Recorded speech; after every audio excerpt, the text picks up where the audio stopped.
Good morning, everyone. Hey, Chris, we're just going live now.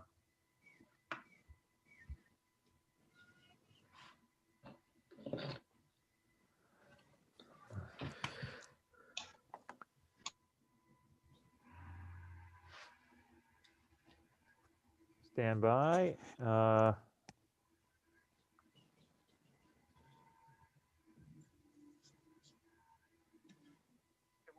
Okay, we're good to go. Good morning, everyone. I'm State Senator Mark Lawrence, representing District 35, which is southern York County along the New Hampshire border. I represent the towns of Ogunquit, York, Kittery, Elliott, South Berwick, and half of Berwick. With me today is, I should say, I'm the Senate Chair of the Energy, Utilities, and Technology Committee. And with me today is the House Chair, and I'll just ask him to introduce himself. And good morning, everyone. Thank you, Senator. My name is Seth Berry. I represent House District 55, which is Bowdoin, Bodenham, almost all of Richmond, and beautiful Swan Island on the Kennebec, home of the Kennebec tribes and an important meeting place historically for those tribes. Pleased to be with you all as the House Chair of the committee. Great, and we're going to go around the virtual horseshoe, and I'm going to ask each member to introduce themselves when I call them. Representative Wadsworth, our House lead. Yeah, good morning, everybody. Nate Wadsworth, House District 70, Southern Oxford County. And our Senate lead, Senator Stewart. Good morning, everyone. I'm Trey Stewart, State Senator in District 2, which includes 51 towns in southern Aroostook and northern Penobscot counties, including the town of Stacyville. Representative Foster. Good morning. I'm Steve Foster in Dexter. I represent District 104, the towns of Dexter, Charleston, Exeter, Stetson, and Garland. Representative Grohowski. Good morning, all. Nicole Grahowski, State Rep for House District 132, which is the City of Ellsworth and the Town of Trenton. Representative Kessler.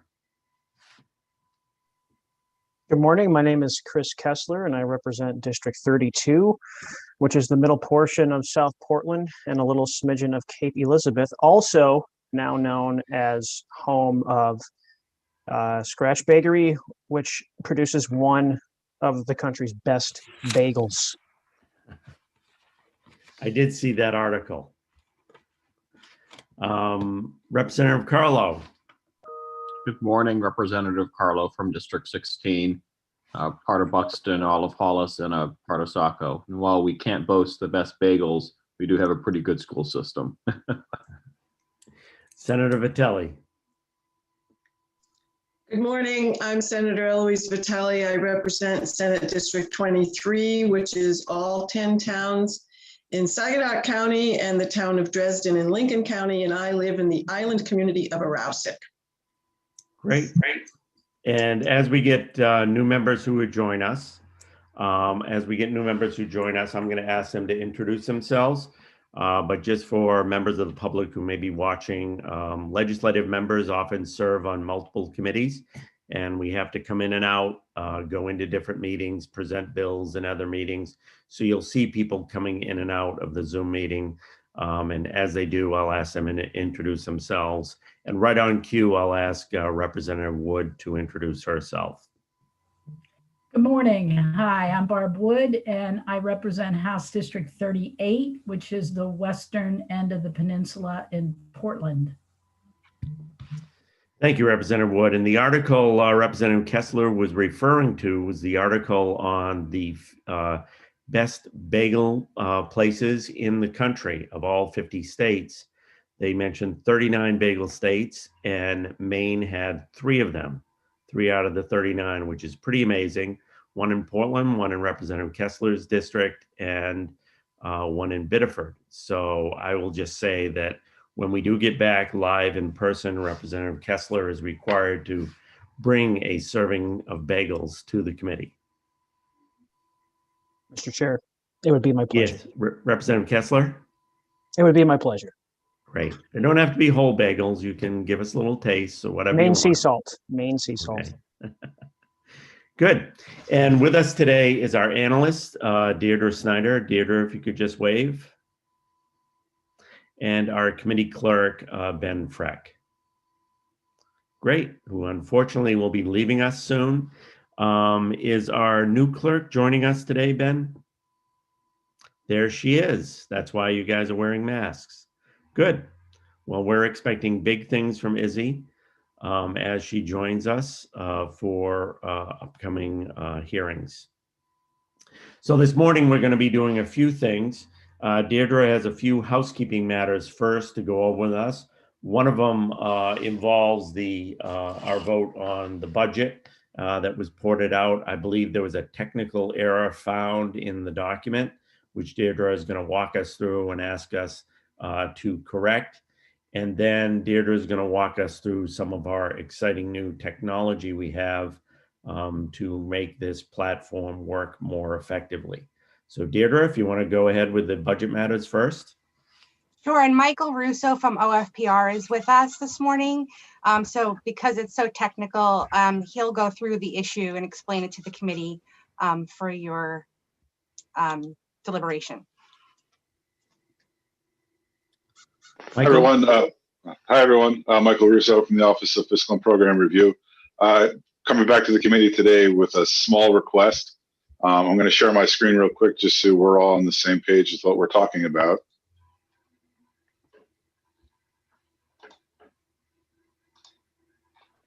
And is everyone seeing this screen right here? The public utilities? Okay.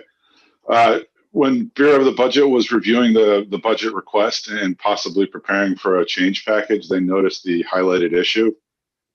Positions in the Administrative Division of the Public Utilities, it drops, the legislative compositions drop from 57.5 to 56.5. And that's an error with the HR document upload. That should be continued out at 57.5. And unfortunately, this is not something that can be changed through a change package request. So they've requested that we request that the Energy Utilities and Technology Committee add that to their report back. AFA will be looking at it when they vote on it as well, but the more people that know about it, the more likely it is to actually get voted on, especially when it's being worked on at 3 or 4 o'clock in the morning and everyone's a little bit tired and doesn't have enough coffee. So that's the issue. Does anybody have any questions for Michael before we begin? Okay, if you could drop the screen share, Michael, Absolutely. And just take us back to panel view.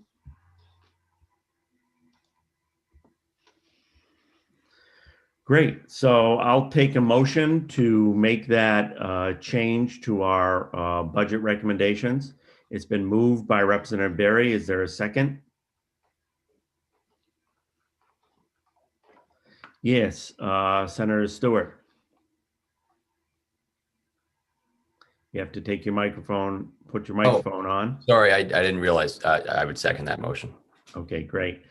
Moved by Representative Berry that we make that technical change, seconded by Senator Stewart. Is there any debate or discussion? Okay, I'm just going to ask for a show of hands on the screen as we did on all budget matters. All those in favor of making this change?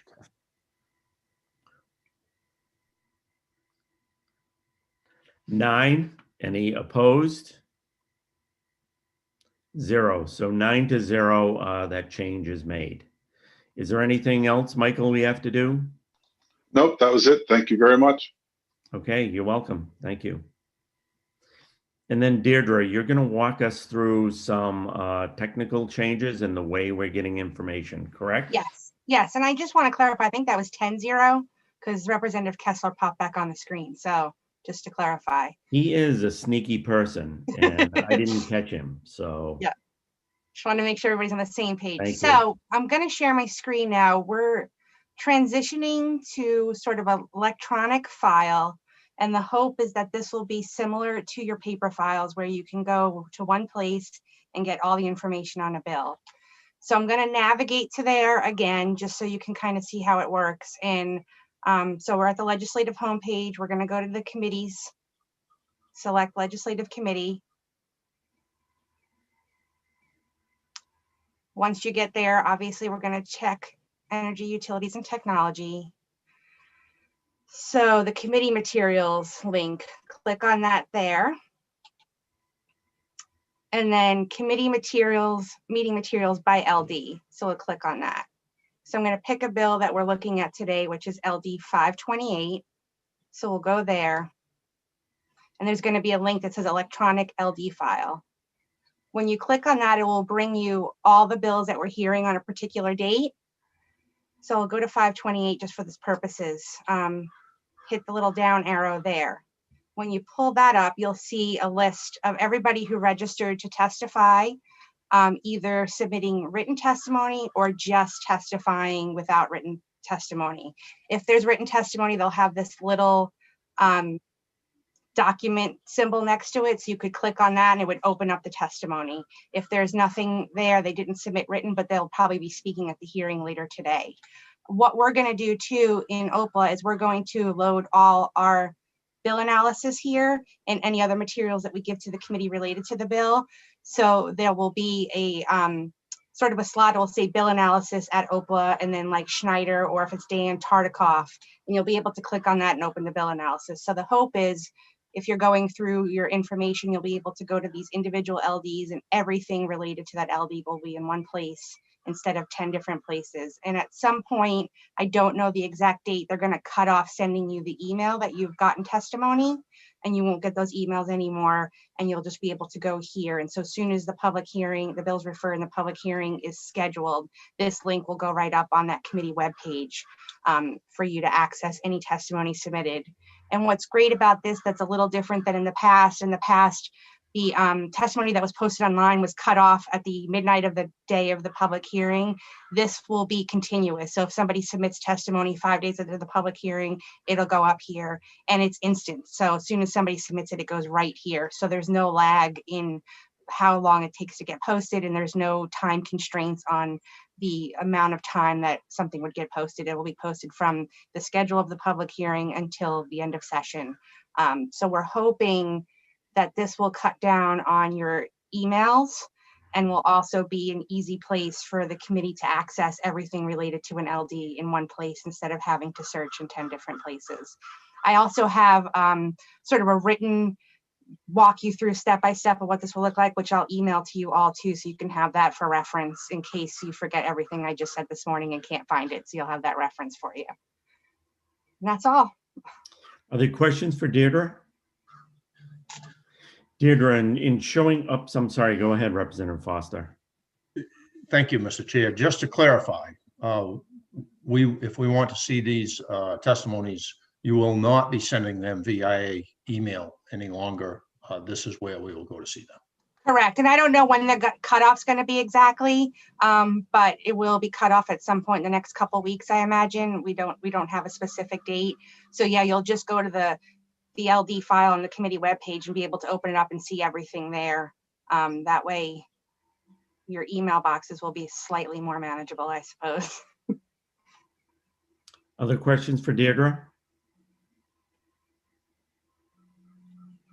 Seeing none, thank you very much, Deirdre, for that presentation. I'm sure as we go through it, we're going to all learn a little bit more and have questions. So Deirdre is very helpful if you contact her directly and want to kind of go over your questions and have her walk you through it.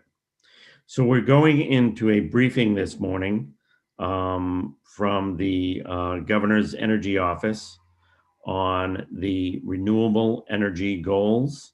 And I see, Deirdre, on the schedule, there's 2 briefings. Is that correct? No, it's just one briefing.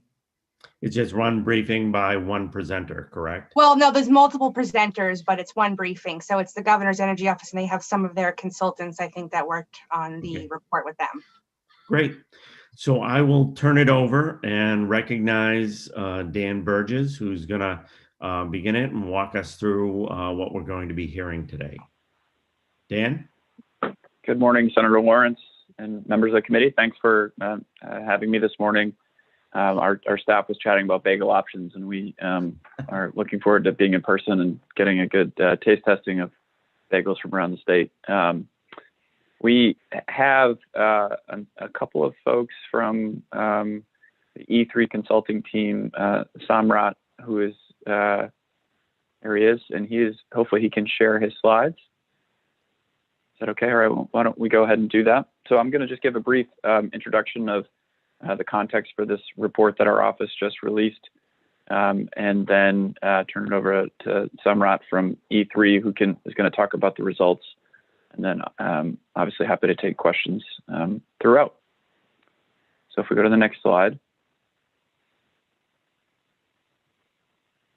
Next and slide. I should just interrupt for a minute, Dan. Dan Burgess, for the members of the public, is the director of the Governor's Energy Office. And as each of the presenters come up to present something, I just ask them to identify themselves and the organization they're with. Thank you, Senator. Appreciate that. I was too focused on bagels and forgot that point. So thank you. So the Governor's Energy Office is required by LD 1494, which is the our renewable portfolio standard legislation that was signed into law in 2019, which we'll talk about a little bit more, required our office to conduct an analysis of how we're going to meet our renewable targets and renewable goals. Next slide.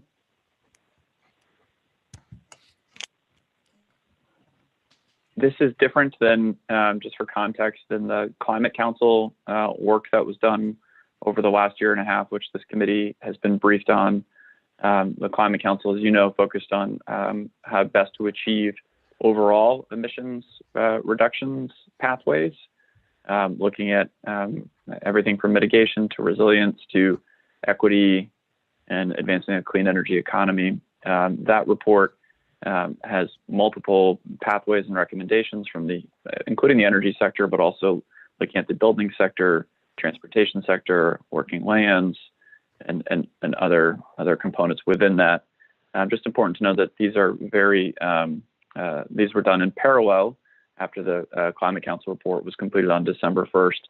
We then in earnest kind of turned our attention to advancing this renewable portfolio standard target. Next report, next slide.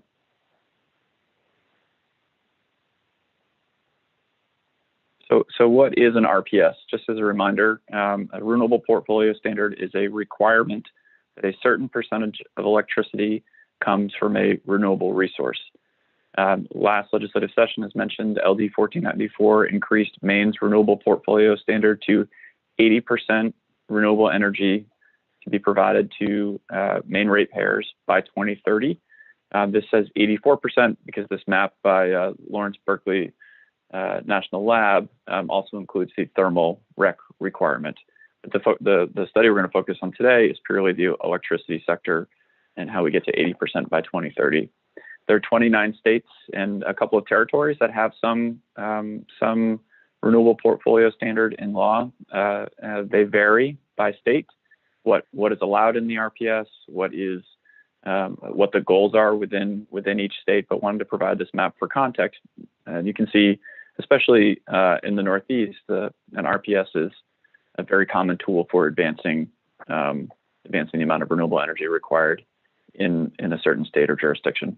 Next slide. So LD 1494 passed in 2019, required a few things. The first was, again, increasing a steady increase to 80% renewable energy by 2030.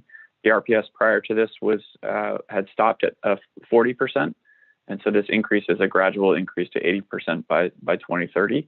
That is done through the class 1 or a class 1A, so a certain type of new renewable resource that this committee passed through that will ensure that Maine meets our RPS with newer renewable resources. And you can see on the chart below from ISO New England, Maine currently, we're the purple line where we had been stagnant for new renewable resources at 10%.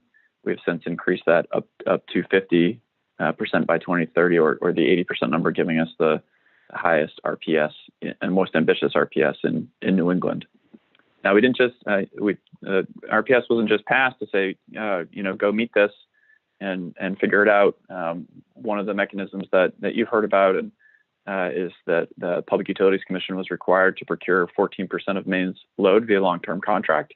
10% of that was done this summer, and resulted in those 17 renewable projects with over 500 megawatts of projects selected. And the second tranche of those projects is being completed now. Those, as you know, were done through an open procurement and were reviewed with an eye towards 70% ratepayer benefits and 30% economic benefits. So the procurements done this summer and those happening this right now are really helping us jumpstart the renewable energy market in Maine to ensure that we've got the resources necessary as our RPS continues to increase. Next slide. Wisely, the committee also said, legislation also said that our office should conduct a study looking at how we're going to meet our 80% by 2030. And this is the study we're here to brief you on today and take questions on. So the study is required to look at analysis of energy and REC needs to meet our RPS, looking at what technology and what scenarios could be available, and looking at what policy and regulatory options might be needed to ensure that we're meeting our RPS in the most thoughtful and cost-effective way. We were able to hire E3, Energy and Environment Economics and Applied Economics Clinic, to help us conduct this study. And before I turn it over, I just want to say we did this study in a way that we felt was open and transparent. We had received initial comments from stakeholders in the industry about how the study should be conducted, what scenarios we should look at, and then as we released it late last month, we held a public webinar, public briefing, and then asked for comments from industry.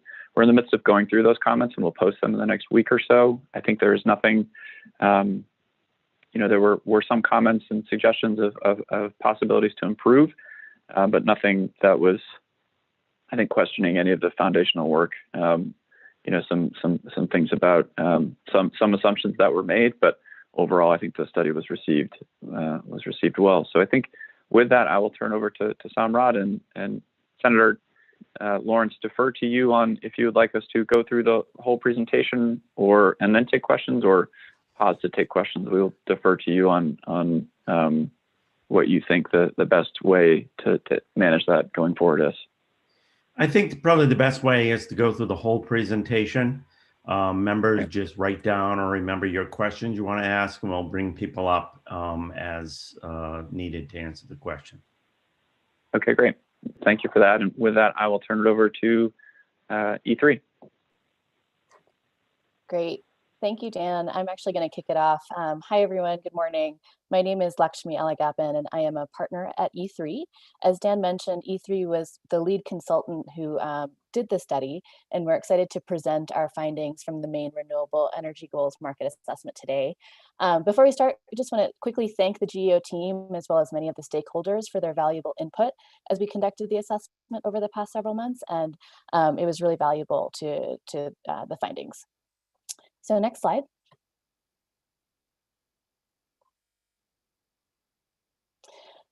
So just in terms of agenda, we have a fair amount to cover today. So we'll start with some introductions and then provide an overview of our modeling, including the different study objectives, our scenario analysis, and then the findings and the results. And we'll conclude the presentation with some considerations around policy that follow from the scenario analysis that we conducted. And then at the very end, we'll open it up for a Q&A to allow you all to ask us questions. Next slide.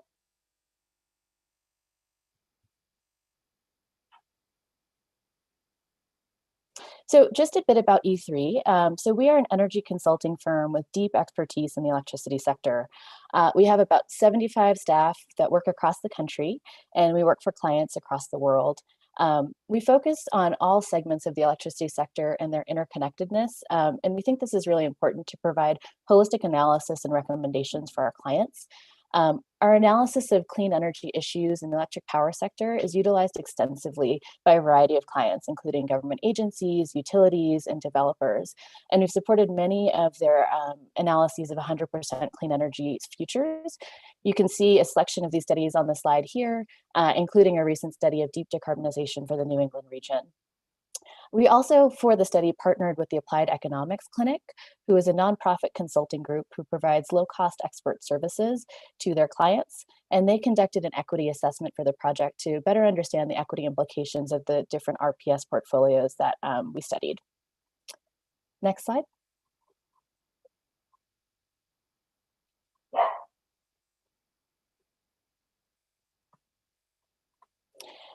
So in terms of the study objectives and approach, the main objective of the Renewable Energy Goals Market Assessment was to assess Maine's renewable energy market and needs to inform how the state can meet its 2030 Renewable Portfolio Standard goals.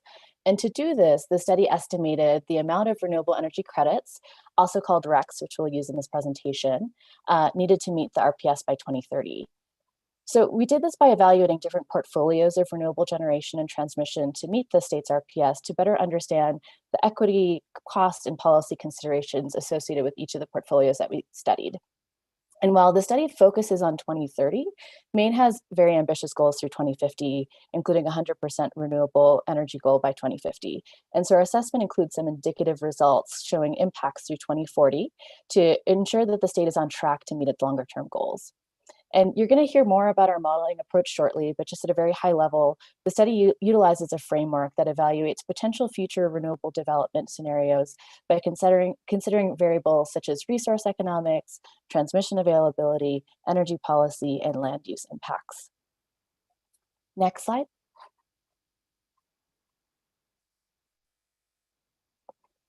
So before we get into the details of the analysis, we thought it would be helpful just to provide an overview of our key findings to start. And so first, we found that there are many pathways for Maine to meet its RPS by 2030. Our analysis evaluated 6 scenarios, which all found that it was possible for Maine to meet its RPS by 2030. And all of them also showed that Maine was on track to meeting its RPS goals in the near term. And that's possible because there are sufficient RECs today and sort of what is in the queue from Maine's existing renewables and recent renewable procurements to meet those targets.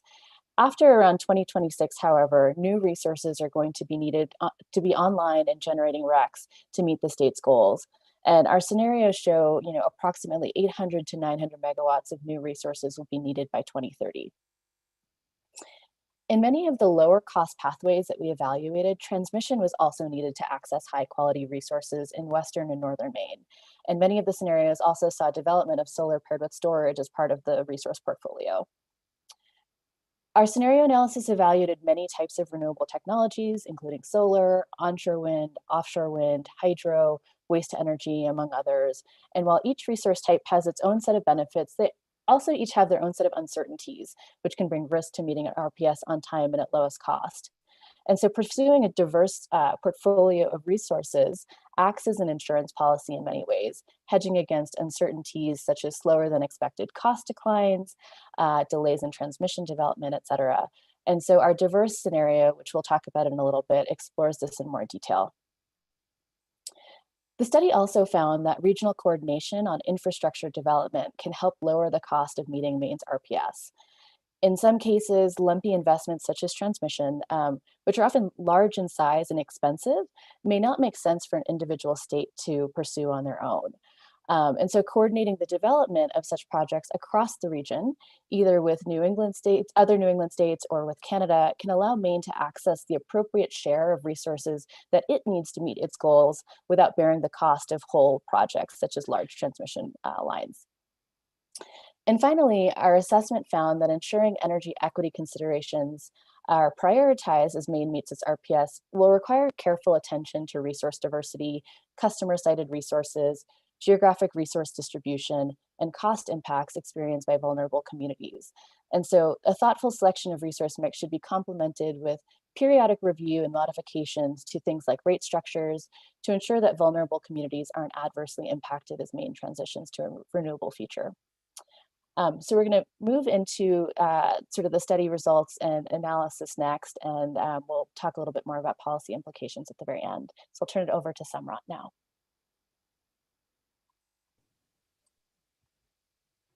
Thank you, Lakshmi.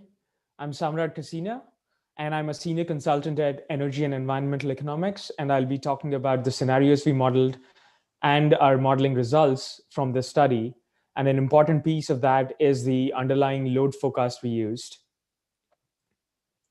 The electricity load forecasts we used in the study, they're taken from the most recent Climate Council work. But for the purposes of this study, the important point is that we took those load forecasts and multiplied them with the RPS targets for each year. And what this gives us is the renewable energy need for each year. So on the left, you can see the dark green line is the load forecast we used in this study. And when you multiply that with the RPS targets for each year, you get the dark blue line on the right. That is the renewable energy need for each year. Now, load-serving entities can use renewable energy credits or RECs to meet their RPS obligations. And this REC need is shown on the right here. So a higher load forecast, especially when combined with an increasing RPS target, will also mean a higher REC need. This REC need is the focus of the study. Our modeling tells us how to fill in this need. And between 2030 and 2050, we interpolated the RPS target, but really the focus of the study was on the 2030 goal. And as Lakshmi mentioned, we'll also be presenting illustrative results until 2040. Now, some stakeholders have noted that some of the load forecasts are aspirational because they have assumptions about heating or transportation electrification baked into them. To account for that, we also considered a low load sensitivity, which is the green dashed line on the left here. And this also translates to a lower REC need on the right, which is the blue dashed line. Now, load is not the only source of uncertainty. There are many factors that drive renewable development in Maine. These could be transmission development or land use considerations. To account for this uncertainty, we use scenario analysis to come up with different possible futures and identify the set of resources that would help Maine meet its RPS goals for that particular scenario. And in coming up with these final scenarios, as Dan mentioned, we incorporated feedback received from stakeholders, from the public and from the industry on important drivers of renewable development in Maine. We received this feedback after the first webinar, which we held in November, and we went through the feedback, listed out the important factors mentioned there, and prioritized amongst them to come up with a final list of 6 scenarios, which we ultimately ended up modeling. All the 6 scenarios which you see on the slide here are RPS policy compliant, which means in each of these scenarios, the REC need is the same and all the scenarios meet the REC need. The first scenario is the base case, and this is meant to be a business as usual case that meets RPS policy. In this scenario, we use current trends until 2025, and beyond that, ask the model to pick a least cost portfolio to meet the REC need. The raw database we use for resource potentials, which means how much onshore wind is available to build and how much utility scale solar is available to build. All these resource potentials already account for a lot of land use screens, such as they exclude federally protected lands, urban areas, etc. For the base case, we add additional land use screens to make sure that we're bringing down the raw potentials to more realistically available potentials to build renewables. The second scenario, the unconstrained land use, is one where we remove those additional land use screens we add in the base case. So essentially the difference between the base case and in the unconstrained land use case is we're removing some land use screens. The third scenario is focused on offshore wind, and this is meant to represent a future in which offshore wind develops rapidly and we explore what the rest of the resource mix looks like. And the fourth scenario is the existing transmission only scenario, and this is meant to represent the difficulty of building new transmission in Maine. Building transmission is hard in Maine, and it is hard in the rest of New England as well. And in this scenario, we limit available transmission to the existing grid and see what the resource mix looks like. Now, we're not saying that new transmission will not be built, but we're saying that this is a scenario where we are exploring what the resource mix looks like if no new transmission is built. The fifth scenario is focusing on regional coordination. Specifically, we model what happens to the resource mix when Maine shares some of the costs of new transmission in the state especially to the west and the northern zones with other entities. These could be other New England entities or other Canadian entities, as Lakshmi pointed out. And the final scenario we model is the diverse portfolio scenario. And in this scenario, we ask, can we take the learnings from all the previous scenarios and choose a little bit of all resources? So some onshore wind, some offshore wind, some distributed generation, some solar plus storage, and we ask what the resource mix looks like. So these are the scenarios we modeled in this study. And now on the next slide, we'll look at what the model actually does.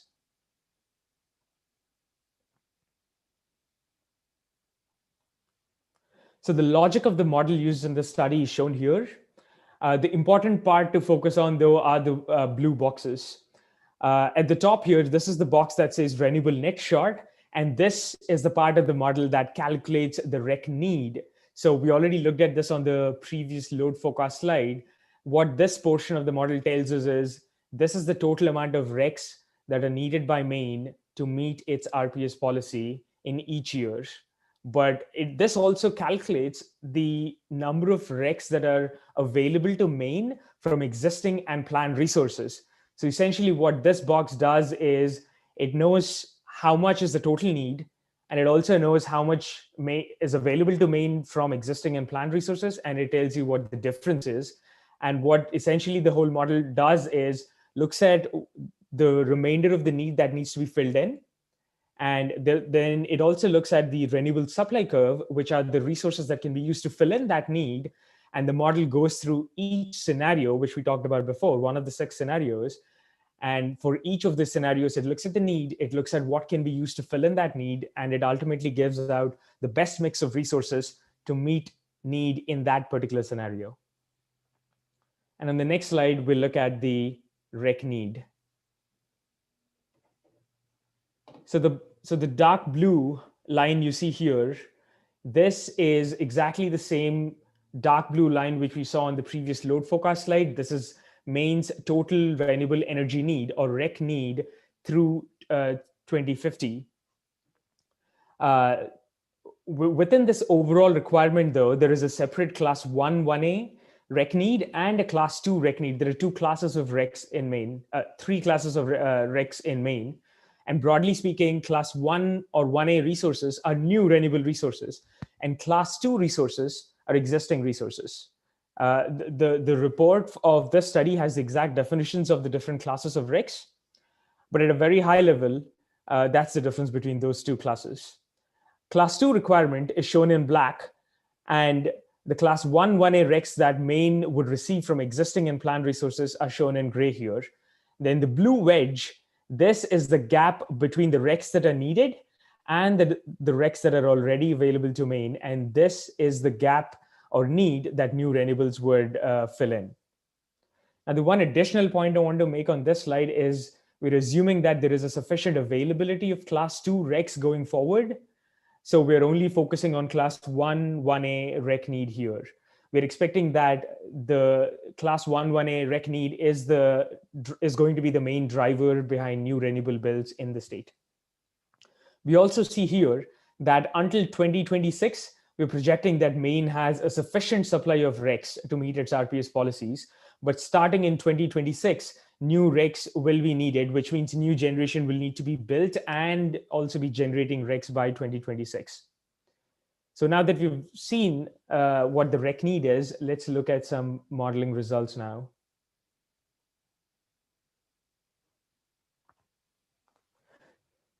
So we'll look at the results from the first scenario, which is the base case here. And as a reminder, the base case is meant to be a policy compliant scenario. So Maine is meeting its RPS goals. And this scenario tries to find the least cost mix of resources within Maine to accomplish this. We're showing resources that need to be built by 2030, 2035, and 2040. But in fact, as we saw on the preceding slide, the need actually starts showing up in 2026. So a portion of these 2030 resources should actually start generating RECs in 2026.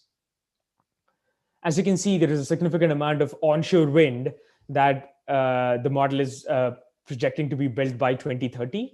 Maine has some high quality renewables in the west and in the north, And these are the resources that are being tapped here. Beyond 2035, we also see some solar plus storage shown in purple here, and also some distributed generation being built. This is because distributed generation's costs are projected to decrease further. And at the same time, Maine's winter peak is projected to increase. The output of a hybrid solar plus batteries resource is better equipped to meet Maine's winter peaking needs. And that is why you see some solar plus storage showing up beyond 2035. Now that we've seen the base case results, let's look at how the resource mix looks like across the scenarios. Now the bar at the very left here is the 2030 build in the base case, and this is exactly what we were looking at on the previous slide. The next scenario, the one next to it, is the scenario where we remove the additional land use screens that the base case had. And we see that in this scenario, the build is exactly the same as the base case. And this is because even though we made additional technical potential, so additional onshore wind and additional utility scale solar available to the model, this is still locked behind expensive transmission upgrades, and hence the build does not change between these two scenarios in 2030. Next, in the offshore wind focus scenario, we made 1 gigawatt of offshore wind available to the model by 2030. And here we see that a portion of that is built, and offshore wind could be enough to meet Maine's 2030 RPS goals if it is developed rapidly. And the next scenario is the existing transmission case. And in this case, we're not allowing any new on-land transmission build. And in this scenario, we see that what the model does is fairly intuitive. It builds all the onshore wind, so about 200 megawatts of onshore wind that does not trigger a transmission upgrade. And beyond that, it makes up the rest of the REC need with a combination of offshore wind and distributed generation. And in the regional coordination case, and this is the case where Maine is sharing a portion of the new transmission with other New England or Canadian entities. So more onshore wind is developed along with some distributed generation here. And finally, we come to the diverse portfolio. This is the mix in which there is some onshore wind, some offshore wind, some distributed generation, and some PV plus storage. We found that building a diverse set of resources gives Maine the flexibility to move in any direction. And this scenario is slightly more expensive, but not that much more expensive than the base case, relatively speaking. And we look at this cost in more detail on one of the following slides. So now that we've seen what the 2030 mix is projected to look like, let's see what the 2040 builds look like. Now the chart at the top is the exact same chart we looked at in the previous slide, and this is the projected build by 2030. And at the bottom, we're showing the cumulative build by 2040. And one of the first things you'll notice is that the axes are different here. The REC need and the RPS targets are higher in 2040 because, as we saw, the underlying load forecast is increasing along with an increasing RPS target. We see that this increased REC need leads to more renewable build in the state. So between 2030 and 2040, more renewables are continually being built in the state. And if we look across both 2030 and 2040 builds, we see that onshore wind shows up in many scenarios and in fact increases in capacity between 2030 and 2040. This is the high quality wind that I mentioned in a previous slide. And since onshore wind is being built in some cases, and hybrid solar projects are also being built, transmission is also necessary to integrate the western and northern wind and solar projects that are being built. So transmission is also needed to be built to integrate these large amounts of renewables into the grid. We also see that offshore wind increases in capacity between 2030 and 2040. Its costs are projected to decline, especially post 2030, where it is projected to become cost competitive with onshore renewables, and especially with expensive onshore transmission upgrades. Distributed generation is also chosen across multiple scenarios. And the distributed generation that is chosen does not trigger significant transmission upgrades. We also see that solar plus storage appears in some scenarios, Again, this is because, as we discussed before, Maine's winter evening peak is projected to increase, and the profile of a combined solar plus battery project or solar plus storage project is better equipped to meet that winter need. Now, the charts you're seeing here are slightly different than the ones that are in the February report, only slightly different.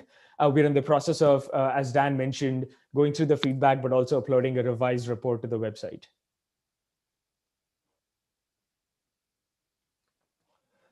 So we've seen what the new builds look like in 2030 and 2040, but the new resources are not the only ones that are generating RECs. Existing and planned resources, they're also generating RECs, and this chart shows all the sources. In dark gray here, we're showing all the existing resources that will be generating RECs. But this does not indicate that these are resources that are installed within Maine today, but rather these are resources that are currently meeting Maine's REC requirement. And we're assuming that those resources would continue to do so at the same levels going forward. And in light gray, these are the RECs that are expected from the ongoing round of procurement. And the colored bars, these are the RECs expected from the already procured resources, as well as from the results of this modeling. Okay, now we've looked at what the new builds are. Let's look at what the costs look like across the scenarios.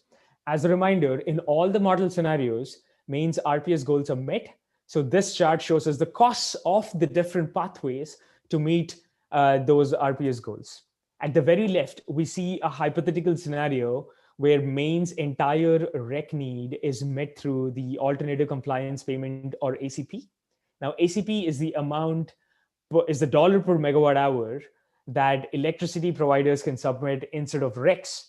And we can see that this is going to be expensive.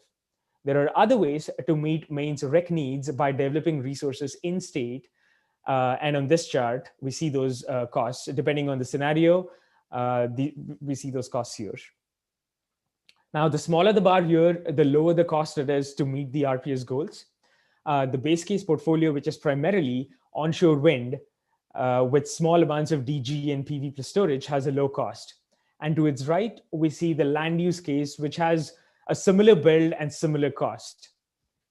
If there is a limited ability to build onshore transmission, such as the offshore wind and existing transmission case, the cost goes up because you're unable to access those high quality onshore renewables and having to rely more on offshore wind and distributed generation. The regional cost, the regional coordination shows a lower cost. And this is because Maine is sharing transmission, the cost of building new transmission with other New England entities, and is able to get access to Western and Northern renewables at a lower cost. And finally, the diverse portfolio, this has a little bit of everything and would give Maine more flexibility to move in any direction it chooses to. It's slightly more expensive than the base case. I do want to point out that the portfolios with offshore wind in them have an asterisk on their costs to highlight the important caveat that the onshore transmission impacts of offshore wind are not properly understood yet, and this might lead to a change in these costs. But we don't have any information of the on the onshore impacts of offshore wind, which is why that caveat exists here. Okay. We've seen the results from the modeling in this study, so I'll hand it back to Lakshmi to talk about conclusions from this study. Thank you, Samrat. Next slide. And just a quick reminder of our key findings that we talked about at the beginning of the study, now that we've gone through the study results. So first is that Maine has many pathways to meet its RPS and is on track to meeting its near-term RPS goals. And new resources will be needed to be online and generating RECs in the 2026 timeframe to meet its increasing RPS goals thereafter. And that transmission will also be key in accessing remote renewables in the western and northern parts of the state. And solar paired with storage also provides value to the portfolio. Diversity in the resource portfolio can help mitigate risk by hedging against uncertainties, such as slower than expected technology cost declines. Regional coordination on transmission can help share costs of large investments, such as transmission, to lower the cost of meeting Maine's RPS.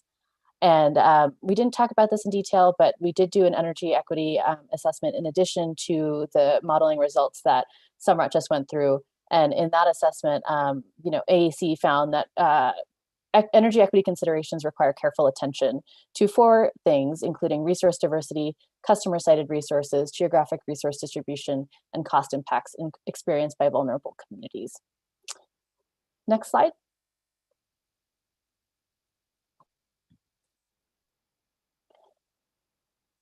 So the analysis conducted suggested that new renewables are needed to be online and delivering RACs by 2026.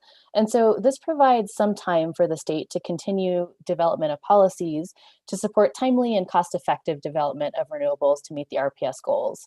And so this slide highlights some areas where policy could support the state in meeting the RPS. And the report provides much more detail in each of these areas and is meant to support broader policy discussion in the state. So the first area is planning and resource additions.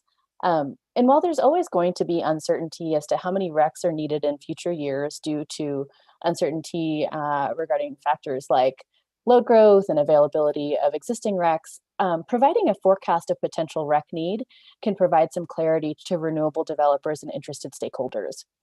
Forecasts of REC needs for the next 1 to 3 years can inform near-term resource additions, and forecasts out to 10 years can allow time for discussions and planning to address any identified challenges to meeting the RPS. In addition, when procurements are being held for renewables, ensuring all factors that impact value are considered in the bid evaluation can help increase value to Mainers. And so this includes factors such as cost, which I think all of you would expect, but also non-cost factors such as local job creation, technology viability, and benefits to vulnerable communities, just to name a few. The second area is transmission. And as Samrat went through, the modeling results demonstrate that transmission enables lower cost renewable development in Maine by providing access to the high quality wind resources in the western and northern parts of the state. Given these results, we believe that thoughtful transmission planning is critical to unlocking renewable potential in the state. And particularly given the long lead time of transmission development compared to renewable generation development, it could be helpful for the state to look into proactive transmission planning processes that anticipate transmission need ahead of generation build. A result of proactive transmission planning could ensure more certainty to developers that transmission will be available for their projects in designated zones, which could reduce risk and may result in lower cost renewable development for the state. The third area is renewable regional coordination. And this is another area that shows potential cost savings, as we just saw with transmission development. And the same concept applies to other infrastructure builds, such as offshore wind. Recent studies demonstrate that significant development of new renewables is going to be required across New England to meet each of the state's individual RPS and clean energy goals. And Maine's renewable resources, especially its wind, is high quality and can be potentially developed to meet both Maine's RPS as well as its neighboring states' goals. And so transmission planning processes and cost sharing agreements between Maine and other New England states, or even other Canadian provinces, can help overcome the financing challenges for one or more large transmission infrastructure projects. And the last area is renewable resources. As we gathered data and information to conduct this assessment of pathways to meet the state's RPS, we noted areas where further analysis on specific resource technologies would be helpful to fully understand their value to meeting Maine's RPS. So specifically, analyzing how to better align incentives with the value that distributed generation provides, studying the impact of offshore wind on the onshore transmission network, and conducting a more robust analysis of storage value streams, we think can provide more insight into how different resources can best provide value to meeting the state's RPS. So with that, I will pause, and I think we're going to open it up for Q&A. Great. Thank you very much to both of you for your presentations. We do have some time for Q&A. Just to remind committee members, we do have hearings starting at 11 o'clock. We normally take a 15-minute break mid-morning. So I'm going to suggest we kind of set a limit of questions till 10:45 if we have enough questions to fill that time. So if you could drop the shared screen and go back to the panel view so I can see who has questions. Senator Stewart, we'll start off with you. Thank you, Mr. Chair. Appreciate it. And thanks, folks, for your presentation this morning. I guess a question that I had, and this goes back to like right about the midpoint of the presentation where you're talking about the different, it was the bar graph with different models that you could possibly use. On the right-hand side, there, it seemed like there's a difference between wood and biomass. And so I guess I'm just wondering what your models were trying to capture there and why those would be separate things, because to my knowledge, the only biomass that we have in Maine is wood, I think, but maybe you're capturing for something else. So Yeah. Lashmi, and I'll just let you kind of, Lashmi, direct who you want to answer that question. Perfect. Sounds good. Samrat, do you want to answer that question? Yeah, thanks, Lakshmi. So yeah, Senator Stewart, thanks for the question. We do have wood and biomass as two separate categories, but I believe about 95% of Maine's wood/biomass is actually wood, as you correctly pointed out. There is, I think, a couple of projects that use not wood, and I don't remember the details over the top of my head, but really for the purposes of this study, those projects are not chosen. It's only wind, distributed generation, PV plus storage, everything else that you see. But you are absolutely right. About more than 95% of the resources in Maine today are all wood. Yeah, and Senator Stewart, maybe just, oh, sorry, Dan, go ahead. I was just gonna interject that I think some of the labeling there was to capture potential waste to energy. Yeah. And that is included as a biomass, but it's just a term not necessarily reflected in main definition, but in how the modeling results came out. But Lakshmi, sorry, go ahead. No, that's exactly right. I was going to make that clarification and also say we were looking at sort of landfill gas, anaerobic digestion to sort of separate from the wood category there. Does that answer your question, Senator Stewart? Yeah, I believe it does. So you're looking at completely new models of biomass, then not looking at building out what already exists in Maine. Is that correct? Short answer. Samrat, go ahead. Yep. So we do give wood as an option to the model, but it does not choose it because of the economics of the, yeah, we do give that as an option there. Anything else, Senator Stewart? No, that's all for now, Mr. Chair. Thank you. Representative Kessler? Thank you, Mr. Chair. I had a question about the net present value of costs to satisfy RPS, and I see that regional coordination was definitely the least cost option in your analysis moving forward. And I wanted to understand two things. One, was that analysis just looking at New England, or was it also looking at Atlantic Canada? And two, how did you crunch those numbers and come to that conclusion?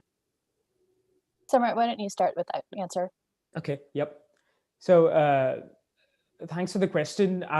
So regional coordination can take many forms, but for the purposes of this study, we just define regional coordination as sharing of costs of new transmission build. So any new transmission that is needed in Maine, we're assuming that in that particular scenario, Maine would be sharing its costs with other entities. And these could be other New England states.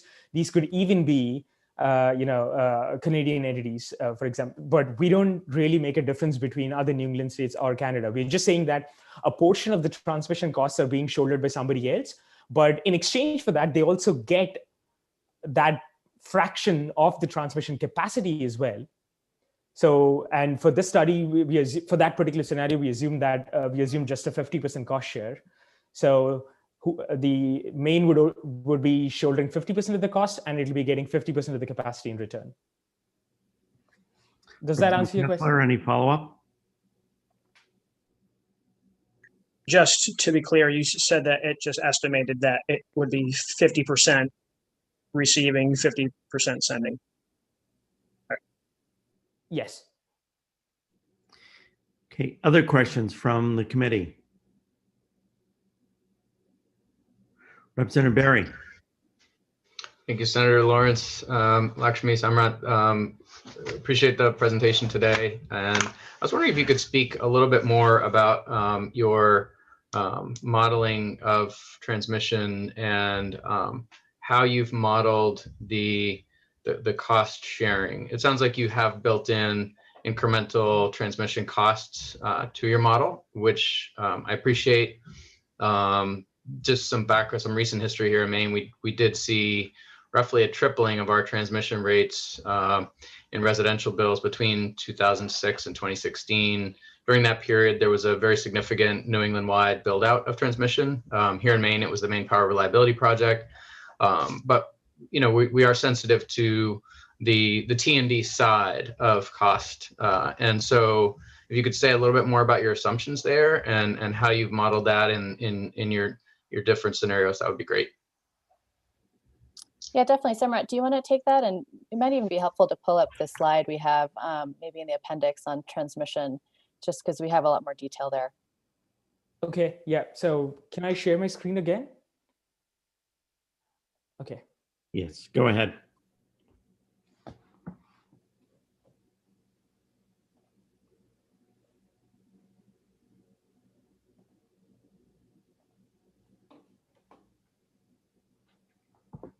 Okay, Representative Berry, thank you for the question. So we didn't do a detailed transmission flow analysis. You know, this is a policy-focused study, so we had to take a couple of steps back and look at what the implications at a high level are. And so we modeled Maine into 3 zones: west, north, and south. And this was driven by a couple of factors. One, we looked at the LD 1401 report, or the report that came out of the LD 1401 process, where a lot of stakeholders in Maine came together and identified, the congestion points and the flows on existing interfaces in Maine. And it has some really beautiful charts explaining where the congestion points are. So we took that as one of the inputs. And then on the other hand, where we got the costs from are ISO New England studies. ISO New England looked at the cost of building out renewables, especially wind, in the west and in the north. So we looked at those studies and got the costs of integrating renewables from those studies. So we looked at the existing congestion points, availability of data, and then we also spoke with some stakeholders, and this is the final division of Maine we had for transmission. So essentially what happens in the model is, we also have estimates of how much you can build on the existing grid. But really, if you look at the LD 1401 report, there's only some headroom in the south. So which means renewables can be built in the south without triggering a transmission, and that too, only until a small amount. But anything in the west and in the north would trigger transmission upgrades. And those are the costs which we got from ISO New England studies. So at a high level, that is what we modeled. So let me pause there and see if that answers your question. Representative Barry? That's very helpful. Maybe as a follow-up, you could speak a little bit more about the different assumptions you used regarding how the cost of incremental transmission would be shared. Oh yes, that was the follow.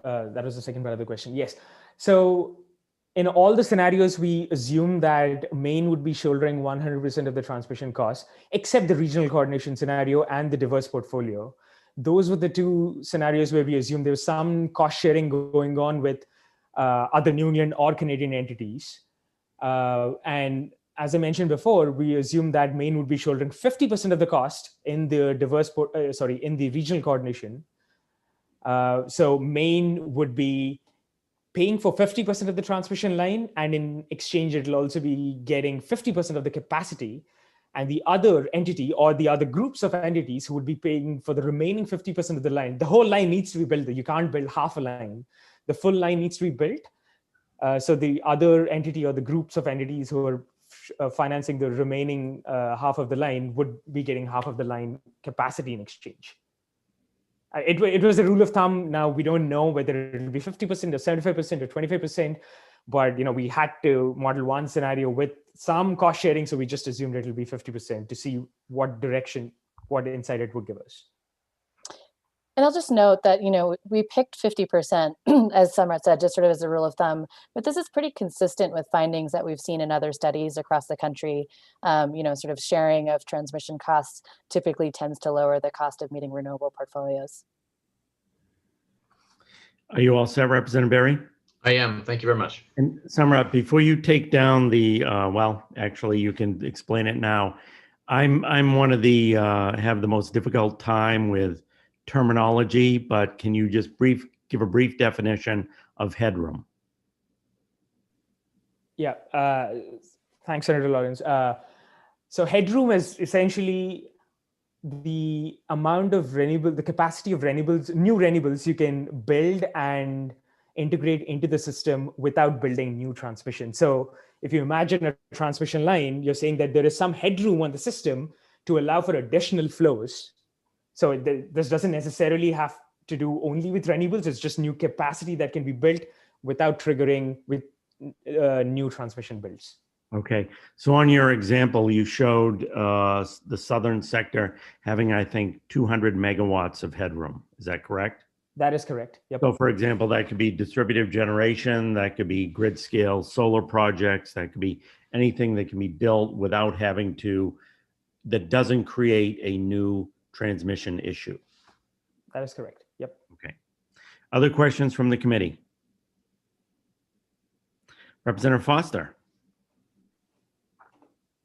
Thank you, Mr. Chair, and thank you, folks, for the presentation today.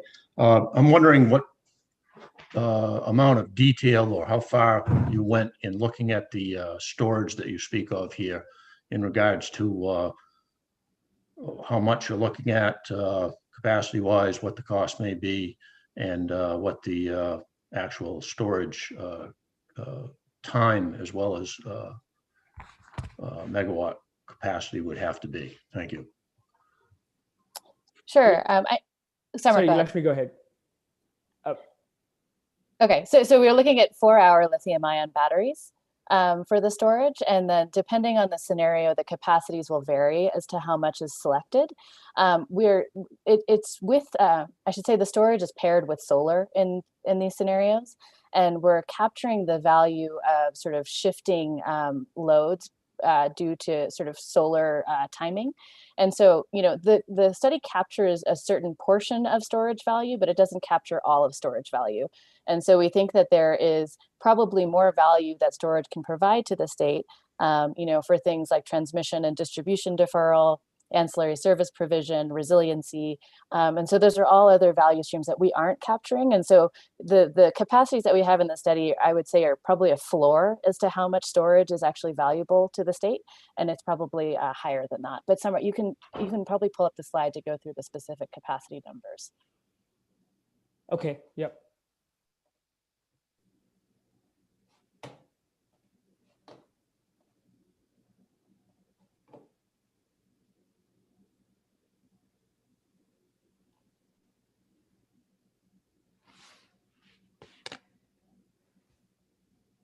So in the diverse portfolio, we have about 270 megawatts of solar paired with about 135 megawatts of storage. In 2030, this is the only scenario with storage.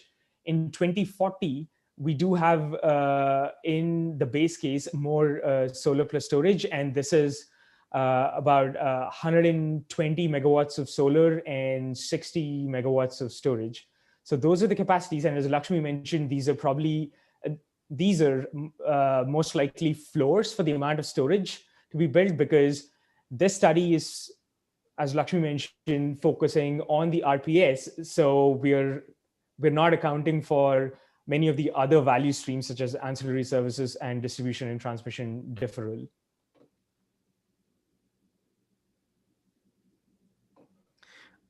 Great. If we could drop that slide. Question, Representative Foster, you want to follow up?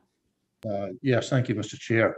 So I may have missed it. Did you mention a time of capacity for that storage? Did you look at that? I think you told me, but I think I might have missed it. Yeah, the duration we were looking at, was 4 hours storage.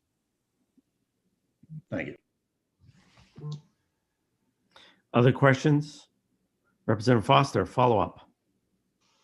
Well, if I may, this question would probably be directed to Mr. Burgess, if that's okay. That's fine. Thank you, Mr. Burgess. I'm wondering if, and I'm kind of interested in what the parameters were for requesting this study. And I'm wondering if we can have access to, or where you could tell us to access the RFP that went out, and also what the cost of the study was for Sure. this. So thanks for the question, Representative. Happy to provide all of that information. LD 1494 required the study to be completed and allowed us to utilize up to $150,000 in ratepayer funds. We did not utilize all of those funds. We were able to work with the consultants to do less than that, but I'm happy to provide the RFP that went out and any other additional information that would be helpful. Other questions from the committee? Representative Barry?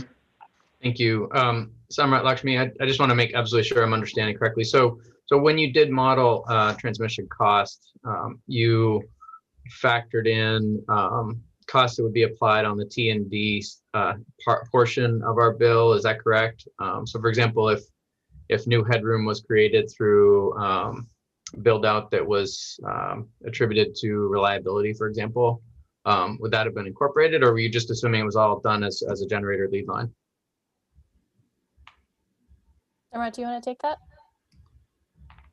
Yep. Thanks, Representative Barry. We only looked at the cost to the state of the transmission. I do want to make it clear that we did not analyze bill impacts of these costs. The costs I showed on the slide, they're all cost to all stakeholders in Maine. Now, how exactly that would translate into a bill impact is I would say a follow-on to this study, because once you have the cost, now the next point is to allocate that. Right. We haven't looked at that. So we also did not assume any parallel build out of the transmission, but if there is a parallel build out of transmission, I think it's natural to assume that the cost would go down by the particular amount. If new headroom is available, the model would take advantage of that. But in this study, we're assuming that we're looking at the grid as it is, the headroom, based on existing studies, and any new transmission is being driven entirely by renewables, and so they'll have to shoulder the costs of all the new transmission build as well. Got it. That's helpful. Thank you. Yeah, Other question? Oops, I'm sorry, Lakshmi, go ahead. No, I was just wanted to follow into Samrat's answer and just make it clear. We didn't do any sort of power flow or reliability modeling. And so we really just focused on the policy-driven transmission that would be needed. And so as you rightly point out, any sort of reliability transmission that might be identified through other processes could create new headroom that we didn't use in the study. Thank you very much. You all set, Representative Barry? Senator Vitelli. Thank you, Senator Lawrence, and thank you both for being here, Lakshmi and Samrat and Dan. This question maybe is a follow-up to the previous discussion. In the report, it says that storage may be particularly valuable given Maine's existing transmission congestion, and there were a list of other value streams associated with that were not fully assessed. So I'm wondering if it would be worthwhile, given the role that storage could play in carrying out that further assessment of the other value streams for solar, and what would be involved in doing that. Yeah, thank you for that question. And that was definitely an area that we thought further analysis would be warranted. We looked at, I'd say, a pretty limited set of value streams associated with storage, but the really nice thing about storage is that you can stack multiple value streams to sort of get maximum benefit out of it. And so I think doing a value stacking analysis of storage for the state can really provide a better picture of how much storage would be needed across all of the different value streams that could potentially be provided. So while we focused on energy and some levels of capacity, there are things like you said, congestion relief in the transmission system, transmission distribution deferral, ancillary service provision, and resiliency, which all have, I think, pretty large benefits that are worth exploring further. Senator Vitale, are you all Thank you. set? That was helpful. Yep. Okay. Other questions from the committee? Representative Foster. Thank you, Mr. Chair. A question, I just want to clarify that your study shows in the hydro generation existing hydro capacity. It does not include any future increase. And I'm wondering, when you looked at what would be the Holton water in northern Maine, if you considered their plans, if you will, in Canada, who is supplying power through to Maine, if you considered their plans to go to more renewable hydro energy, and how that would change our percentages here in Maine, if that was looked at all, or if any other hydro source was looked at. Thank you. Yeah, so I can start, and Samrat, feel free to jump in.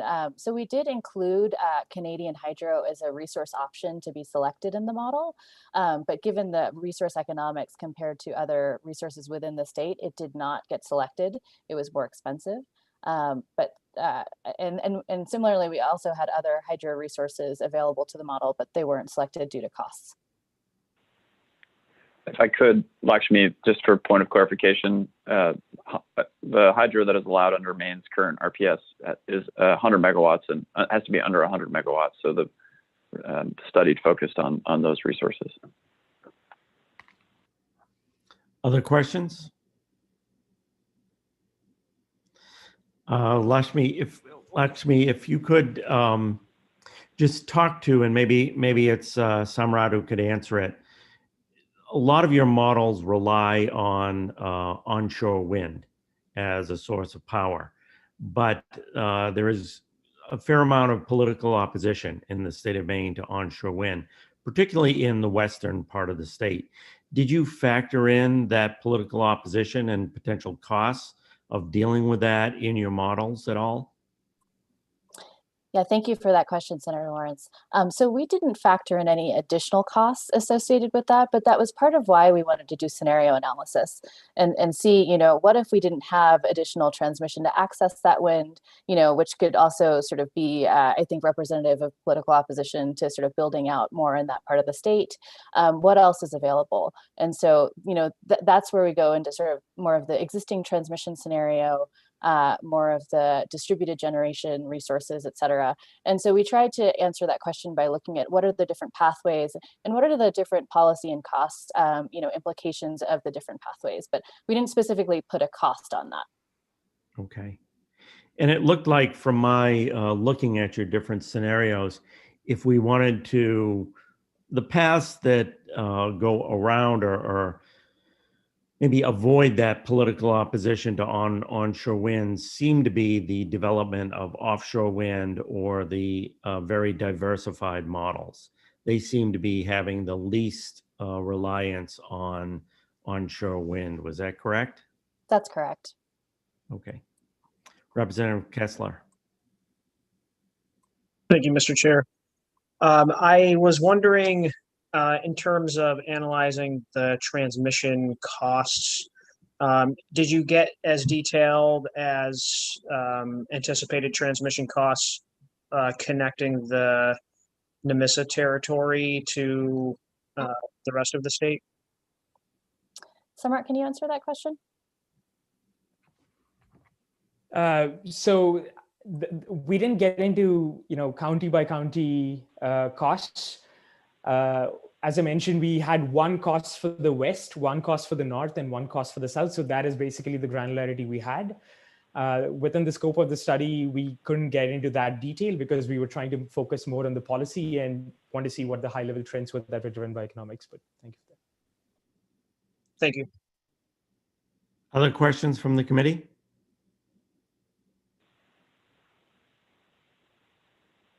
Great. Well, we want to thank you both. I'm sorry, Dan, you want to do a summary?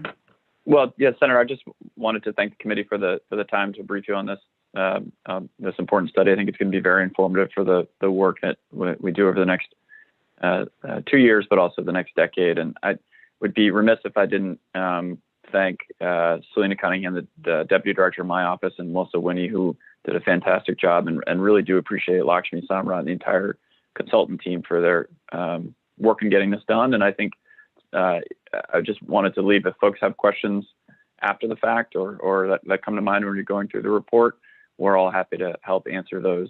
We'll be posting the updated report with the comments online very soon. So thank you. Thank you, and thank you, Lakshmi and Samrat, for your presentation, and Dan and the people from the GEO from being here. So this concludes our presentation for this morning. So we finished up on time. I'll just ask Deirdre if she could hop back on for a minute.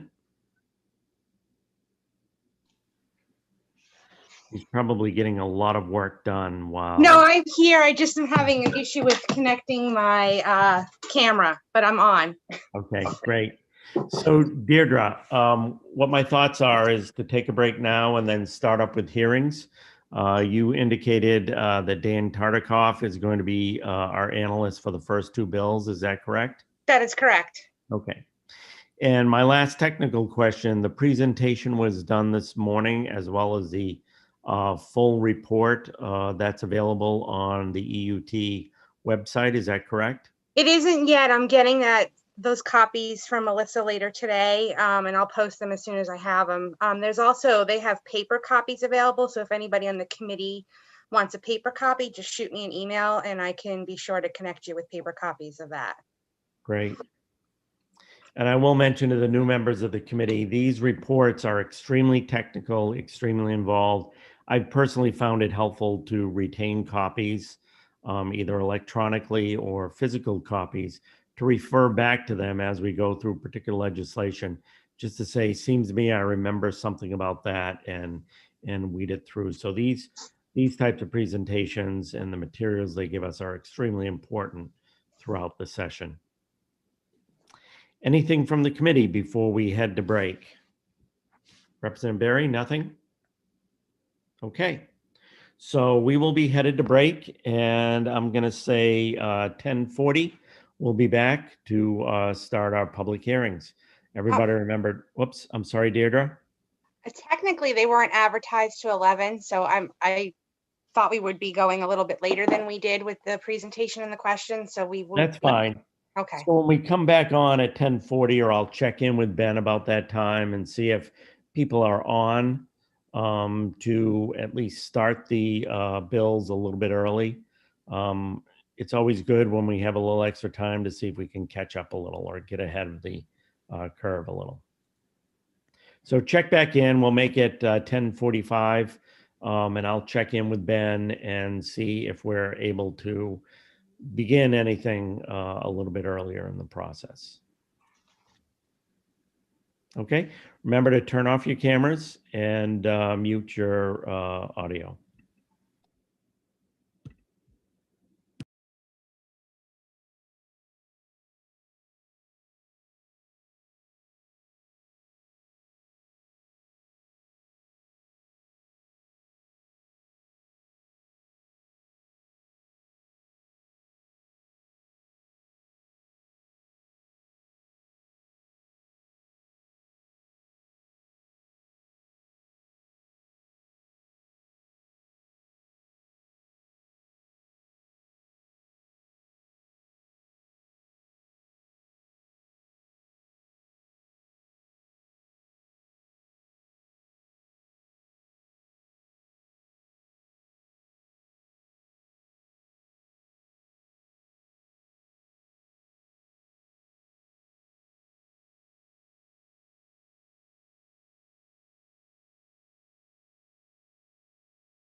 Representative Wadsworth, were you able to get in touch with Representative Grinion about LD 314?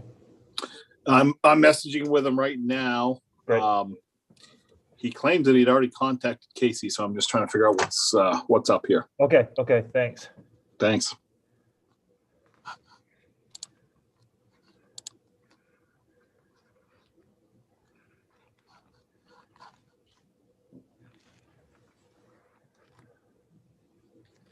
Okay, Ben, we're still live streaming, is that correct? Yep. And I also see Mr. Hobbins and Mr. Bartlett, but we do have a couple presenters that are not in the room. So we'll take a couple of minutes before we start up. The first bill is mine. So Representative Berry, when he's back on, will be chairing. So we'll wait till we get a few more presenters back in the room, and Representative Berry on.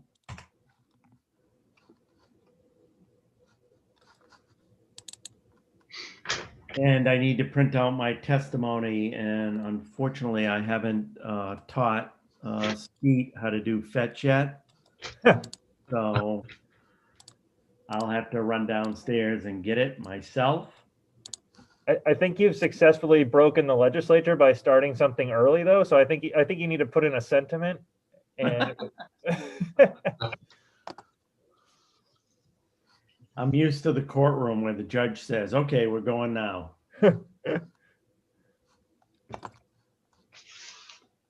It's legislative time in reverse. I know, right? Nobody knows what to do.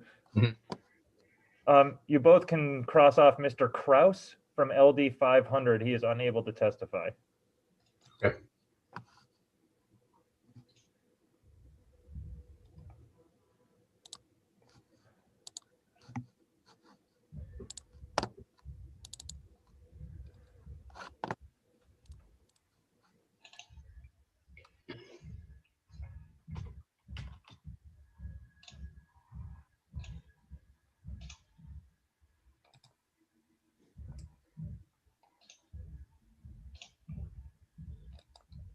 And with the white shirt and the mask, you look a little bit like a doctor.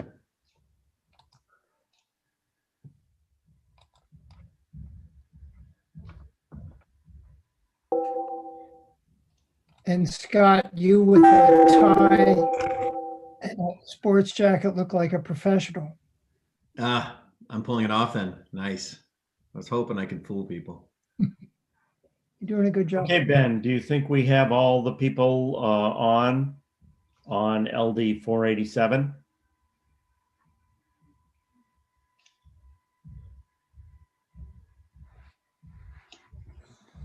Ben, did I lose you? No, I'm here. I'm still missing Mr. Buxton and Kathleen Mile from Conservation Voters.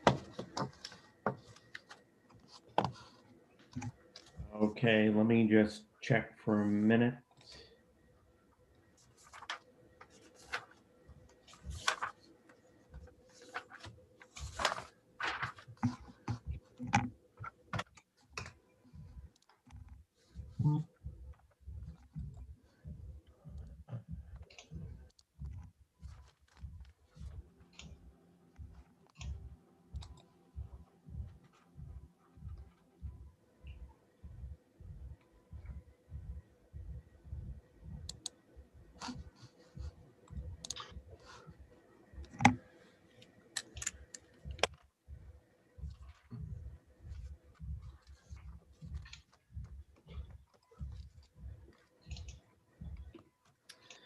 Okay, but we have Barry on and Phil Bartlett, is that correct? That is correct. Okay. Are you planning on reading the public hearing script? Yeah, I can do that, Mark, Okay. if that's helpful. Yep. I mean, I can start it up and do that. Okay. I'll get it right here. That'll give us a few minutes, and then my testimony will certainly last about 10 minutes with all the questions and everything. So that'll get started. Plus, you have a couple of members who are not here this morning, so you could probably do some introductions again. Yeah, I think we've got pretty much everybody has been introduced. Oh, I see Representative Cuddy. Why don't we take a minute and just have you introduce yourself? Thank you very much, Senator. My name is Scott Cuddy. I represent House District 98.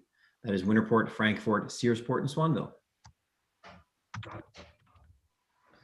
And then Representative Ziegler. Thank you. I'm Representative Paige Ziegler from District 96 in Waldo County, 7 towns of Belmont, Liberty, Lincolnville, Montville, Morrow, Palermo, and Searsmont. Great. Seth, you have the script, the updated script for public hearings in front of you that Deirdre sent out? I do. Okay, why don't you do the explanation for public hearings, and then we can go directly into me presenting the bill. Okay, very good. Well, welcome everyone to our public hearings today. We are starting a little bit early. Good morning and welcome to the Joint Standing Committee on Energy, Utilities, and Technology. We've done introductions, so we'll dispense with that. We are assembled here today electronically for public comment on the legislation before us. Before we get started, I do want to share some information relating to our electronic format. First of all, we are, as always, being live streamed on our very own YouTube channel. If you are a panelist in the meeting via Zoom, then you are seen and heard if your microphone is unmuted. And if you're in the Zoom meeting as an attendee waiting to testify, you cannot be seen or heard on YouTube until you are called upon to speak, but then you'll be brought into the meeting as a panelist and you will be seen and heard.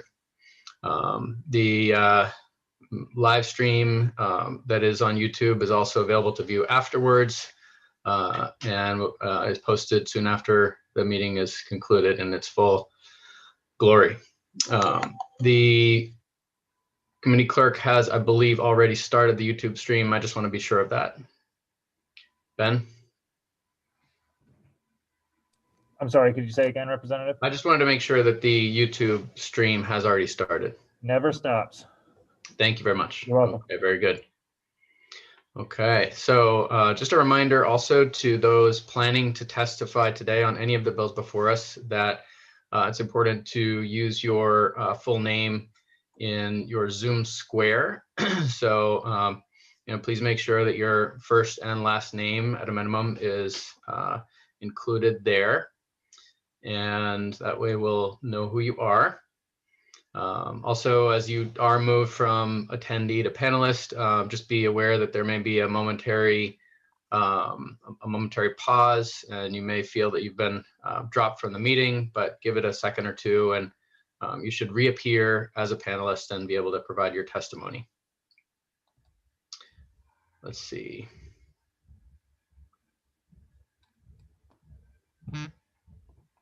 Okay, and just a reminder about chat function.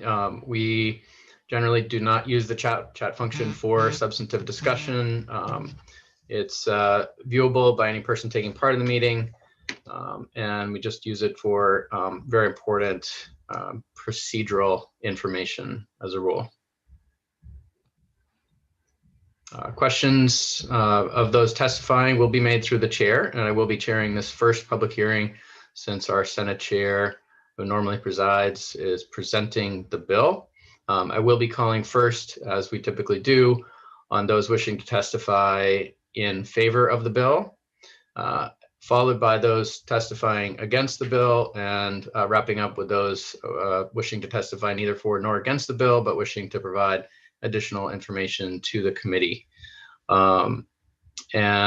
Just a reminder that we do use a 3-minute clock in the committee, so when you are called on as a witness, keep that in mind. I will have to cut you off if you go over your 3 minutes.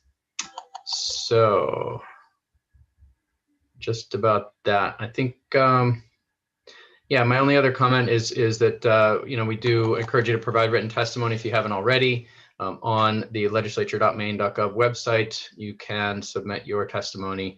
And we do read written testimony, even if you're unable to present it in person it is a very helpful and handy way to make your voice heard. So with that, we will commence the hearing on LD 487, and just have to pull up the script here. Okay, I apologize, I don't have the title, but I'm sure that the good sponsor will have that for us. Senator Mark Lawrence, the chair, recognizes you as the sponsor of the bill to present it. Thank you, Representative Berry and members of the committee. I am Senator Mark Lawrence. I represent State Senate District 35, which consists of southernmost part of York County. And I'm here today to present LD 487, which is an act regarding certain employees of and to allow supplemental funding for the public advocate. And I've sponsored this bill today on behalf of the public advocate. LD 487 addresses two items, both of which relate to the administration and operation of OPA. Excuse me, Section 1 of the bill would allow OPA to receive funding from sources other than its regulatory assessment, such as grants and settlement funds. The bill would not involve the use of any general funds for this. Periodically, OPA has had the opportunity to receive funds from outside sources that it could use to advance its mission of advocating for or assisting Maine utility customers, for instance, to engage in customer education. However, existing law is unclear regarding OPA's ability to accept such funds.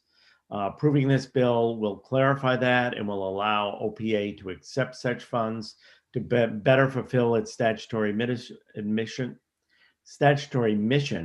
without requiring additional taxpayer or ratepayer support. Section 2 of the bill renames the existing statutory established position of Business Services Manager to Senior Assistant of the Public Advocate. The amendment reflects recent changes in the duties performed by the position with no change to the pay range. Thank you for your time, and I'd be happy to defer any questions to the public advocate or to my assistant, Skeet. Thank you, Senator Lawrence. Does the committee have any questions for the bill sponsor or for Skeet? Seeing, Representative Kessler. Yes, thank you, Mr. Chair. This question is for Skeet. Who's a good dog? Don't encourage him. His head will get bigger. Okay, seeing no further questions. Thank you very much, Senator. And we'll move on to the public advocate himself, who I believe is with us. Yes, Mr. Hobbins, welcome. Good morning, Senator Lawrence and Representative Berry, members of the Energy, Utilities, and Technology Committee. My name is Barry Hobbins. I'm the public advocate with the Office of the Public Advocate. For the reasons described in this testimony, the OPA urges the committee to vote ought to pass on LD 487. First of all, I'd like to thank Senator Lawrence for sponsoring this bill on behalf of the Office of the Public Advocate. I'm very, very pleased and always impressed with his summary of the bill. I think he's done a good job. Essentially, this bill addresses two items, both of which are related to administration and the operation of the Office of the Public Advocate. One is to modify the title and the functions of an existing position. And the second item is to clarify its potential acceptance of funds from outside sources such as grants and settlements. Because I'm limited in time, I think the name change speaks for itself.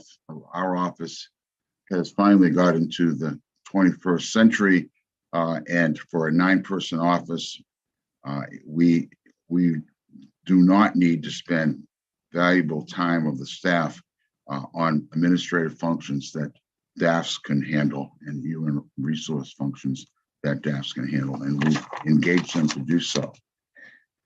The second part of the bill would allow the Public Advocate's Office to receive funds from sources. Now, this bill would not involve any funds from the general fund.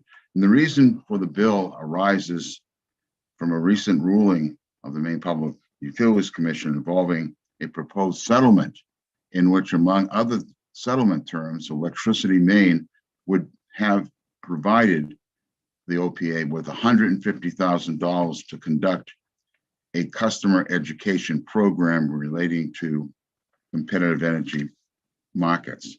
I've included a copy of that stipulation, which is attached to my testimony. The PUC rejected the settlement in part because it found that the OPA lacks statutory authority to accept such funds.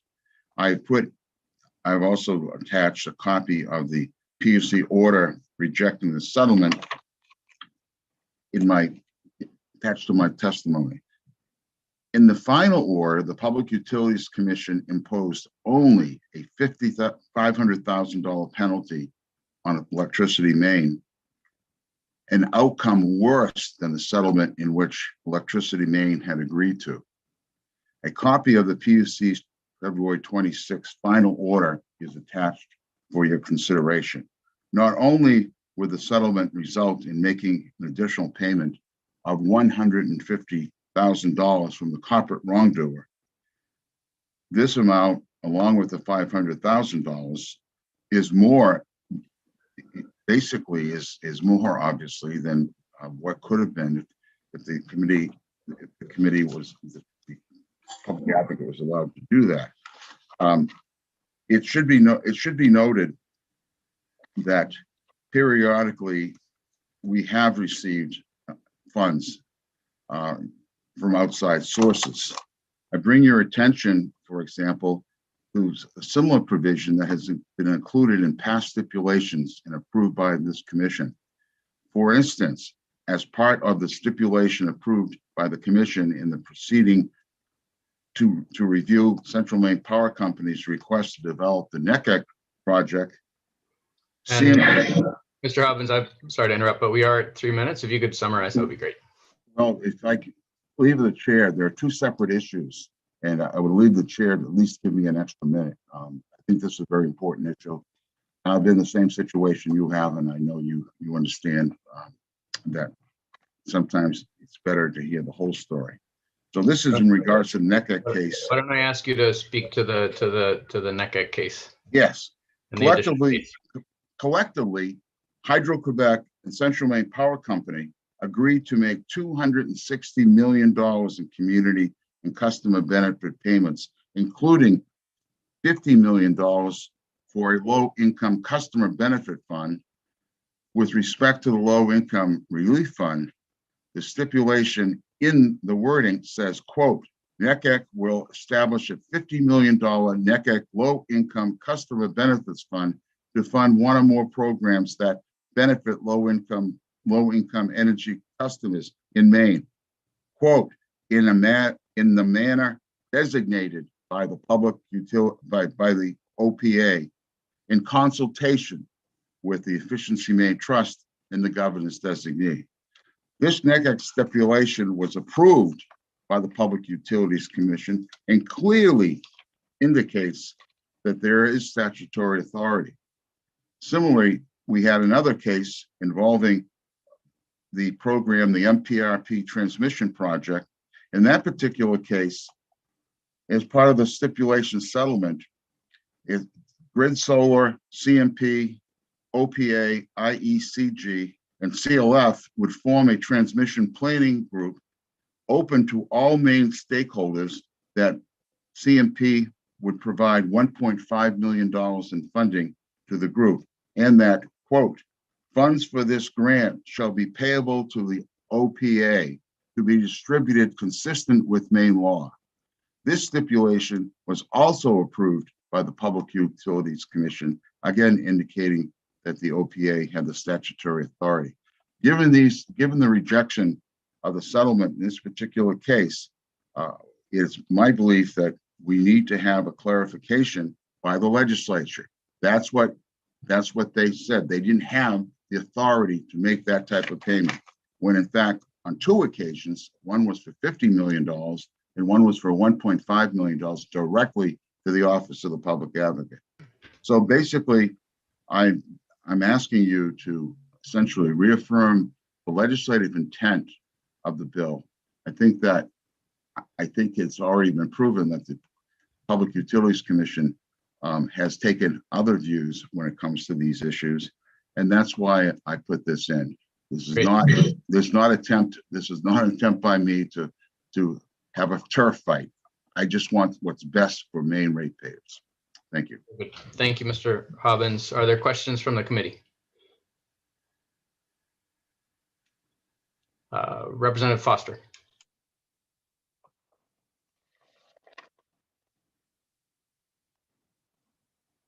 I think he's. Okay, looks like we lost Representative Foster. While he's coming back to us, He's muted. He's muted. Oh, I can't. I'm sorry, the space bar didn't work go. again. Thank you, Mr. Chair. Thank you, Mr. Hobbins. Briefly, if you could, refresh my memory, but I believe that when you are awarded through a decision monies from an issue that's been brought before the OPA, that monies do come in other ways besides these that you've mentioned today. And I'm wondering if you could remind me how those monies are applied. And those would be rewards that were or awards that were made based on hours your office has worked, other expenses when defending the ratepayers of Maine. Could you refresh my memory on how those? Well, first of all, we only have 9 members of staff. We have to rely upon experts on a retained basis through an RFP. In this particular case, we don't have in our budget, nor do we have staff time to put together and look beyond the box at a $150,000 program that would be honest with you, would provide customers with more and better information about competitive supply options. You remember last session, Representative Foster, this committee recognized the lack of information as contributing to various violations of competitive suppliers that were under investigation at that time. So basically, in this case, I know that the PUC says, well, you can go back to the legislature. We can't go back to the legislature for money from the general fund. We'd have to get an order for additional funds in this case. So our objective is not to get into a battle about, in the PUC and the public advocate should have one thing in common, and that is to help the ratepayer. I believe they do. In this particular case, I think my constructive judgment, they basically left money on the table, and they could have gotten $1 million because there were 2 separate instances. Read our brief. I think you'll see that. We asked for $1 million, and then at the end, we accepted after discussions. They accepted reluctantly coming up with an education fund for $150,000. So I'm sorry if I went around the barn on you, Representative Foster. Representative Foster, a follow-up. Yes, thank you, Mr. Chair. I guess I wasn't clear in my request. In what you're asking for here looks at some situations where that you want it clarified. What I was asking was just a reminder of in the past when, for instance, you filed against a utility and received an award that included payment for hours that your office put into that particular issue. How were those monies returned to you? In other words, your hours were charged against your budget, and I just would like to know when those monies were awarded? Where Well, they- the two instances, the money went to $1.5 million went into a fund which we held in escrow to pay for the study that I mentioned. And it was not to the benefit of the Office of the Public Advocate. It was to the benefit of stakeholders that I mentioned to you before. And from the COF to IECG to that group plus Grid Solar, I think was the other instance. And that money, we held it in trust, deposit held in trust for expenses. I believe there's still money in that account. We have to get the money from Central Maine Power Company. Basically, we are used as a conduit. The second instance, which I mentioned, is the $50 million. It is specific. I negotiated that arrangement for $50 million early on, and it became part of the final $260 million settlement. But again, that money is basically the use of it can be determined by the Office of the Public Advocate. I'm a team player, and the first payment of $315,000 was put into an escrow account to be used and directed by the Efficiency Maine Trust, just as the other payments were. So again, I'm not trying to build an empire. I'm not trying to, all I want to do is, if someone has a case and the wrongdo party is willing to pay $150,000 for a program which is needed, which is not provided by the Public Utilities Commission, I don't think that's asking very much. And quite frankly, we're a commonality of purposes. Obviously, our office is more aggressive, and people probably aren't used to that, but we've been very, very aggressive with our approach. And I think we've been successful. And I'm sorry if I offended the Public Utilities Commission, but that's the case. You should also know that we spent over $80,000 in expert witnesses on the Emera settlement, basically to sell the property to NMAX. In that particular case, the party that was buying offered to pay the expense of our expert. It should be noted that the Public Utilities Commission did not hire an expert. In fact, used our expert in part of their process. So obviously, we spent ratepayers' money, and that money obviously could have gone to other causes too, from basically the buyer of the property. Those are a couple of examples, but under no way that we are just trying to pad up the money here. That's just not the intention. In fact, I'm a little offended and disappointed in the approach that the PUC has taken with regard to the inference that there was some other scheme or something, or the perception that there was something wrong. There's nothing wrong. I just was trying to get the most I could out of a wrongdoer when they could have, the PUC could have, and that was their judgment based upon what they represented to the PUC, what they represented through the order. But again, I didn't think it was improper to be aggressive and ask the wrongdoer to pay $150,000 to improve an educational program, which ratepayers who got ripped off by Electricity Maine in over $11 million, I believe. So I'm sorry if I'm a little passionate about this, but I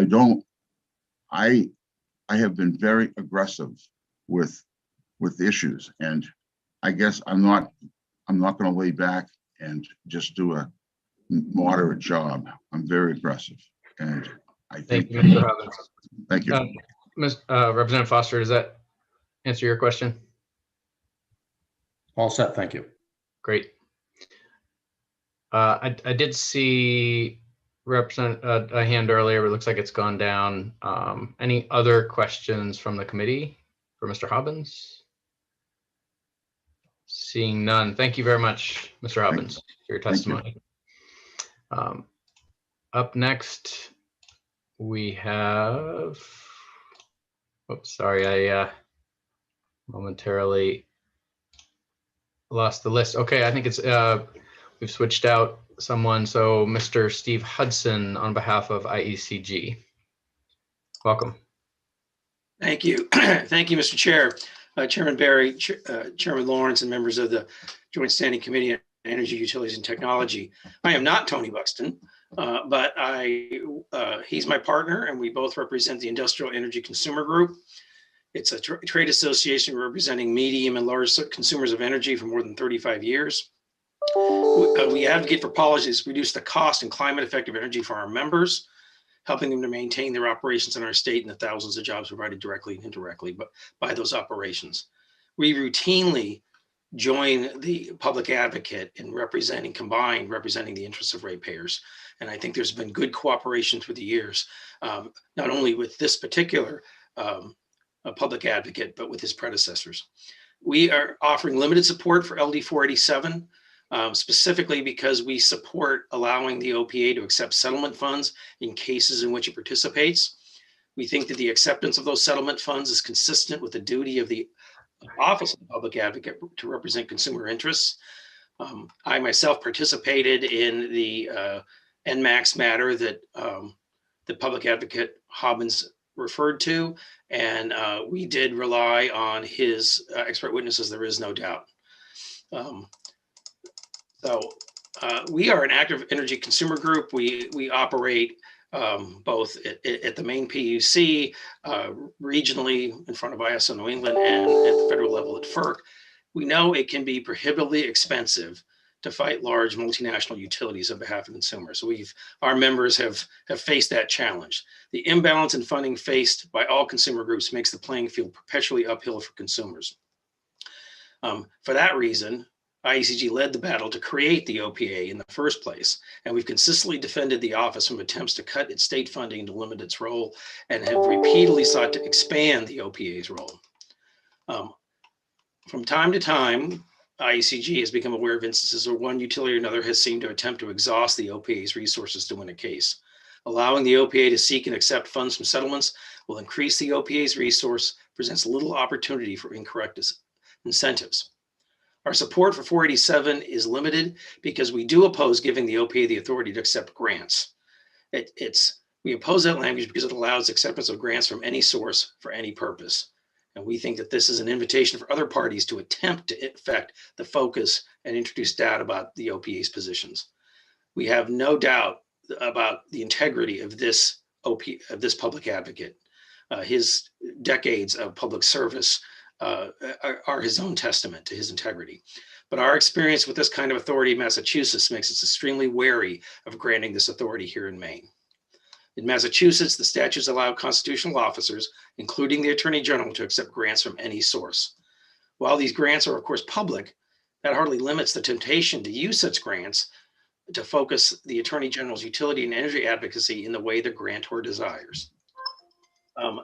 Some of these grants have been in very large amount, raising it at the very least reasonable questions about whom those constitutional officers actually represent in related matters.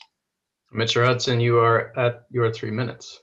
We thank you. So we support the bill with regard to the settlement funds. We request the removal of the authority for accepting grants, and we're happy to answer any questions now at the work session. Thank you. Great, thank you, Steve. Any questions from the committee? We'll begin with Representative Grahowski.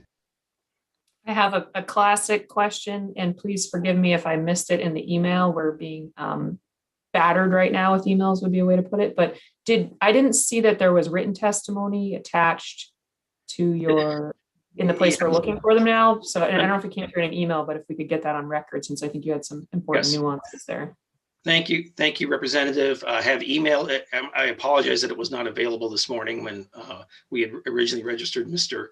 Buxton. It is available. I have emailed it to the analyst and the clerk, and after this hearing, I will attempt to upload it so that it'll be available for all interested parties.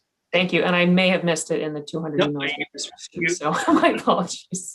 Well, no, we were definitely late on getting it to the committee clerk, so that's on us. It was forwarded. It was forwarded this morning. You should have it. It is a separate email that's not like testimony submitted on the portal. Thank you, Ben. Thank you, Ben. And I appreciate the clarification. And it is a good reminder to stakeholders generally. We do prefer it's uploaded as testimony, so it's all in one place and part of the public record. Any other questions for Mr. Hudson? Okay, seeing none. Thank you very much, Mr. Hudson. And we do have written testimony from Kathleen Meal. It doesn't look like she is present, so she may just be leaving it at her written testimony, but we'll call the committee's attention to that. And I believe that concludes the testimony in favor. I will give a moment at the end just to double check if anyone's waiting to speak on this bill, but I know the chair of the Public Utilities Commission is waiting to speak, neither for nor against. Welcome, Chair Bartlett. Good morning, Representative Berry, Senator Lawrence, members of the committee. It's a pleasure to be with you to discuss LD 487. Section 1 of the Act would authorize the public advocate to legally accept funds in addition to its assessment on utilities. The Commission is opposed to allowing funds to be paid to or used at the sole discretion of the public advocate as part of a settlement or stipulation that resolves a matter before the Commission. We presume this legislation results, at least in part, from our recent rejection of stipulations that included provisions that would have directed money to or established funds to be administered by the public advocate. Our written testimony has more information about these proceedings. I'd be happy to answer questions at the end, and it's fair to say I have a different view of them than the public advocate.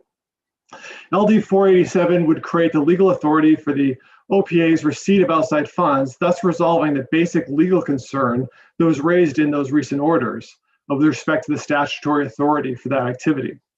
What it would leave unresolved, however, is the issue of a possible perception of a conflict of interest or lack of confidence in the real or perceived motivations of the OPA in agreeing to settlements.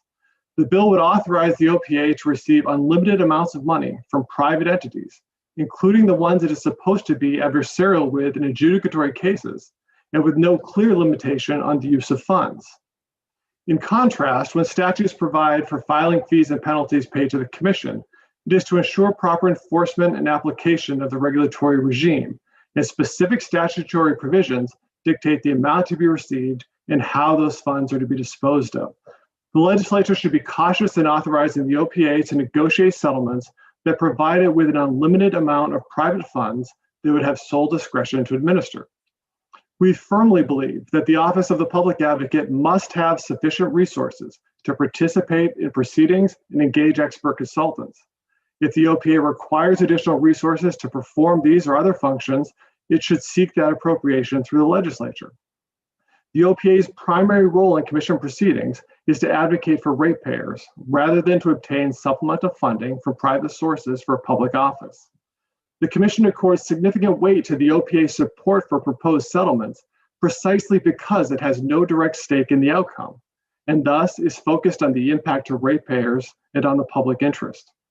We are concerned that this change in law would undermine the confidence in the independence of the Office of the Public Advocate and ultimately erode faith that its support of settlements is rooted entirely in the public interest. The Commission offers no comments on Section 2 of the Act, and I'm happy to answer any questions on some of the specific cases or otherwise. Thank you, Commissioner Bartlett. And are there questions from the committee?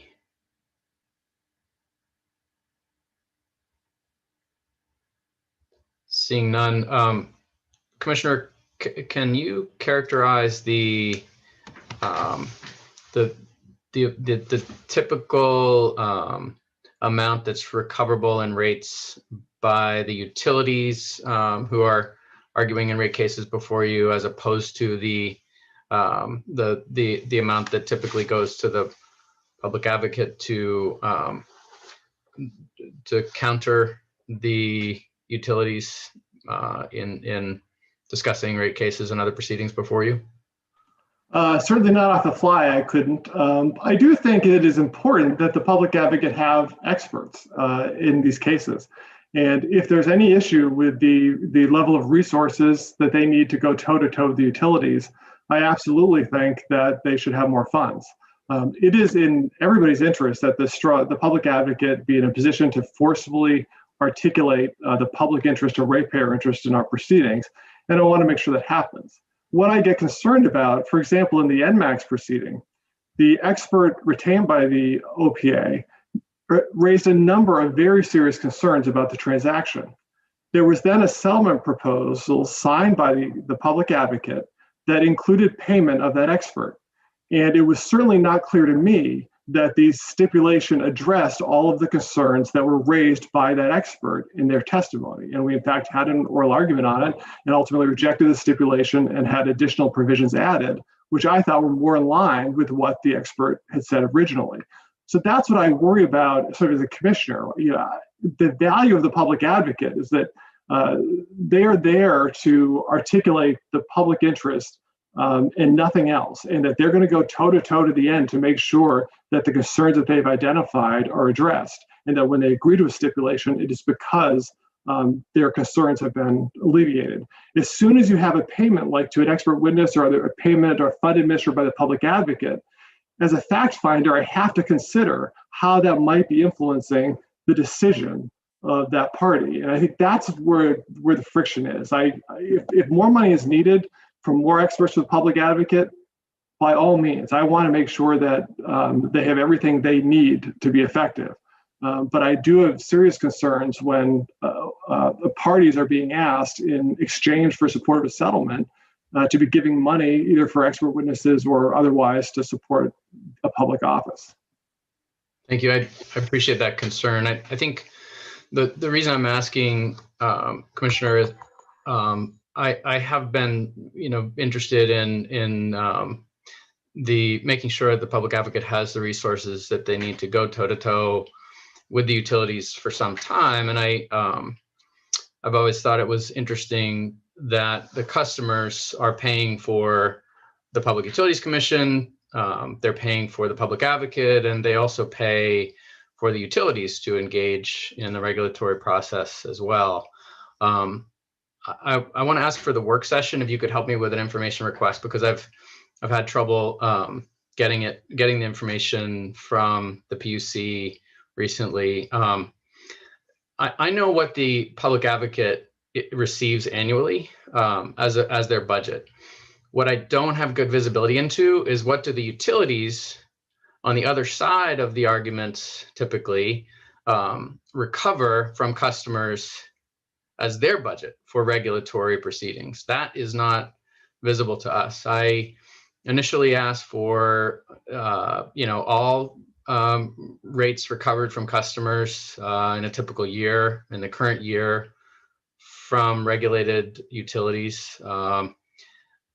That was too much to ask, apparently. And then I asked as a follow-up if I could instead just get the top 10. So the largest 10 utilities, what do we allow them? What are they taking from customers as part of rates this year to pay for their regulatory proceedings before you?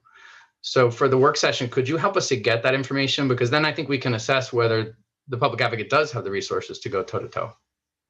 I think if we could let us do one case as an example, whether it's maybe CMP's rate case would be a good example of it. I think that the challenge that we got when we were looking at the top 10 is that you really have to go back and dig into multiple rate proceedings. For example, if depreciation is an issue in a rate proceeding once every 15 years, we have to look at, there'll be a rate case that says, okay, you can normalize your fees related to depreciation over a 15-year period. And then you may have two intervening rate cases that are assigning fees differently for those cases. So it's not as simple as just looking at here's what the rate is and an X amount is for regulatory proceedings. But we can certainly do the homework of digging into one more in depth to make sure that we have the information for you. And I would have to note that this would be limited to the distribution side. We have much less visibility on the transmission side because that is regulated by FERC. Thank you. I'll follow up, but I would like to know more than just about one specific case. Representative Cuddy. Thank you, Mr. Chair, and thank you, Mr. Bartlett, for your testimony. Is it fair to sort of sum your testimony up that the problem you have with the bill is that it would create either a real or perceived conflict of interest in the final agreement reached by the OPA? Yes. Okay. Is it, could I have a follow-up? Sorry. You mentioned in your testimony that the Office of the Public Advocate wouldn't have any controls on how the money was spent. That seems like a side issue if you're concerned about real or perceived conflict of interest, because the conflict is going to come from the money coming into the OPA's office. So whether or not there are controls on how the money is spent or what the public advocate can do with it seems. So yes, let me answer it this way. So a couple of the proceedings that I mentioned in the testimony relate to enforcement proceedings. These are proceedings, electricity main is a classic example. It's an enforcement proceeding that we've initiated because our rules have been violated and we're seeking some sort of penalty. In that case, the public advocate has come in and negotiated something, sort of how funds are being used as part of that enforcement proceeding. In the CMP, similarly in the CMP disconnection notice case, the public advocate wanted to basically direct how the penalty funds would be used, which we said felt was in contravention of the statute, which laid out how penalty funds should be used by the commission. So I think it depends on the nature of the funds. If you're talking about what would otherwise be a penalty being moved into the public advocate's control away from the commission's control, I think that's a fundamental change in how we are enforcing and collecting and administering penalty funds. All these things could be done without this change. So for example, if the public advocate concerted electricity main about having a public service campaign, that certainly could have been included as part of a settlement. The issue was that it was being at the sole direction of the public advocate without oversight from us and without an assurance that that money is going to be used for that purpose. So I think you can accomplish essentially the same thing. If the goal is how do we make sure that ratepayers gain a maximum benefit, that can be structured a lot of different ways that are not simply moving money to the sole discretion or control of the public advocate. And I think that's especially concerning if you're dealing with enforcement proceedings, where essentially control would be, as part of these stipulations, would be shifted from the oversight of the commission, consistent with statutory provisions on how these funds are used, to another agency directing how they get spent.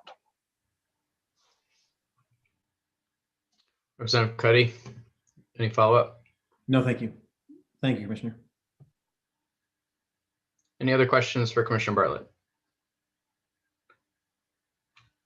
Okay, thank you, Commissioner, for your testimony. And thank you.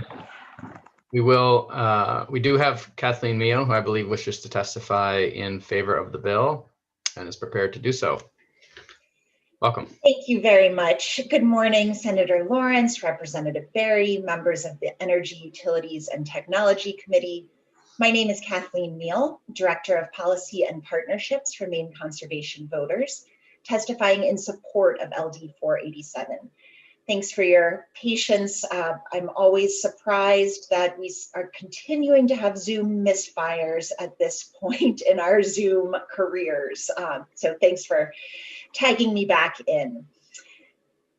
Maine's 4-year climate action plan, Maine Won't Wait, calls for a rapid clean energy transition to ramp up renewable energy supply and convert higher emitting energy sources like fossil fuels to electricity.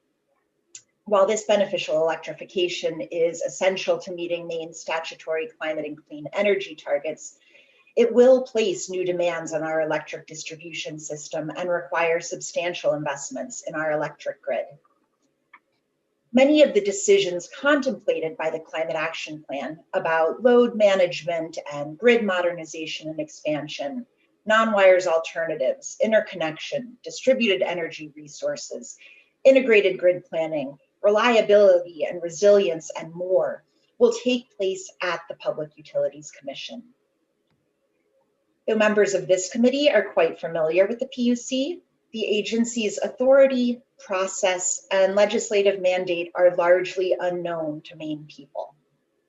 Even highly engaged citizens used to calling all of you and testifying in public hearings are unlikely to get involved at a PUC docket. Instead, Maine people rely on the Office of the Public Advocate to represent our interests and advocate for rates, services, and practices that ensure reliability and advance our priorities. The scope of this vitally important work will only grow as the PUC examines grid modernization, evaluates utility rate reform, procures clean energy contracts, and considers transmission and distribution expansion. We all know that utility interests will be well represented in these conversations. And Maine's public advocate needs maximum flexibility to ensure that Maine people are well informed and well represented in that work as well. By reframing the business services manager position as a senior assistant, OPA is expanding that capacity within current staffing levels and bringing a different lens to the complex challenges we face. Clarifying that the public advocate may legally accept funds from other sources will further expand the pool of available resources and enhance OPA's impact. Maine Conservation Voters supports this bill and urges you to vote ought to pass. Thank you for the opportunity to present testimony, and I'm happy to answer any questions. Thank you, Ms. Meehan. That was exactly 3 minutes. Nicely done. Are there questions from the committee? Seeing none, we appreciate your testimony. Thank you very much.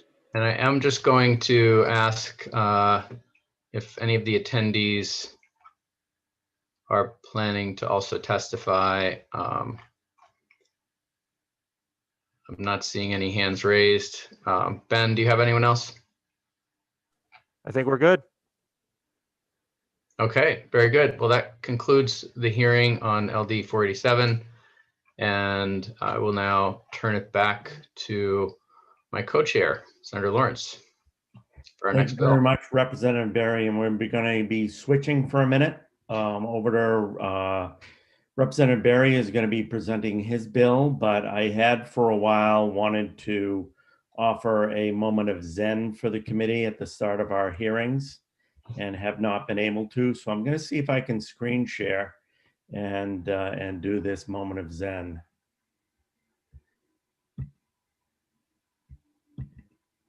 Is that it? You see it? This comes courtesy of Garrett Corbin from the PUC. And we don't have any canned laughter, Representative Kessler, but it's two dogs discussing how many Zoom meetings they have to interrupt today. So with that, if somebody could show me how to get rid of this screen share. So at the top of your screen, there should be a red box that says stop sharing. Oh, beautiful. I've wanted that option in my life many, many times. Okay, we're now going on to LD 500.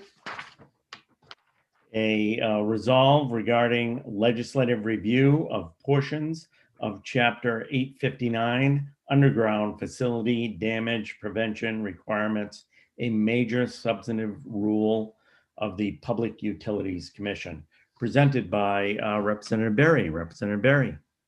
Thank you, Senator Lawrence, fellow members of the Committee on Energy, Utilities, and Technology. I am Seth Berry, State Representative from Bodenham, and here to present LD 500, resolve regarding legislative review of portions of Chapter 895, Underground Facility Damage Prevention Requirements, a major substantive rule of the Public Utilities Commission. This is an emergency enactor, and put simply, and those of you who are on the committee previously will recall this quite well. This resolve will provide for legislative review and finalization of the underground facility damage prevention requirements that we asked the PUC to put together last year as part of LD 1892. That's right, LD 1892, which was to some extent prompted by the explosion in Farmington. I'm sure you all recall that tragic day in September when the LEAP facility in Farmington exploded and lives were lost. There were very dramatic injuries and some very heroic individuals as well who helped with that.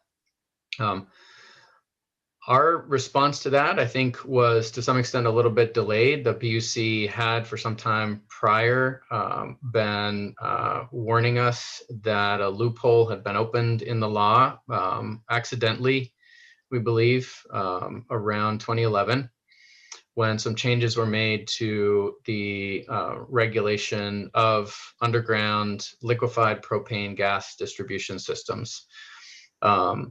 There was some discussion back then about, camps and underground lines not needing to be regulated, but really no attention was paid to the fact that some of these tanks are quite large. The Civic Center, for example, where we'll be meeting tomorrow, has some a very large array of propane tanks with underground lines.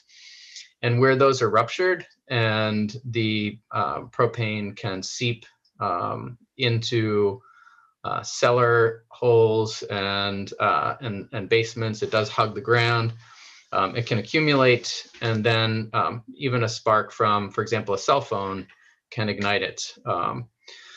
So we saw that very dramatically in the Farmington disaster, and felt that it was appropriate to finally listen to the PUC and to bring underground LP lines fully under DigSafe. This also increases our mandate was to also increase the administrative penalties for violations of DigSafe from 500 to 1,000 for violation, and from 5,000 to 10,000 for a subsequent violation occurring within 12 months of an earlier violation. So that was the mandate that we enacted last year. I believe it was unanimous, and there are roll calls to that effect. So this is the PUC now bringing the rules back to us that we asked them to put together.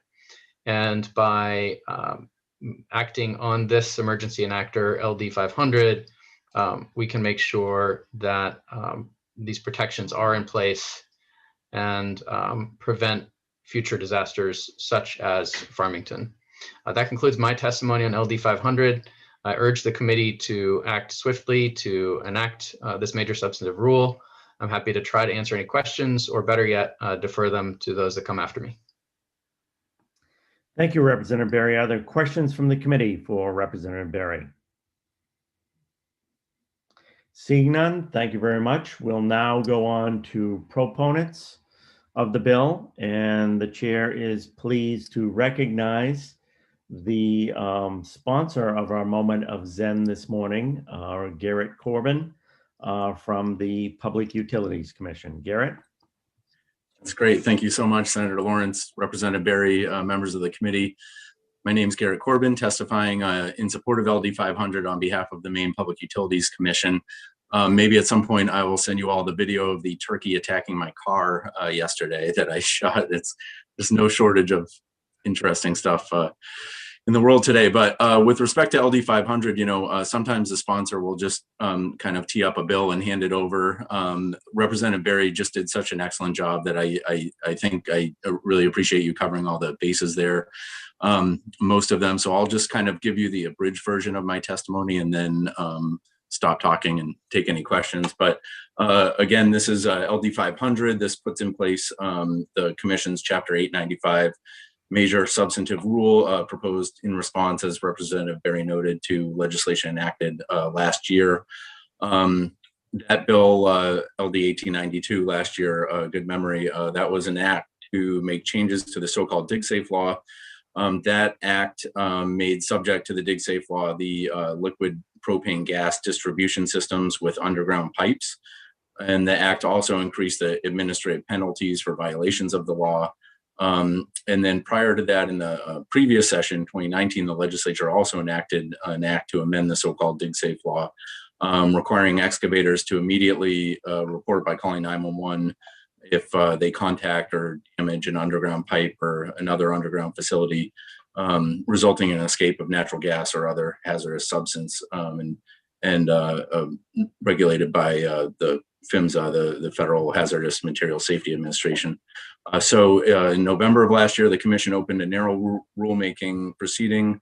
It was major substantive pursuant to Title V, Section 8071, to implement the changes. The proposed rule makes a couple minor housekeeping changes as well. The rulemaking was conducted in accordance with the law. Public hearing was held on December 14th, and written comments were accepted until December 28th of last year. And just to quickly describe the changes to the rule, you have more detail in my written testimony, but sections A and E referred to a change requiring excavators and operators to call the Commission as soon as possible after an incident occurs. Right now, or prior to the law changing, the notification was required in writing, and so now a call to the Commission, in addition to that written communication, would be required. Sections B and C are non-substantive technical revisions, and then Section D modernizes and streamlines facilities marketing communications between excavators and operators. And then again, rule towards the end of the testimony just kind of mentions Section 8D1 includes the penalty amounts that were revised in statute last year as well. So with that, I'd be happy to take any questions the committee may have. Great, and I'm going to put Senator Vitelli on the spot and see if she may be able to take the virtual gavel for a minute. He who must be obeyed needs to go outside and chase squirrels right now. So if you could just handle the questions for Mr. Corbin. Senator Vitelli, thank you. We'll be happy to step in for you, Senator. Thank you very much. This could be a second moment of Zen. We don't know. Are there questions from the committee for Mr. Corbin?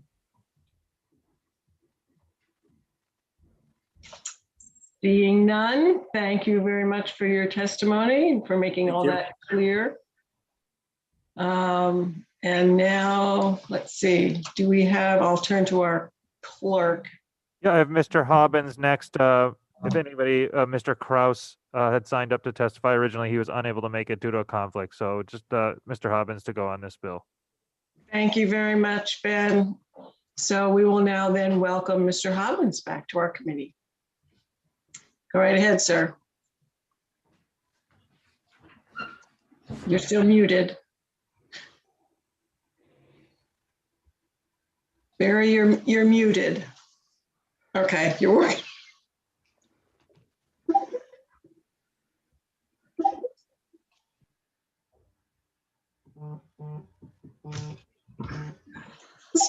Still not hearing you.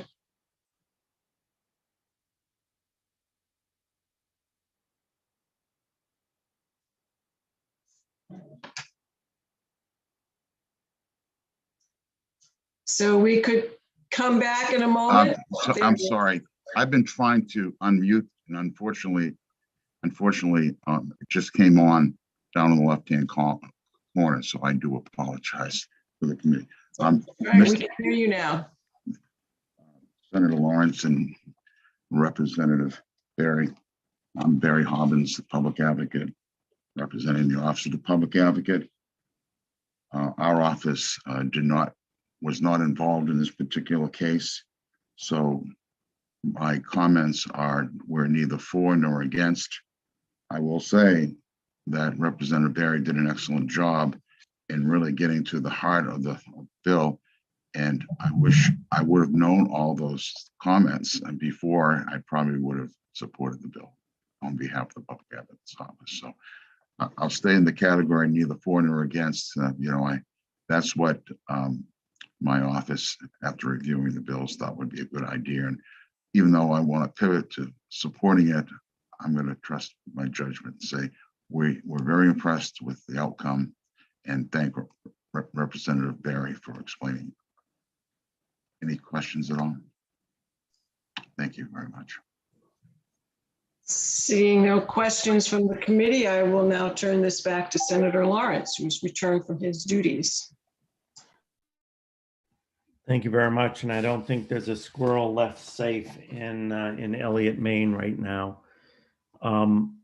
I see, did we skip over Roger Kraus from the Maine Water Utilities Association?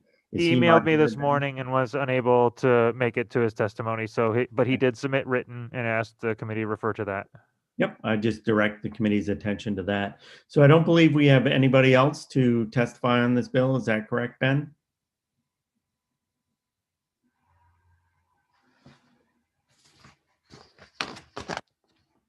Ben, is that correct?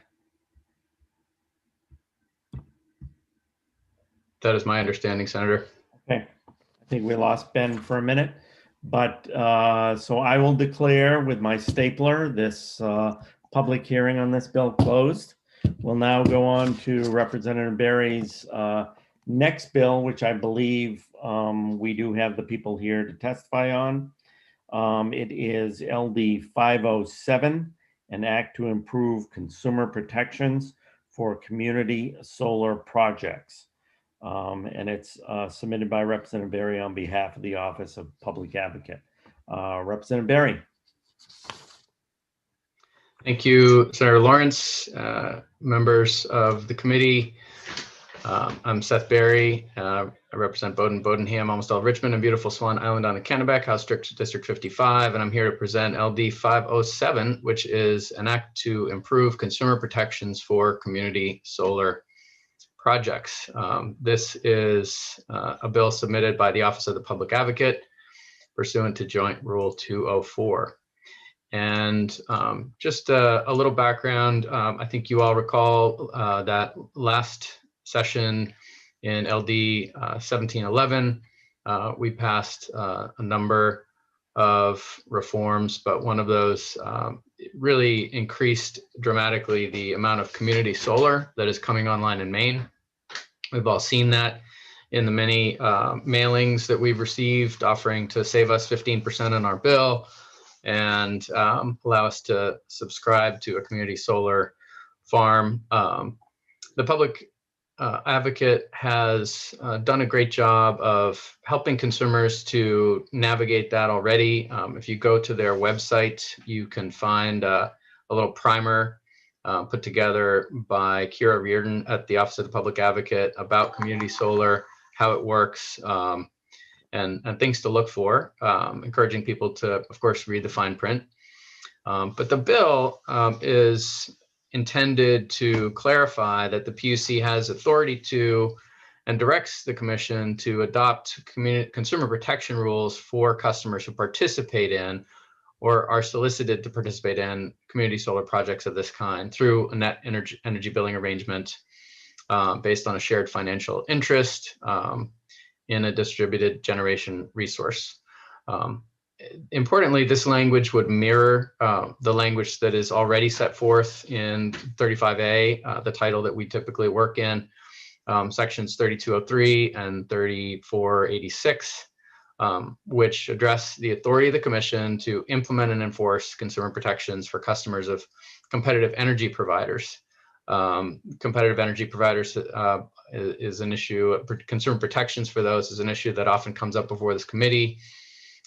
We have had to kind of tighten down some regulations there to prevent, customers from being misled, hoodwinked, taken for more than they should be taken for. And the idea here is to just ensure that community solar enjoys similar protections.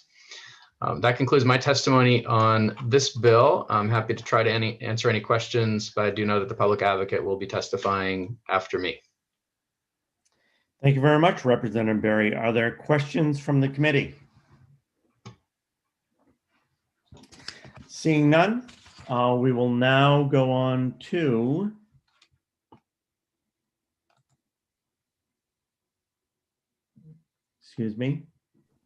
testimony on LD 507. And the chair will recognize again, Mr. Hobbins, Barry Hobbins, from the Office of Public Advocate. Barry? Thank you very much, Senator Lawrence and Representative Berry. I'm Barry Hobbins. I'm the Public Advocate with the Office of the Public Advocate. And for the reasons described in this testimony that you have, the OPA urges the committee to vote ought to pass on LD 507. The need for this bill, as it's been discussed, arises out of the developments that occurred following enactment in 2011 of Title 35A, Section 3209A, which allows customers to participate in net energy billing through and shared financial interest in community solar projects. In the wake of this enactment, the state has seen a surge in the development and marketing of such products in fulfillment of the intent of the legislature. This surge, however, has revealed a gap in the original legislation with respect to jurisdiction over consumer protection for customers being solicited to participate in these projects. I appreciate the fact that you mentioned the website. We did put together a tutorial educational piece on the website. Kira Reardon was instrumental in putting it together, was the consumer advisor in our office. And I urge you to take a look at it. I think it's a good way for people to understand it. However, what we need to do is make sure that the Public Utilities Commission has jurisdiction to address potential predatory or anti-competitive marketing practices or any unfair billing practices by project developers, marketers, and operators. So in the absence of statutory authority being granted to the PUC, the responsibility to investigate or enforce these practices will fall on the Attorney General. It's our opinion that the Attorney General's office, in the busy process they have in being understaffed, does not or lacks the technical expertise and resources to carry out this function effectively, and that the PUC is therefore the more appropriate designee for these responsibilities. I urge you to give this discretion, give this jurisdiction to the Public Utilities Commission so they can adopt consumer protection rules for customers who participate in or solicited to participate in community solar projects through a net energy billing arrangement. The law has demonstrated that it's becoming very popular to have the collective aspect of this law, but we need to have protection from those who are going to participate. So I urge you to provide net energy billing customers of community solar projects the protection of the law so we can more effectively protect the customers or the consumers in these ventures. Thank you very much. Thank you. Thank you. Are there questions from the committee for Mr. Hobbins? Yes, Representative Foster. Thank you, Mr. Chair. Thank you, Mr. Hobbins. I believe Representative Berry referenced and to some issues that you've already had brought to you by consumers. I'm wondering if you can give us any idea of what some of those issues might have been that were brought to you We had numerous issues calling us because the developers in the market has started a very aggressive door-to-door sales activity as a means of reaching prospective customers. And so they obviously had a bad experience with the competitive energy providers, and they thought that this might be some scam there. So we decided to become proactive and to educate the ratepayers and the customers in this regard. So I think the issues relate to many factors, such as whether or not they're used to, with competitive energy providers, have agreements of a year or have an opt-out. This particular case, some of those agreements could be for 10 or 20 years. So there's a lot of clarification that needs to be done in regards to the enforceability of first of all, the whole process. So I would say that we want to get ahead of it. We do not want to have any hole in the process of enforcement or the educational piece. I think is the most important part. And I wish our office could do more of that, but we're working on it because this is a very, very important issue. It's a good public policy issue too to talk about. So that's Follow-up, Representative Foster. Okay. Any other questions for Mr. Hobbins? Representative Barry. Thank you. As the sponsor of the bill, I'm a little reluctant to ask a question, but then again, it's your bill, Mr. Public Advocate. So I'll take a liberty here and ask if I want to ask about RECs, renewable energy credits. In some of these arrangements are being retained by the owner of the facility. So if I subscribe to, a community solar provider, I may not receive ownership of the RECs. My question is, if the RECs are then sold by the owner of the facility to a third party, I really haven't bought something that is green. I haven't bought something that's renewable, right? The person who bought the RECs is paying for some green supply. So I wonder if we should add a clarification that it would be considered false advertising to represent to me that I'm procuring something green or renewable if those RECs are in fact being sold. Would you support that amendment? You are the one part I think is really important for consumers is most of these solar sites haven't been built, and basically that's one of the issues, and obviously that plays into the RECs issue. So I think you need to look at that. I'm hoping that the rulemaking part of this bill, giving the Public Utilities Commission the ability to write rules, will effectively do something to look into the clarification of RECs. That's beyond this, and that's one of the reasons we thought the PUC should have jurisdiction and not the Attorney General's office, because they have the expertise in dealing with RECs. So very valid point. Thank you. For a work session. Other questions for Mr. Hobbins? Seeing none, we'll now go on to Melissa Winnie for the Governor's Energy Office. Melissa?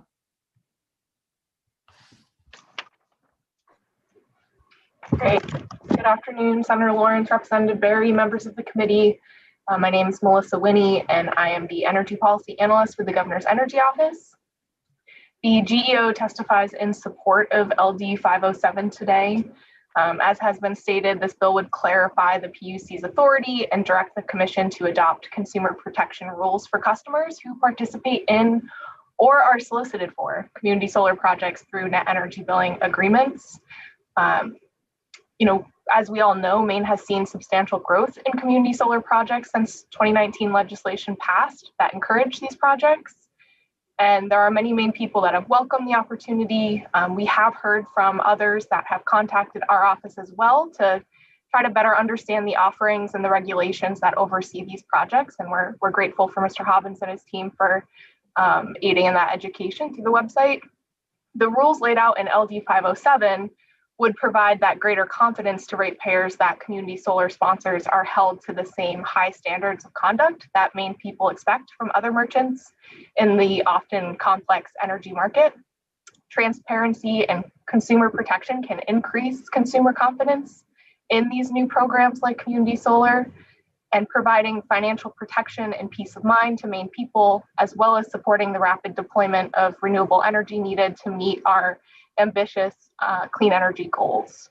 So we look forward to working with the sponsor and committee and other stakeholders on this legislation, but are supportive of LD 507.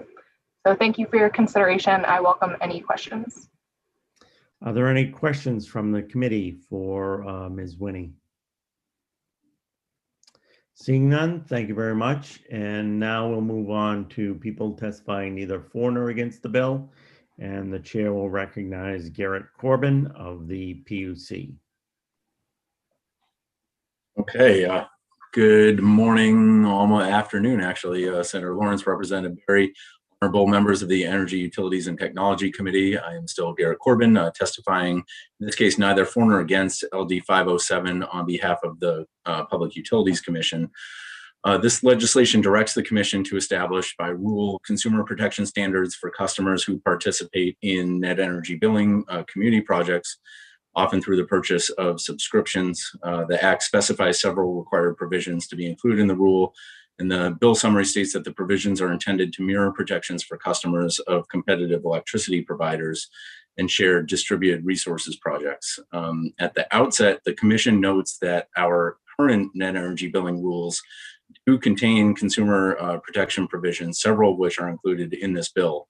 Though the provisions that are in the bill and also in our current rules are the disclosure form requirements, compliance with the Unfair Trade Practices Act, and the administrative penalty applicability.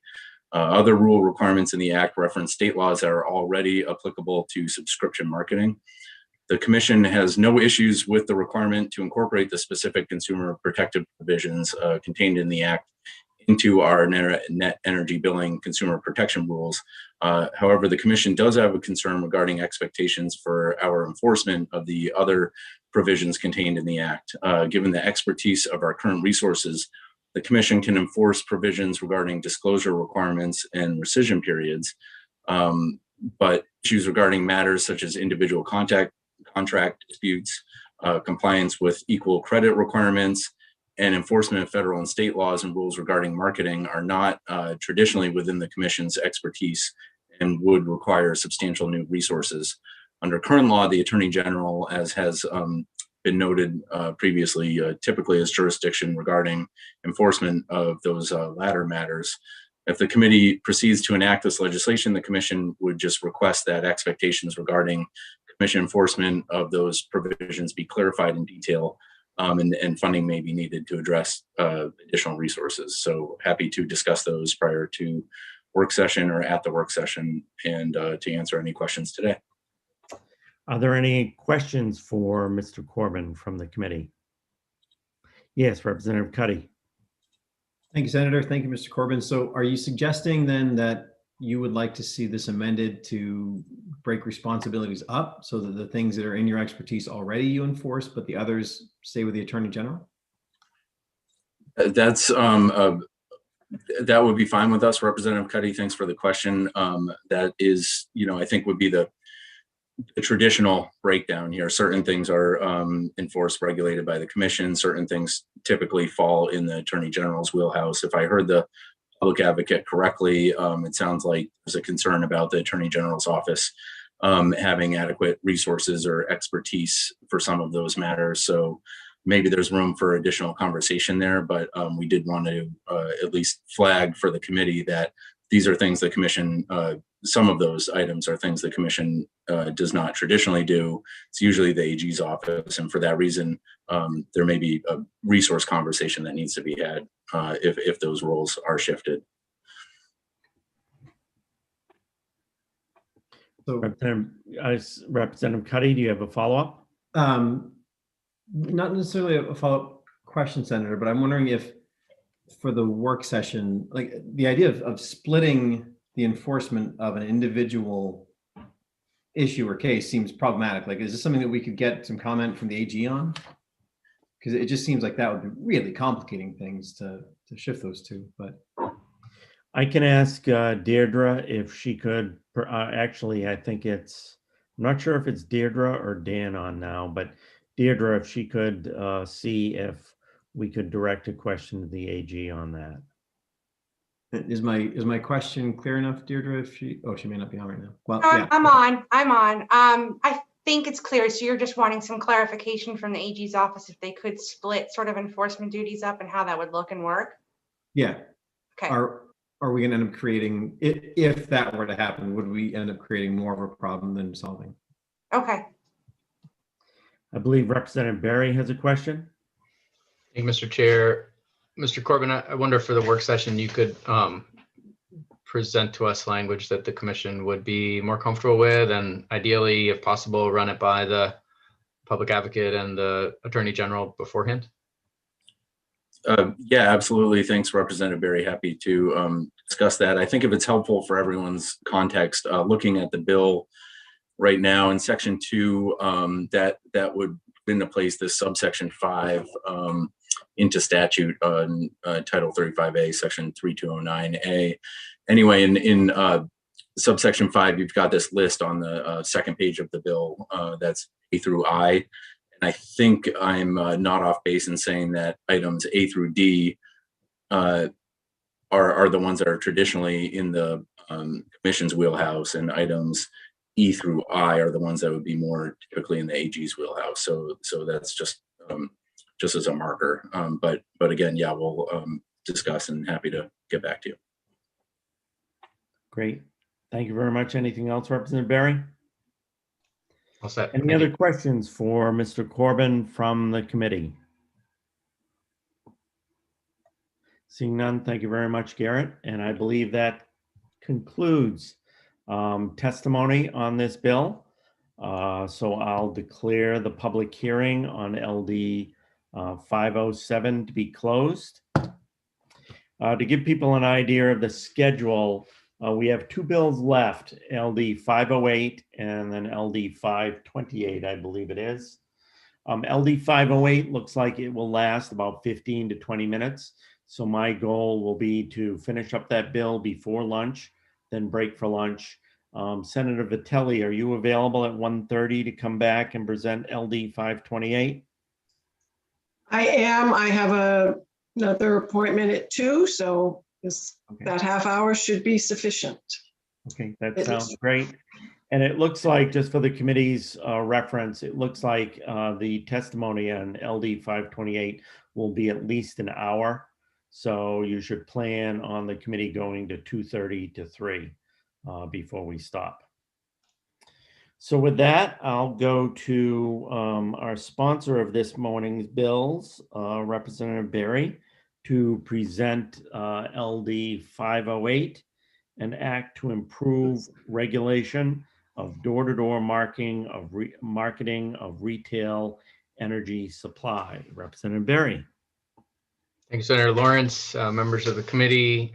Seth Berry here to present LD 508, an act to improve regulation of door-to-door marketing of retail energy supply. This is based on a bill, a conversation that we began in the previous legislature, but were unable to finish due to our early adjournment. This is another bill from the Office of the Public Advocate.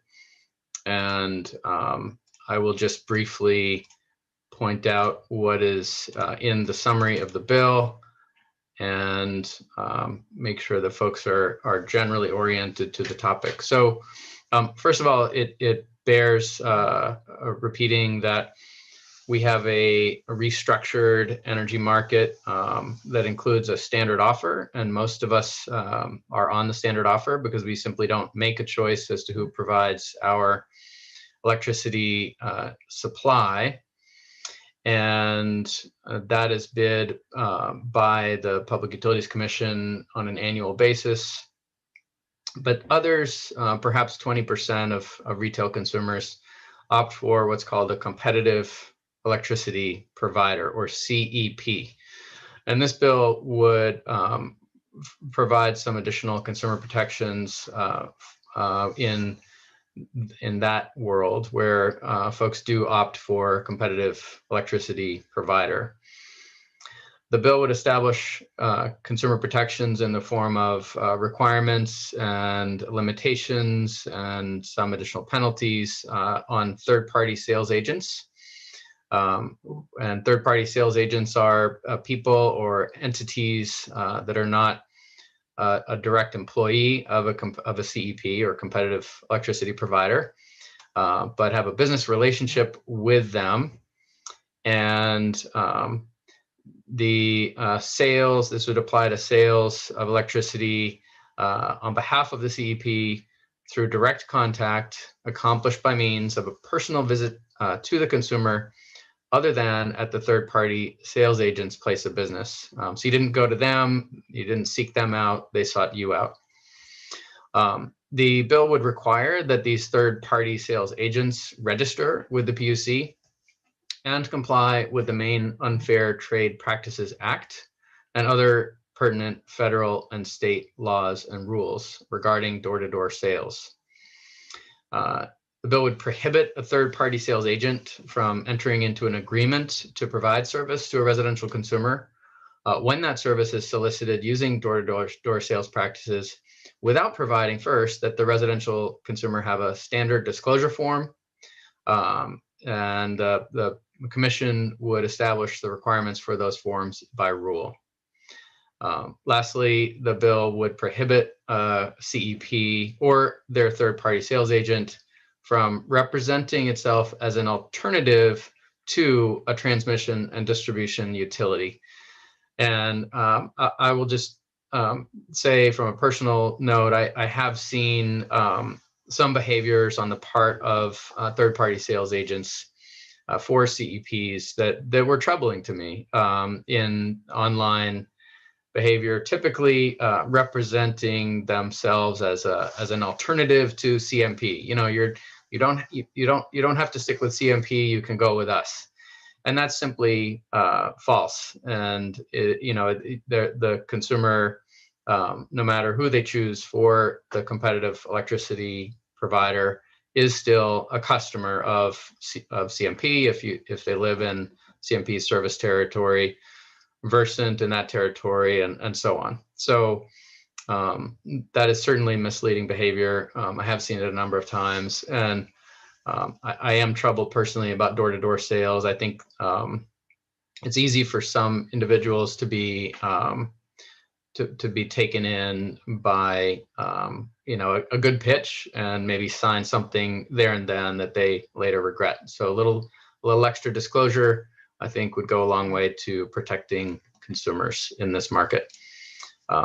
So that's my testimony. Happy to try to answer any questions, but it is a public advocate bill and they will testify following me. Thank you, Representative Berry. Are there questions for Representative Berry from the committee? Seeing none, I will now go on to those people in favor of the bill. And I'll recognize Barry Hobbins, Director of the Office of Public Advocate. Barry? Yes, thank you very much, Chairman Lawrence and Chairman Berry and members of the Energy, Utilities, and Technology Committee. My name is Barry Hobbins, and I am the Public Advocate with the Office of Public Advocate.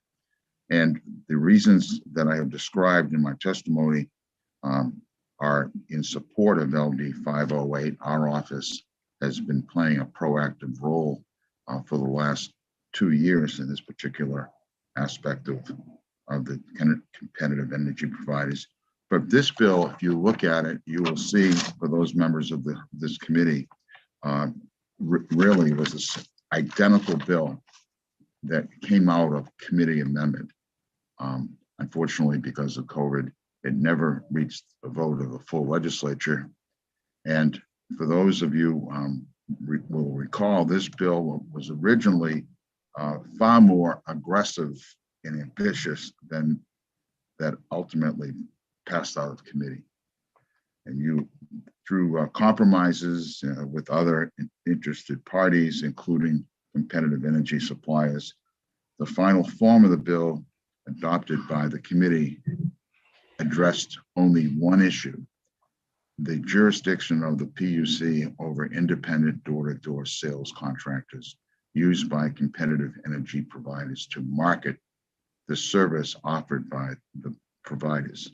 So this bill will grant to the Public Utilities Commission the authority to investigate claims against those third-party contractors and to impose civil penalties for violation of the consumer protection rules enacted by the legislature by statute and by the PUC by rule. We had extensive, if the committee will recall, those members who were on it the last time, there was extensive negotiations that was discussed in the work sessions and probably outside of the work sessions to negotiate the final language of this bill. And it's my hope that this proposal can be approved again through this bill swiftly and without controversy. Sometimes people will want to get a second look at it. This bill was very, very much, well, I won't say watered down. It is good. It's good legislation, but it's one that I think it needs to be addressed. And I hope this committee can do what the last committee did, and that is pass the bill out of the committee and let the legislature make the final determination. But it is a good bill, and it will potentially provide protection from anti-competitive and predatory marketing practices by contractors engaged in door-to-door sales and on behalf of competitive energy providers. So we had much testimony in work sessions last time and in the public hearing last time, and I hope that this bill will receive the same consideration that it did originally in LD 487. I'd be more than happy of the last session. I'd be more than happy to assist the committee with considering this in a work session or member of my staff. Thank you. Are there questions for Mr. Hobbins from the committee? Yes, Representative Grochowski. Can you recall, Mr. Hobbins, if this bill was reported out unanimously from our committee last year? I believe it was. I would have that was my recollection, but yeah, my recollection is that there was so much work that was done and commendable work that was done with stakeholders and with the committee, and it passed out of committee, and of course it hit the covert trash can, which unfortunately was not a pleasant situation. And I thought it would be wise to bring this back in the same form that passed by the last legislative session. Thank you. I'm sure Representative Grochowski, we can get Deirdre to answer a quick question at work session in a report, whether this was unanimous by the last legislature. Representative Kessler. Thank you. Could you please repeat the LD from the last Yes, session? it was LD 487. Thank you. Other questions for Mr. Hobbins from the committee? Okay, seeing none, thank you very much. I apologize, Representative Kessler, did you have a follow-up question? Nope, I see he doesn't. Okay, thank you very much, Mr. Hobbins. We'll now go on to additional testimony in favor of this bill.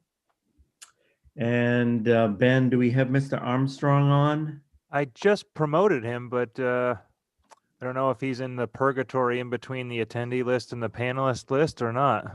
I don't know. Oh, here we are. I think he just popped in here. Thank you. We'll recognize Mr. Paul Armstrong from AARP for the purposes of testifying in favor of this bill. Mr. Armstrong, are you able to unmute yourself? Yes, I can. Good afternoon. I don't know. We're not getting video. Are you able to give us video?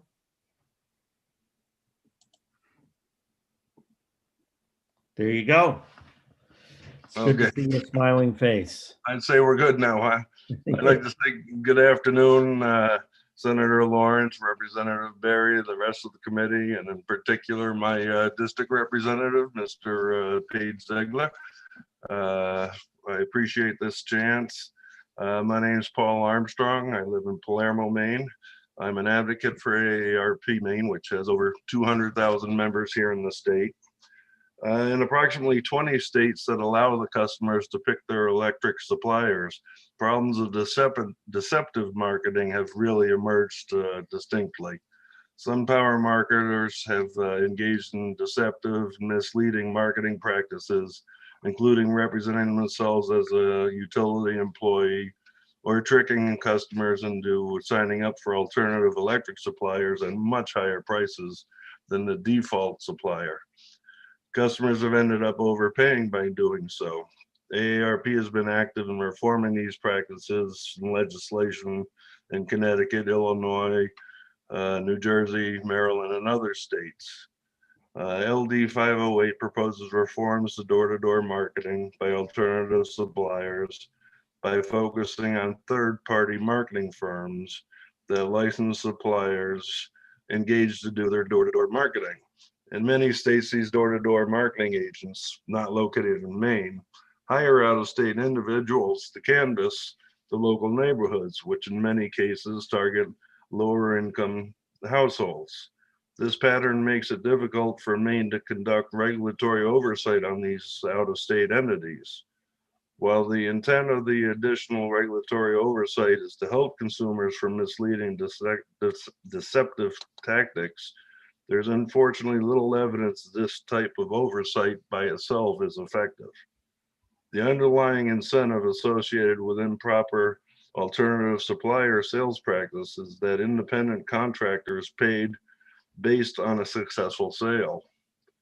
This type of payment structure incites misleading sales promotion at the door that conflicts with the fine print of the sales contract itself. Personally, I'm not even on the grid, but I've already received handfuls of mailings from different companies asking me to change my provider.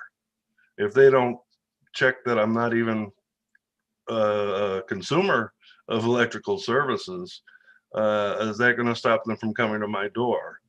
And I've been bothered and harassed by other door-to-door solicitors who have been aggressive overly, and I've had to ask them to leave my property. The actual sales speech at the door is not easily reviewable, and there's little oversight of what actually happens to incite the customer to sign a contract where the disclosures conflict with what the salesperson has promised. One additional policy we ask you to consider is to include a mandatory requirement that suppliers conduct an on-site review of actual door-to-door sales by each of their third-party agents on a regular basis and report these results of the review based on supervisory and managerial audits to a commission. Too often, the out-of-state supplier relies on a complete lack of actual auditing and oversight of their third-party agents. And it's a supplier whose licenses must be held accountable for their third-party actions. So we respectfully asked that we respectfully support that further reforms be done. I want to thank you for your time. Thank you very much, Mr. Armstrong. Are there questions from the committee? Mr. Armstrong, correct me if I'm wrong, all the people who testify on behalf of AARP are volunteers with the organization? Oh, yes, I'm fully volunteer. I do this out of my own desire. Well, congratulations. You've done a good job, and thank you for your for volunteering with AARP. Thank you. It's my pleasure to be part of the system. Thank you. Mr. Chair. We'll now go on to Steve Hudson. Mr. Chair, before Mr. Hudson begins, I'd just like to clarify the LD from the 129th was 1853. I just want to highlight that from the chat for everybody so we don't have to save the chat or anything. We will, and I've asked Deirdre just to do a little in her summary for this at work session, just do a little report on what happened in the prior legislature on this. We'll now go on to Steve Hudson from NRG Energy, Inc., testifying in favor of the bill. Steve? Thank you very much, Mr. Chairman. Senator Lawrence, Representative Berry, and members of the Joint Standing Committee on Energy, Utilities, and Technology. I first want to start by saying I'm Stephen Hudson. I'm a partner with Purdy Flaherty. I'm here today representing NRG Energy Inc. I want to apologize. My client, Candy Terry, who is the Director of Government Affairs for NRG, was going to be here today, but she's had a conflict come up and she was going to be available later this afternoon, but she's not available currently, so you'll have to put up with me. NRG Energy Inc. is one of America's leading energy companies, has over 23,000 megawatts of generation in its portfolio, and has approximately 6 million retail electricity customers nationwide. Here in Maine, we have NRG has 2 affiliates, Zoom Energy, and the recently acquired Direct Energy Business, which are regulated competitive electricity providers here in Maine. Members who were served on the committee last session may remember that NRG testified in opposition to LD 1853, which as introduced sought to prohibit door-to-door marketing. But we appreciate very much the amount of time that the committee spent on this issue last session and the efforts of both the Public Utilities Commission and the Public Advocate to engage with us on this issue. We further appreciate the Public Advocate's effort in developing LD 508 in light of the time and effort spent on this issue last session. It's those efforts that cause us to be here today to express support for LD 508, although we do have an amendment that we would ask the committee review to reflect our belief that the key to proper regulation of retail marketing of electricity and the proper use of third-party sales agents is through the CEP, who has the long-term vested financial interest in the customer and is large enough to be held accountable by the PUC to ensure proper accountability to both the customer and to the state's agencies. That amendment is attached as separate testimony, and we'd be glad to go through that now or at the work session. To be clear, NRG supports the intent of LD 508 to provide comprehensive disclosure to customers and prompt and effective enforcement for violations of Maine's laws and regulations. NRG believes that the best way to do so is to make it clear that CEPs are responsible for ensuring such compliance and that they remain answerable to the state on behalf of its citizens. Where we differ with the approach in the current LD 508 is that while that bill as drafted focuses on regulating the third-party sales agents, our proposed amendment attempts to fold that regulation into the regulation of the CEP and requires the CEP to specifically ensure that actions on its behalf comply with Maine's regulatory requirements, or else they'll face the consequences. In my testimony, you're going to see a summary of Maine's current regulatory scheme. NRG believes that it is a robust, strong system within Maine. I think previously we provided additional information on Maine's Unfair and Deceptive Trade Practices Acts and the resources for consumers on the Attorney General's office. But I'm not going to go through that now. I'm just going to say our support for strong regulation and the consumer confidence and consumer benefits that strong regulation can bring, and what we believe is the importance of face-to-face retail electricity marketing can help develop renewable electricity retail growth and help Maine meet its carbon goals. But I'm happy to discuss our NRG support of the competitive retail electricity market. And now we're at the work session and be glad to answer any questions. Thank you. Thank you, Mr. Hudson. Are there questions from the committee? Seeing none, thank you very much. And our last person to testify today is Bob Howe. And Bob, on my list, it just identifies your firm. Could you just identify, if you're here on behalf of a client, who that client is? I certainly will. Thank you, Senator. Members of the committee, I'm Bob Howe. I'm a resident of Brunswick, a former member of the legislature's Committee on Energy, which existed at one time. And I'm here on behalf of Constellation New Energy. Like Steve, I'm pinch hitting for somebody else. Gretchen Fuhr is the state government affairs manager for New England for Constellation New Energy, and she's in some other New England state today. You have her statement and a proposed amendment. I will not read the entirety of the statement. Constellation New Energy is a competitive electric provider in Maine, serving commercial and industrial customers only. It does not do residential, retail, electricity sales. The only reason we're here today is we believe the intent of the bill was to more thoroughly regulate retail residential sales. We think the bill which indeed was the LD 1853 committee amendment last year, which I believe was unanimous, that language may inadvertently encompass some of the activities of CEPs that serve commercial and industrial customers. Constellation certainly supports the intent of the bill. There have been some egregious examples of the behavior of other CEPs and their third-party sales agents. As Representative Berry mentioned, I would mention in particular the class action settlement against Electricity Maine. I believe it was the Vayu case, in which Electricity Maine was alleged to have employed sales agents who posed as CMP employees, including wearing CMP uniforms and carrying CMP badges. So I would like to just briefly take you through the committee amendment and what it would do. Okay, I'd ask Bob, just in consideration of time, that it be brief. I'm going to do my best. The amendment on the first page, and there are 9 pages because Gretchen marked up the entire bill, would limit the definition of a third-party sales agent to those engaged in retail residential sales. It would also not include, it would make it clear that in addition to employees of competitive electric providers, that so-called registered brokers also not be deemed third-party sales agents. And the reason for that is stated in the testimony. The other change I want to point out is on the 7th page. As Representative Berry said, apparently some sales agents have said to potential customers, come with us and you can get rid of CMP, and thus the language in the bill, alternative to a transmission distribution utility.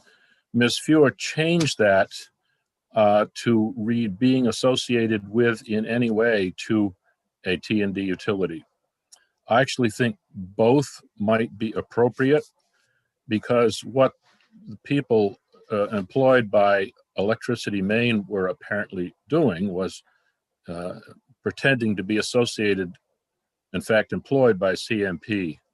So her addition of being associated with might work well alongside the existing language of an alternative to, rather than replacing it. I'd be glad to try to answer any questions. Great. Are there questions from the committee for Mr. Howe? Seeing none, thank you. Bob, thank you. You have a nice background there. That's a picture of the State House. Yeah, circa 1837, I think, something like that. That was my first term here. Yeah, it was my fourth, I think. Thank you all. Okay, thank you. The only Our one- last person, go ahead, Bob. The only one online here who served longer ago than I did was the gentleman from Saco, Mr. Hobbins. Yeah. We'll go on to our last person testifying neither for nor against, and it's Garrett Corbin from the PUC. Garrett? Good afternoon again, Senator Lawrence, Representative Berry, members of the committee. I recognize, I think I'm standing in between the committee and lunch, and that there's capital punishment for that. So I'm going to try to limit this to as brief as I can be. Again, testifying neither for nor against LD 508 on behalf of the Public Utilities Commission. The commission, the committee should note, the commission currently has in place comprehensive consumer protection rules governing CEP marketing activities. These protections already mirror those contained in the Act, such as disclosure requirements, prohibition on representations that sales agents are associated with the utility, and compliance with the Maine Unfair Trade Practices Act. The Commission's consumer protection rules explicitly apply to representatives or agents, quote unquote, that act on behalf of the CEP, which would include third-party sales agents as defined in the Act. Therefore, pursuant to commission rules, third-party sales agents are currently subject to the same protections contemplated in the Act. The Act does contain provisions that would authorize the commission to place sanctions directly on third-party sales agents, including cease and desist orders and administrative penalties. The commission notes that any investigation of violations of consumer protection rules would focus on the CEP's overall marketing activities, including CEP oversight of any of these third-party sales agents, and any resulting sanctions would be imposed directly on the CEP, because the CEP bears ultimate responsibility for its agents and must ensure compliance with all rules and laws in order to maintain the license that it holds. That said, the Act's additional authority directly over third-party sales agents may be a useful tool in circumstances in which there are repeated violations by the direct employees of a particular sales agent. And finally, the Commission notes that the third-party sales agent registration requirement that's in the Act is administratively workable and would in fact be necessary for the Commission to ensure application of the consumer protections directly to such agents. With that, I'd be happy to take any questions or let you all take lunch. Thank you very much. Are there questions from the committee? Seeing none, thank you. I'll declare the hearing on LD 508 to be closed. We'll now be breaking for lunchtime. I want to thank the committee for being very patient. We've gotten through a lot this morning for bills. We have one this afternoon, and as I said, it looks like it'll be about an hour. We'll be back exactly at 1:30 to take up that bill. So if you could please mute yourself and stop your video while we're at lunch, that would be great. Thank you.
How you doing, Ben? Here we have a quorum. We do? 1, 2, 3, 4, 5. I only see 5 on. Oh, that's true. I always count people who aren't on video yet. 7. There they are. 8. Wicked good. We've got a big I'm gonna amount take here. I'm going to take my camera off in a minute to finish my lunch. Okay, that's fine. As long as you share. I'm bringing donuts the next time we're in Augusta. Oh, good. They might be stale. Normally it's the Senate that's called the Muffin Club, so. Well, this is Holy Donuts. We're still on live, correct, Ben? Ben? Yep. We're still on live. Good. Okay, we're ready to start back up unless anybody has any preliminary matters. So we're going to be going on to LD 528, and I will recognize in a minute the sponsor of that bill, who is Senator Vitelli, but you're on with the Energy, Utilities, and Technology Committee. I am State Senator Mark Lawrence, the Senate Chair. I won't ask the committee members to reintroduce themselves. We did that this morning. We'll simply go directly to Senator Vitelli for the purposes of introducing LD 528 and an act to advance energy storage in Maine. Senator Vitelli. Great. Thank you, Senator Lawrence, Representative Berry, and esteemed members and colleagues of the Energy, Utilities, and Technology Committee. My name is Eloise Vitelli, and I represent Senate District 23, which is all of Saginaw County and the town of Dresden in Lincoln County, and I live in Arousic. I am before you today to proudly introduce LD 528, an act to advance energy storage in Maine. I became acquainted with energy storage technology and the role it must play in Maine's energy landscape during my service on the commission to study the economic, environmental, and energy benefits of energy storage to the Maine electricity industry. I'm pleased to have chaired that commission, whose work culminated in a report that was published in December of 2019. The commission's report outlines how Maine currently trails other New England states in developing policy that encourages energy storage. To rectify this and to ensure that Maine is taking necessary steps to build a modern energy infrastructure, the report makes several legislative recommendations. LD 528, which I'm here to present to you today, seeks to implement some of the recommendations made after the commission's careful study. You all know this, but investment in energy storage technology has the potential to improve user experience for Maine consumers in electricity in terms of both cost and reliability. Individual consumers and all ratepayers pay more under our current system, which is not well equipped to manage peaks in demand. These peaks require the grid to generate and distribute large amounts of energy for short amounts of time, resulting in larger, less efficient, and more costly energy infrastructure. This cost gets distributed to all ratepayers, though consumers who pay demand charges are especially impacted. By using energy storage technology, and we heard some of this morning at the report we heard from the governor's energy office, we can store excess power and reduce the inefficiencies that occur between the peaks and the valleys in the demand. In addition, LD 528 directs the PUC to look at opportunities for modern rate designs, such as time of use rate models, that can also save Mainers money by utilizing energy storage technology. Storage technology can also increase the reliability of our power grid. This increase in reliability is especially important in that it complements many of Maine's other energy and environmental goals. Many renewable energy sources, wind and solar in particular, generate electricity variably, as you know. Energy storage technology can capture the excess power generated when the wind is blowing and the sun is shining, and then be discharged when the need is greater at a later time. And while state policy in recent years has affirmed a commitment to renewable sources of energy, a complementary energy storage policy has yet to evolve. LD 528 would take modest steps forward in aligning these policies and would increase the value and efficiency of our renewable energy sources, while decreasing reliance on peaker generation plants, which are often fossil fueled. One of the things I learned in the commission work is that energy storage is a dynamic and quickly evolving technology. And while there are increasingly cost-effective options on the market that we can take advantage of today, we can expect further options to come online in coming years. The full value of energy storage technology to investors is partially obscured today by our current law. LD 528 seeks to clarify current law and to empower Efficiency Maine Trust to pursue and incentivize investment in energy storage technology. In addition to the directives for Efficiency Maine Trust and the PUC, LD 528 sets an attainable goal for energy storage in our state. In fact, I would say that the modest goal included in this legislation of 100 megawatts of installed capacity is probably far too modest, and I would be open to consideration of a reasonable, higher, more aspirational goal to be included. The energy storage landscape in Maine is quickly evolving and growing, and I expect that this 100 megawatt goal will be reached easily. The other measures included in 528 form a necessary foundation for a modern electrical grid in our state. Inaction now will leave Maine further behind our neighbors and will expose Maine consumers to higher electricity costs in the future. Thank you for your time today. I'm encouraged that we're here to consider this piece of legislation. I want to thank those of you who served with me on the commission last time and hope that we can move this legislation forward in some fashion. I'm open to your questions and look forward to the input of others who may have ideas to strengthen the bill even further. Thank you. Thank you very much, Senator Vitelli. Are there any questions from the committee? Seeing none, you are relieved of your duties as sponsor. Okay, we are going on to presentations on this bill. And just as a reminder, the committee, we have about 16 people who will be testifying in favor of this, and 3 people who are neither for nor against, and there's one who we're trying to figure out whether they're for nor against, but we will have that shortly.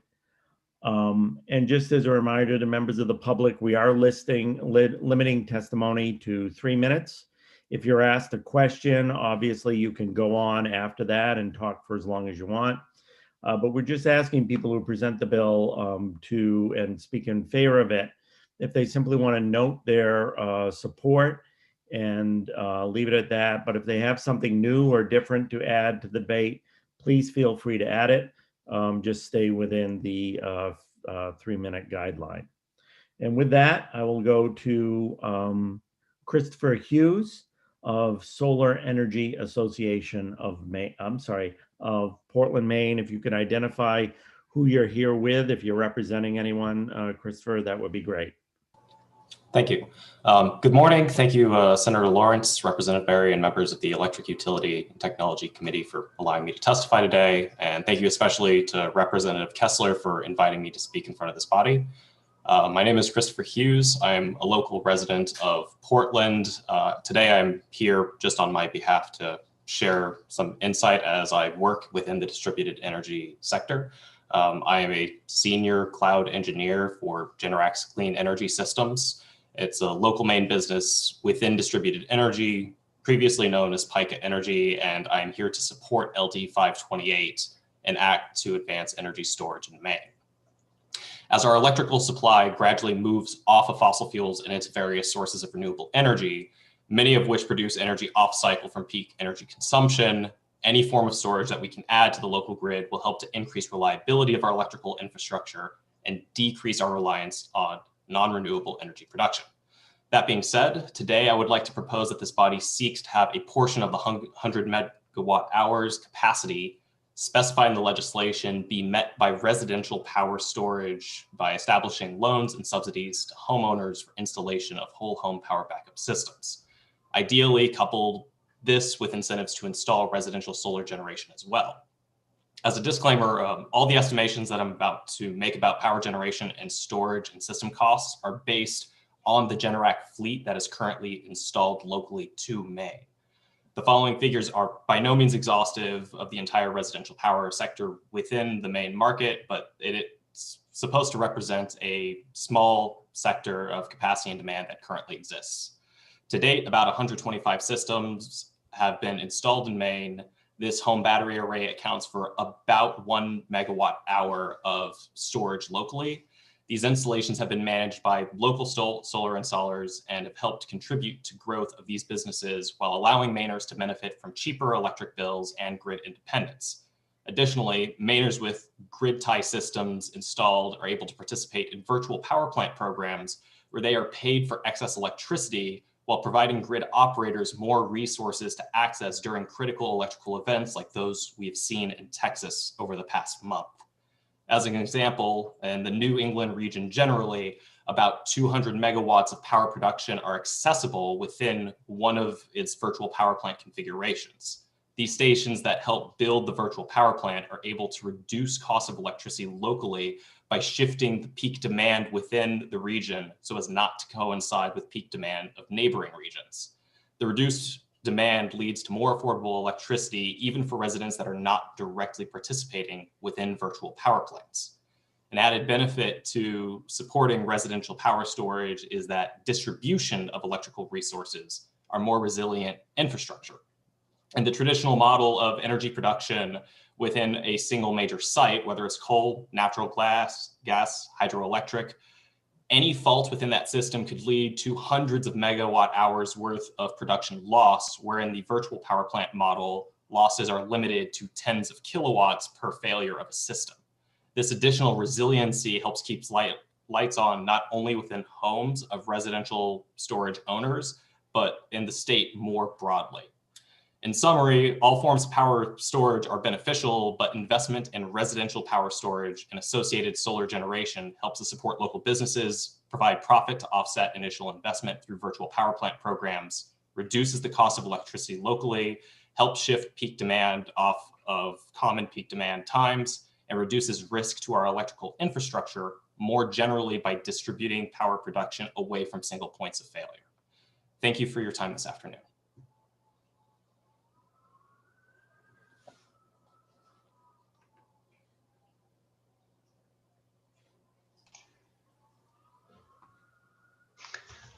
Not seeing my co-chair. Did we lose the senator? Looks like we may have. So I'll pick it up from here and we will go on to the next witness. But I think, Ben, you'll have to let me know who that is. Don't have the list. Yeah, should have Steve Weems, Solar Energy Association of Maine. Very good. And I see Mr. Weems now. Welcome, Mr. Weems. The floor is yours. Thank you, Representative Barry, other members of the committee. My name is Steve Weems. I am the Executive Director of the Solar Energy Association of Maine. We appreciate the opportunity to submit testimony in support of LD 528 and thank Senator Vitale for her work as chair of the Energy Storage Commission and bringing this bill forward. Energy storage systems are essential to implementing a robust and reliable renewable energy future in Maine. And also time differentiated rates, which are covered in this bill or included in this bill, are equally vital to smart use of the electric grid, beneficial to all ratepayers.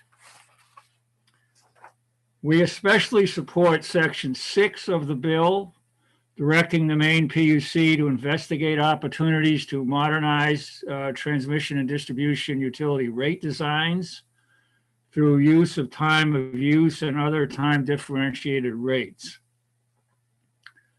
We think this is important enough of an innovation to explore. This is an important innovation to explore creatively the objective of reducing overall system costs and increasing the benefits of renewable energy resources flowing to all ratepayers. We think this is sufficiently important to justify considering requiring a periodic report by the PUC to the legislature on this subject, perhaps every 2 years, beginning in November of 2022. Just to stay within the lanes here, I just want to note Senator Lawrence's comment this morning about the difficulty in implementing the wind projects in Maine, which will just probably increase the importance of energy storage coupled with solar as we look forward to meeting those renewable portfolio standards that are so essential to our well-being. I'll stop there. Thank you for your service and the opportunity to request you to consider this bill favorably. Thank you, Mr. Weems. Are there any questions for Mr. Weems from the committee? Seeing none, we appreciate your testimony. And it looks like my co-chair is back in action. Thank you very much, Representative Berry. I forgot a key element of electricity in Maine, that you actually have to plug your computer in order to prevent the battery from running out. So Battery storage. Yes, exactly. I've now plugged it back into the wild current bush and we're all back online. Okay, we're on to our next person who is, I'm sorry, did everybody get a chance to ask Mr. Weems questions, I believe? Yes. We're now on to our next person, David Costello from the NRCM. David? I do not see David. So we'll go on He's actually here. I think he just needs to unmute. There he is. And then he'll be able to chime in. Hi, David. Can you unmute?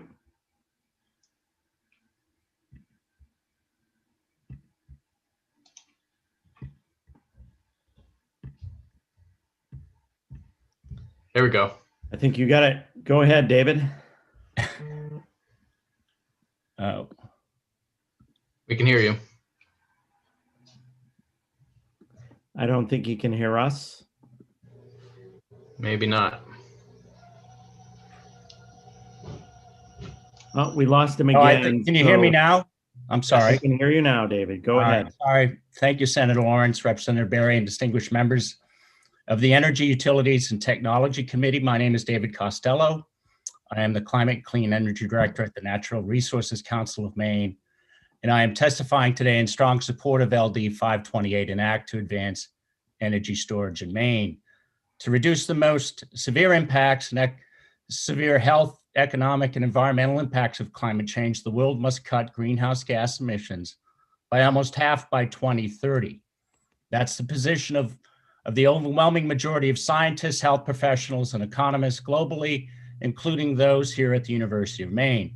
Fortunately for Maine, Governor Mills and a bipartisan majority of state lawmakers have been heeding the advice and are working diligently to address the causes and consequences of climate change. Central to this effort is the work being undertaken to accelerate Maine's transition to a future powered by local clean energy. This vital work requires significant upgrades to the state's electric grid and increased investments in solar and wind and energy storage.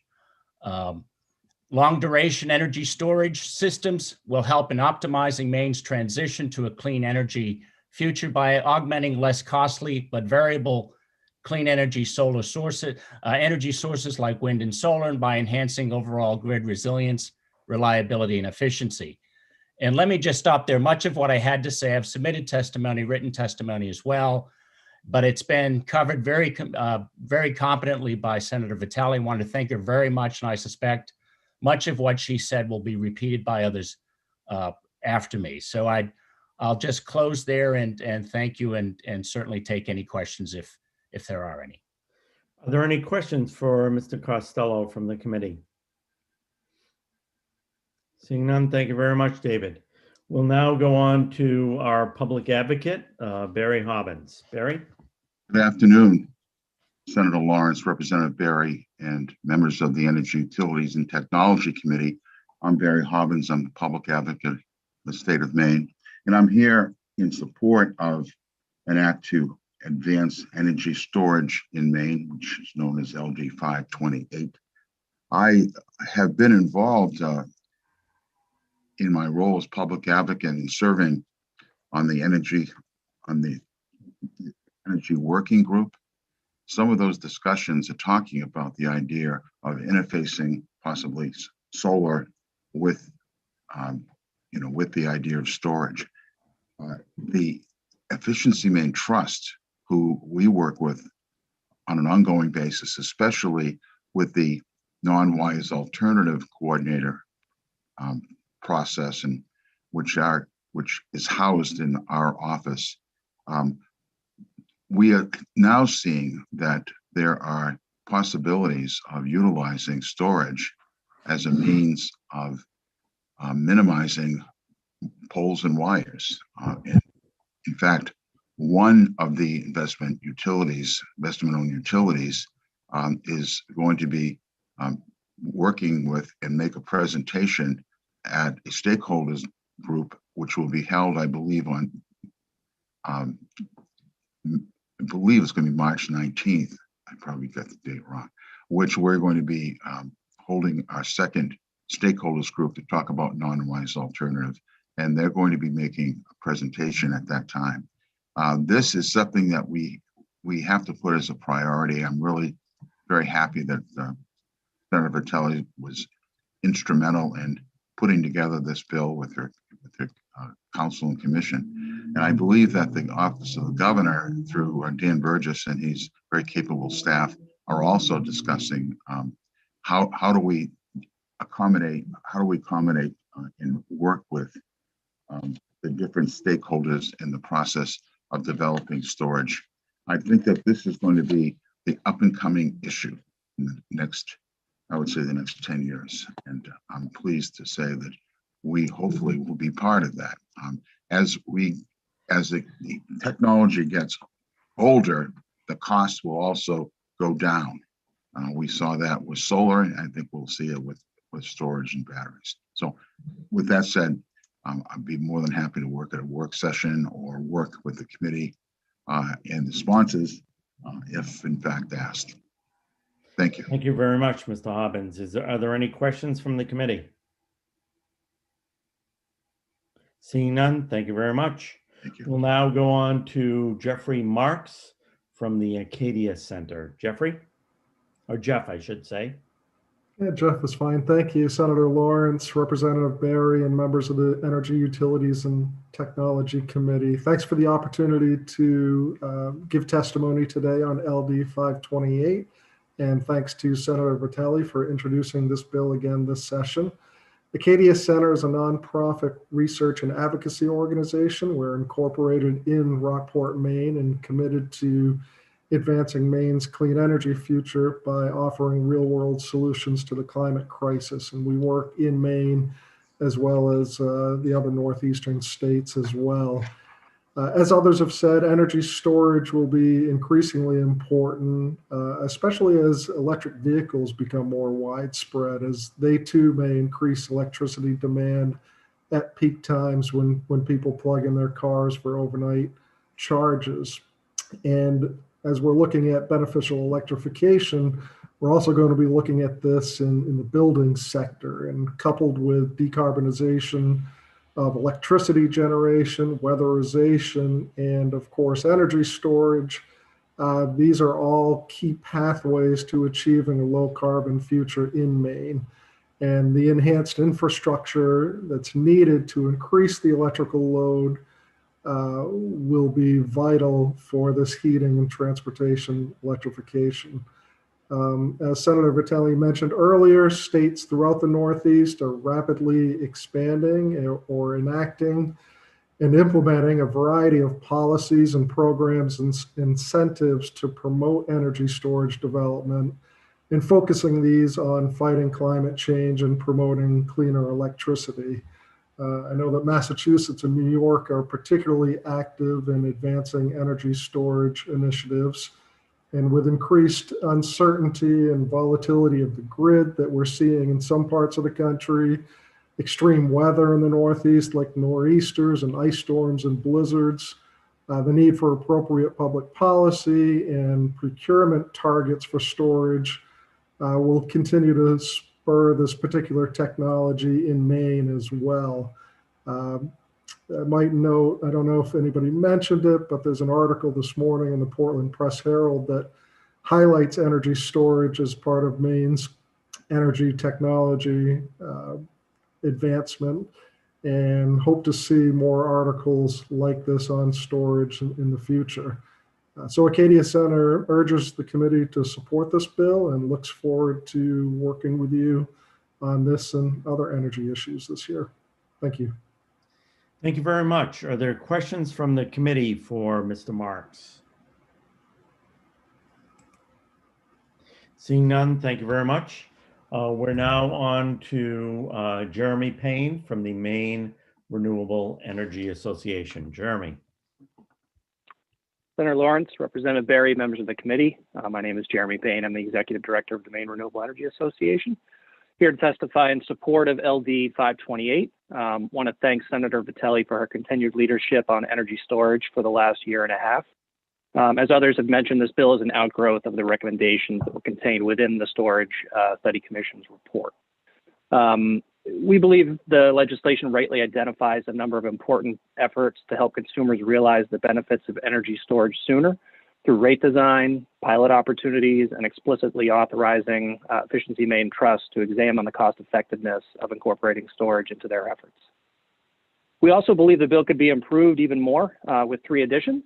So first, directing the PUC to establish incentives or adders for solar plus storage.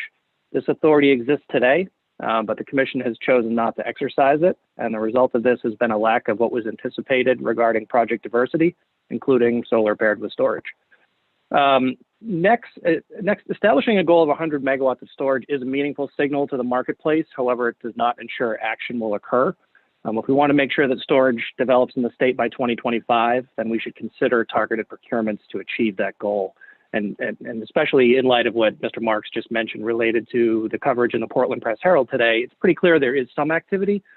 But if we want to see more of it, we're going to have to provide procurement opportunities so that financing is an option for those projects.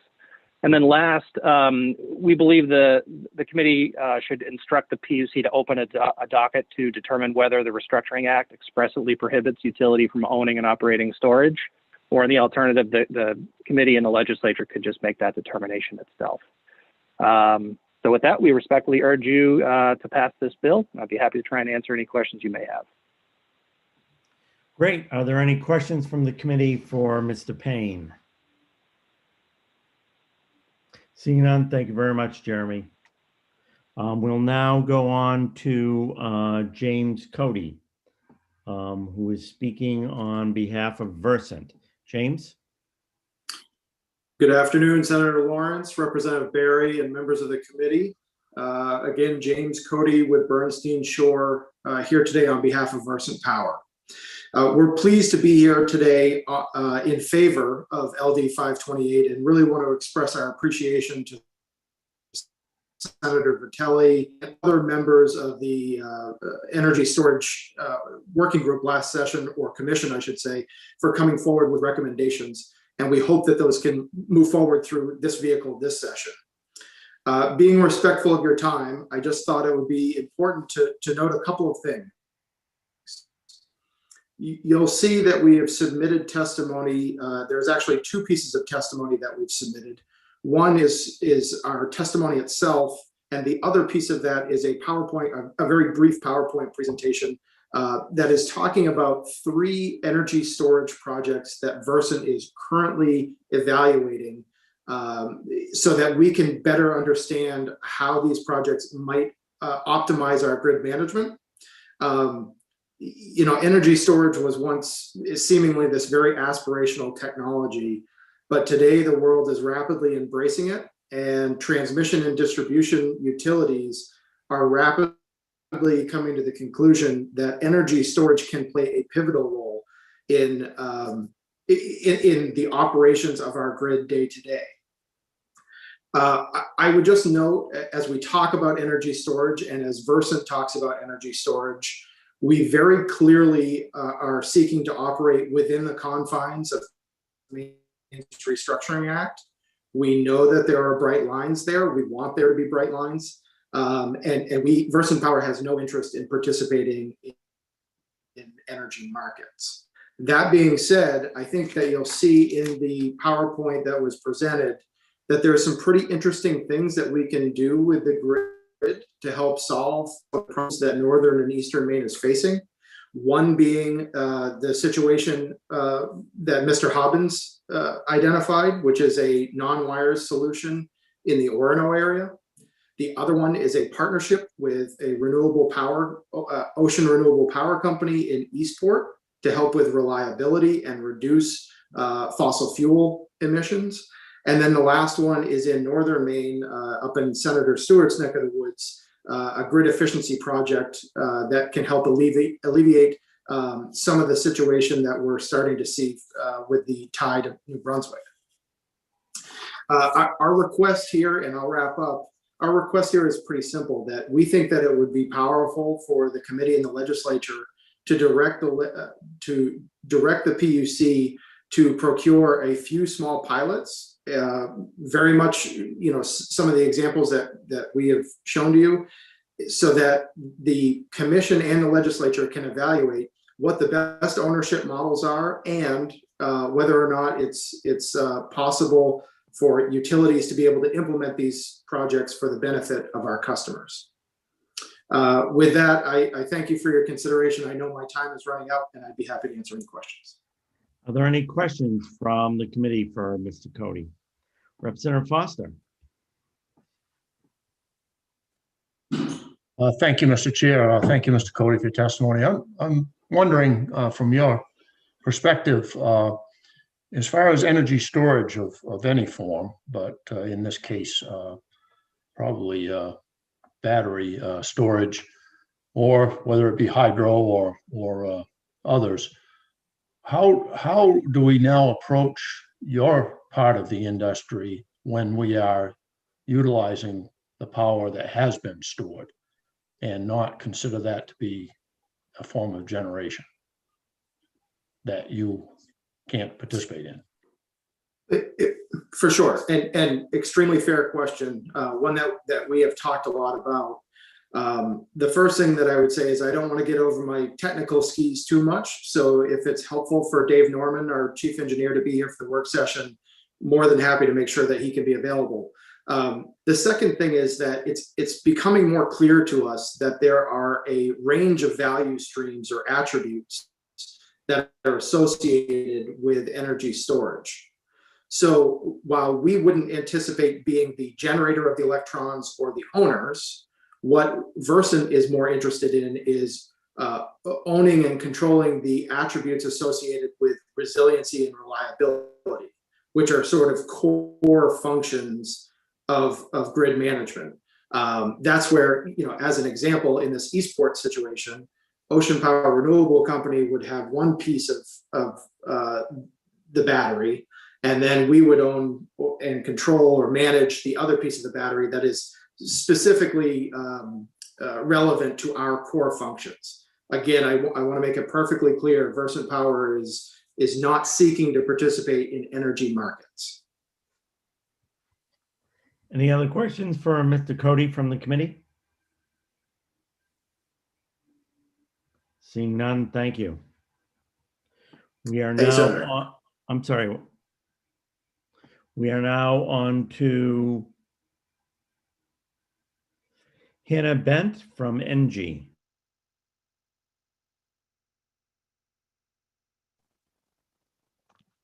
Hello, can everyone hear me all right? Okay, excellent.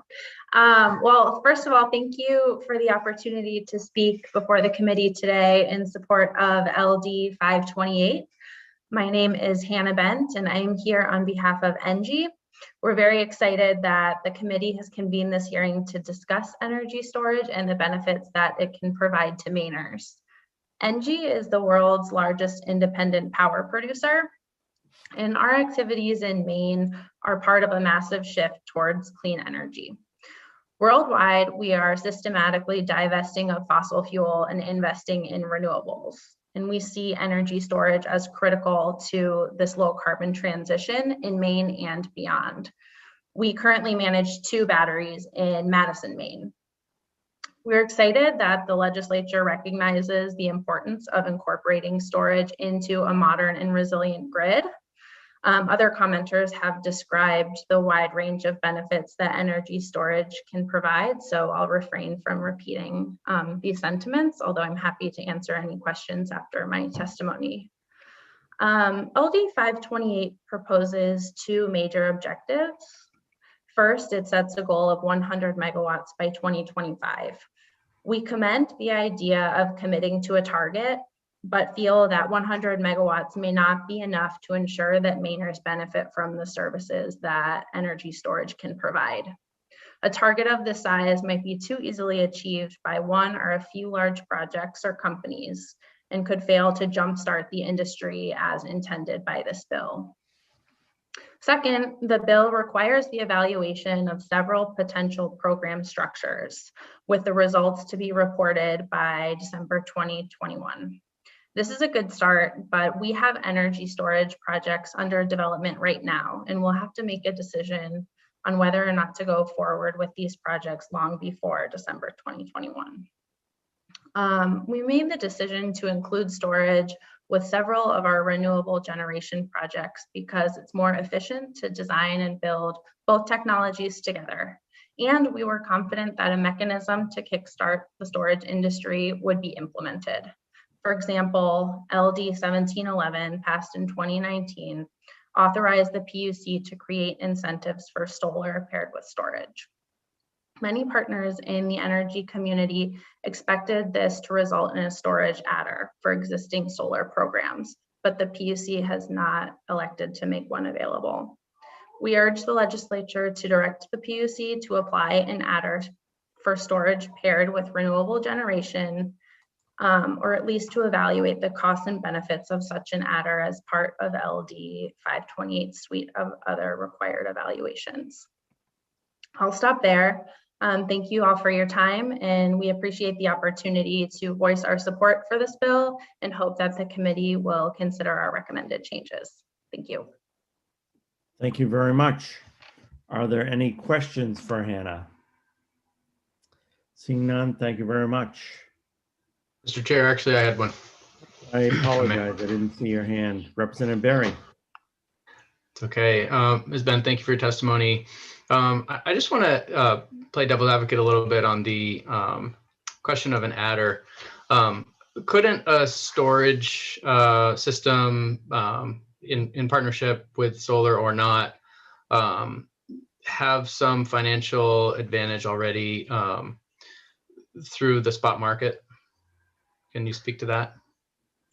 Sure, I can speak a little bit to that. I'm also not a technical expert on this topic, but for example, participating in the spot market requires a lot of different financing requirements for project development. And my understanding is that it can be quite difficult on the financing side of development to participate wholly and as a merchant in markets. Great. Thank you. Any follow-up, Representative Berry?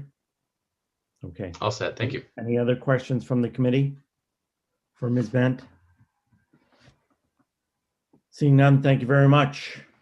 We will now go on to, let's see right there, Jessica Robertson from Borrego Solar.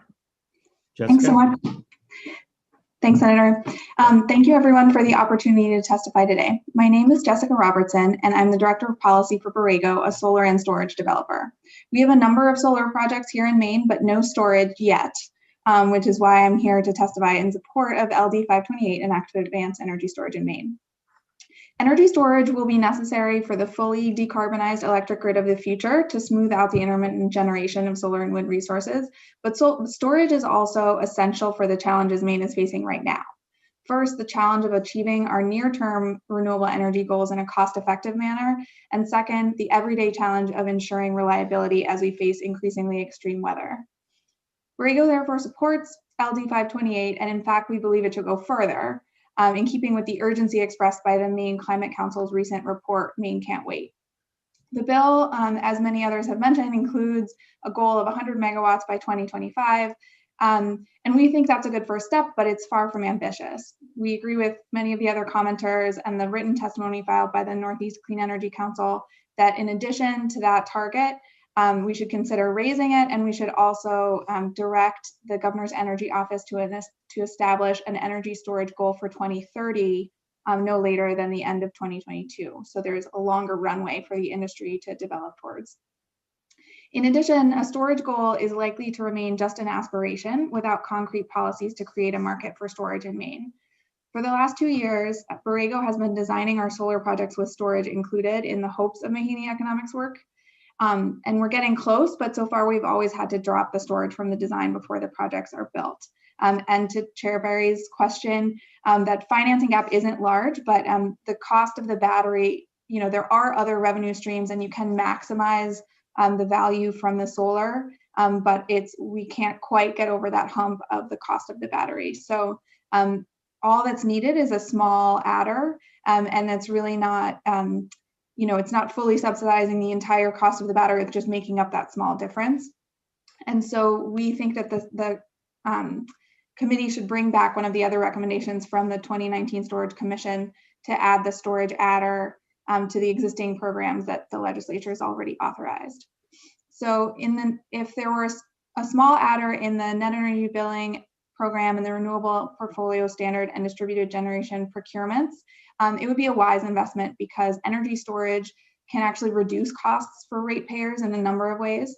Energy prices and emissions are highest at times of peak demand, and energy storage can smooth those peaks by making cheaper, cleaner electricity available to the grid and reducing costs for all ratepayers.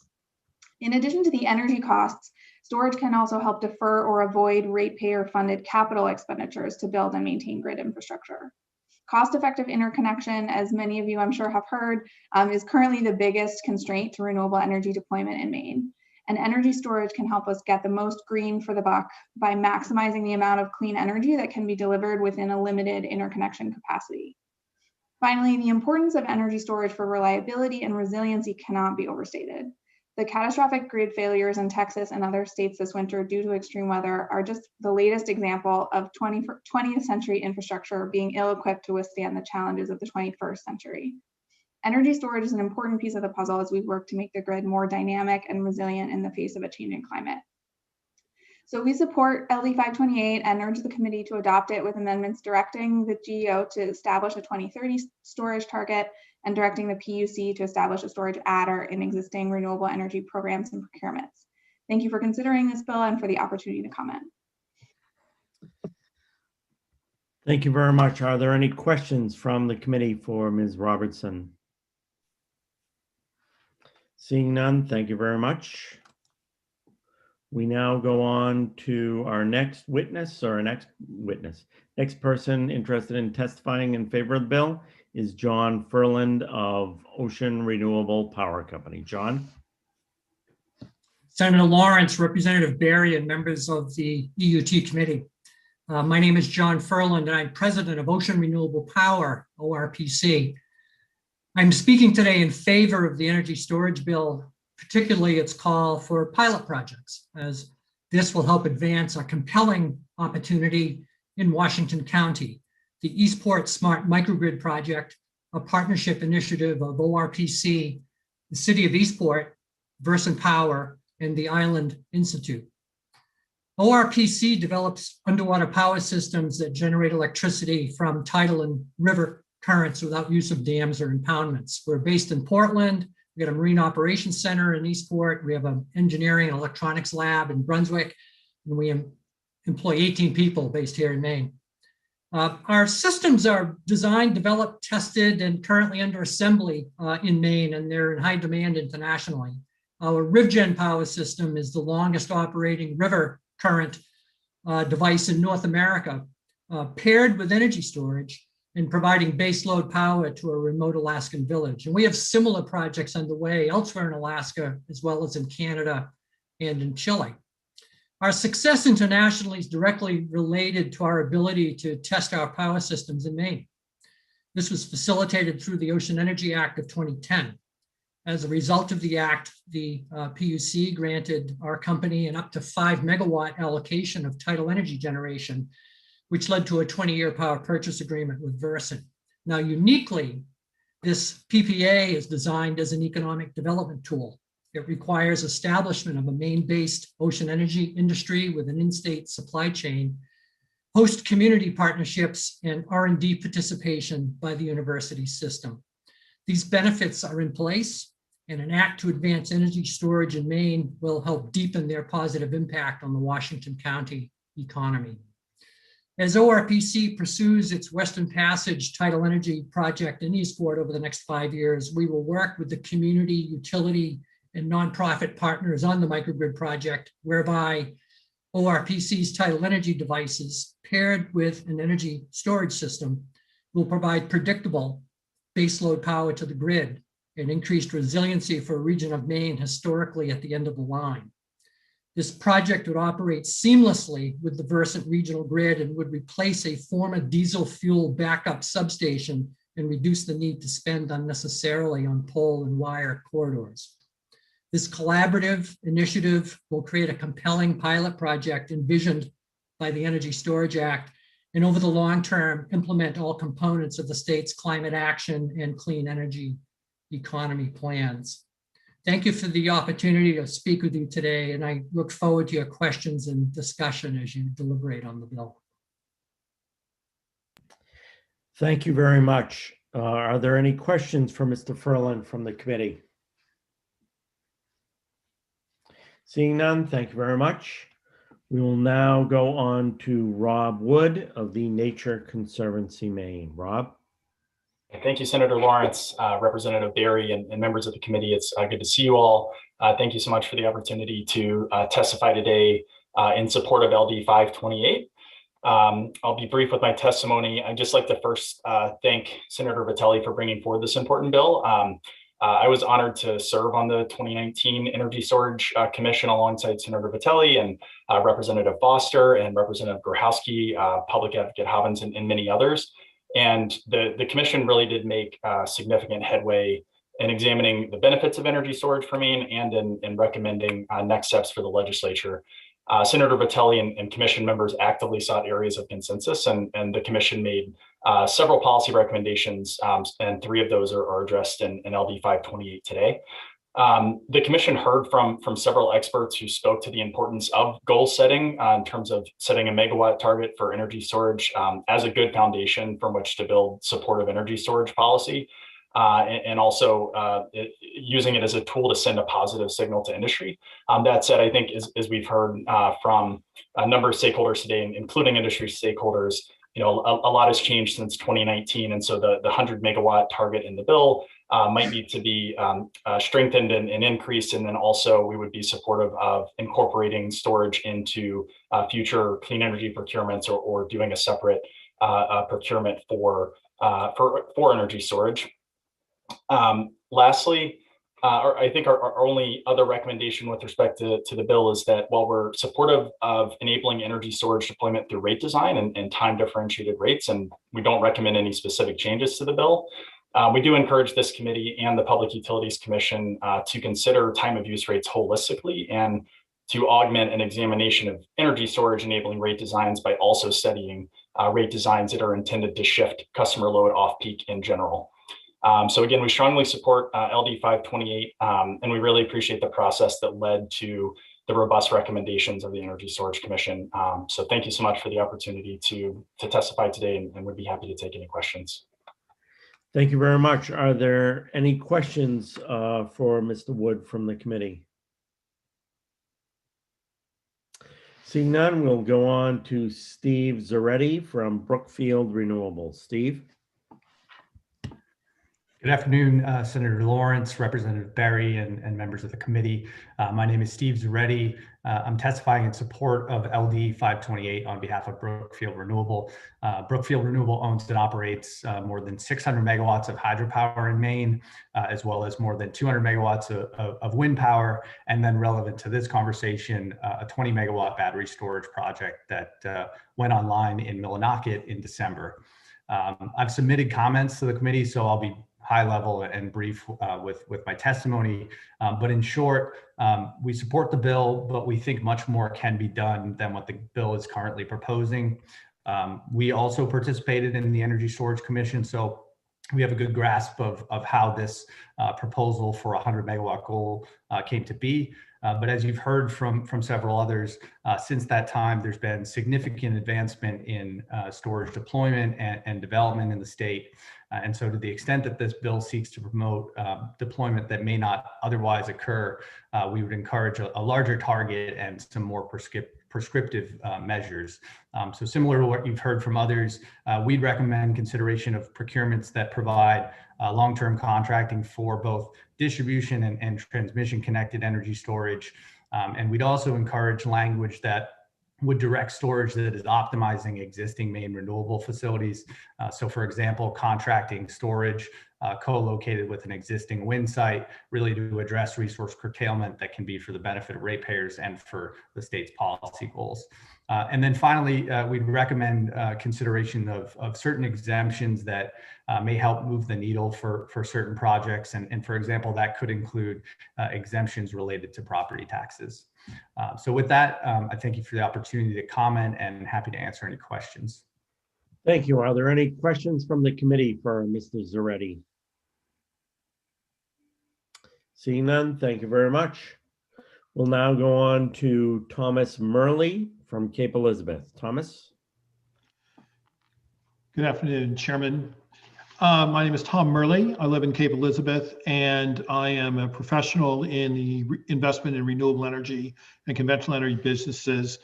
I currently serve on the board of the Gore Street Energy Storage Fund, which is the first listed battery storage fund. It's headquartered in England, where we currently have over 500 megawatts of battery storage projects operating or in construction in the UK and Ireland. That company is also looking at the US markets for potential investment. I also sit on the board of directors of Ameresco, which is America's largest energy efficiency company, also involved in the battery storage business. And I very much support the bill, but I wanted to make a couple observations and a couple recommendations. The first observation is I think there's sometimes a misunderstanding around storage these days. The cost of storage today, you can't sort of say, I'm going to run it for 8 hours at night or 10 hours at night when the sun isn't shining. Most battery storage units being built today have between a half hour, utility connected, between a half hour and 1 hour of capacity that they can discharge in the system before they recharge. It's uneconomic to do more than that. The second thing is there's a focus on time of day shifting, but batteries perform, as you've heard, a wide range of services on the grid.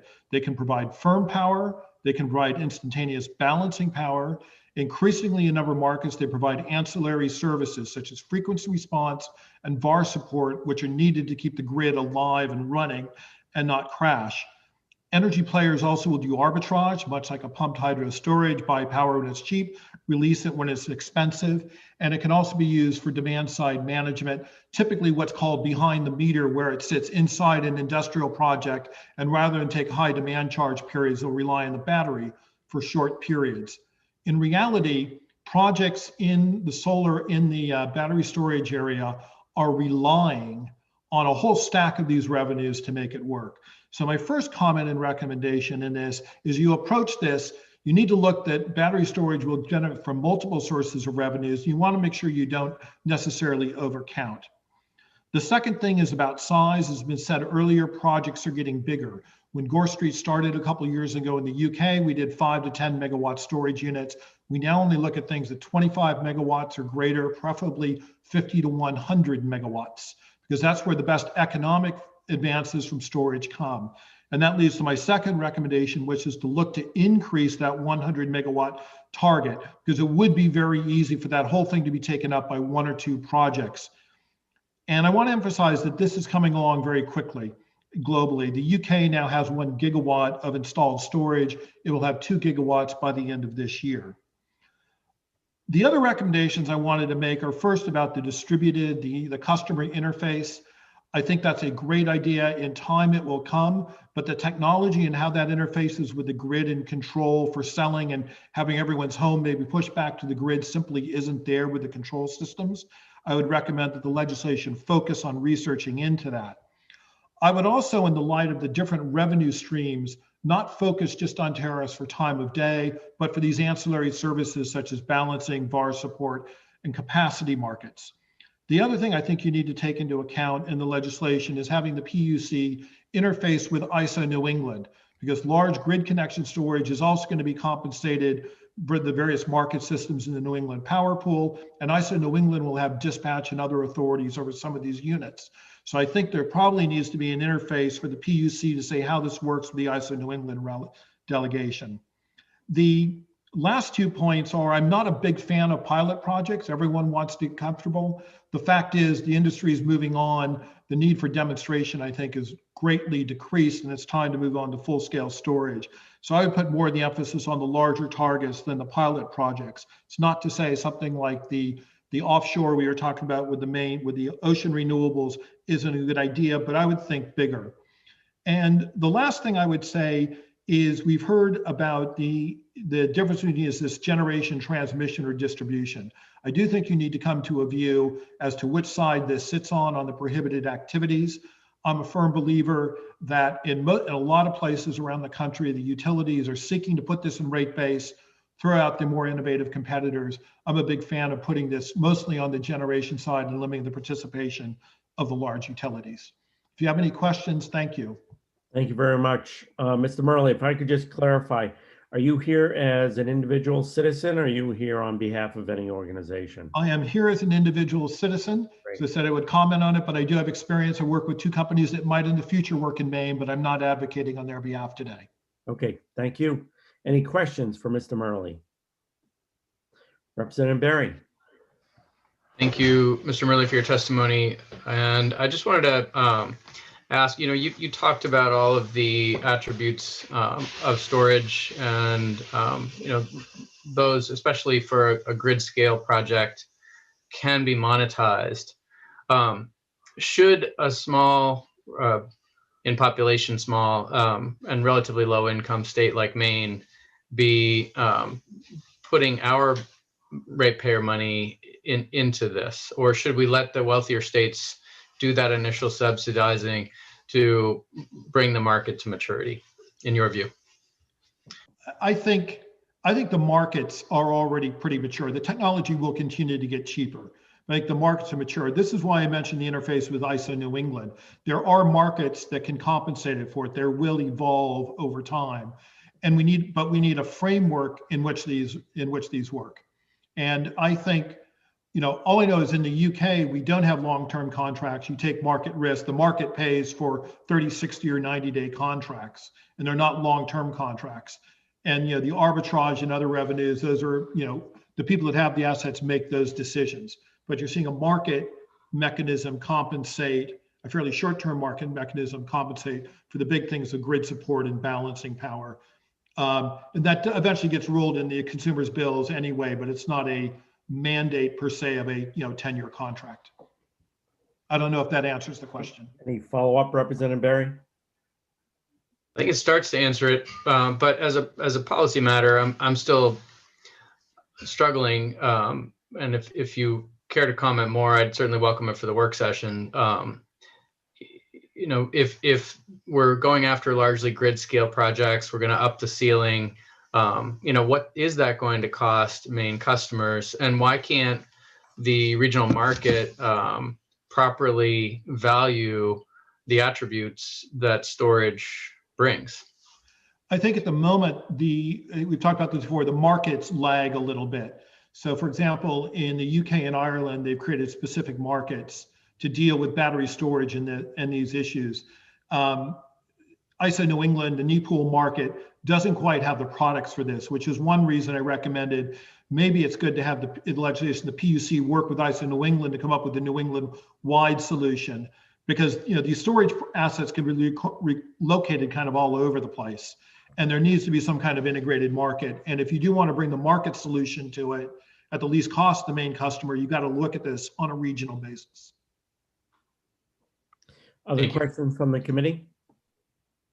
Thank you very much, Mr. Murley.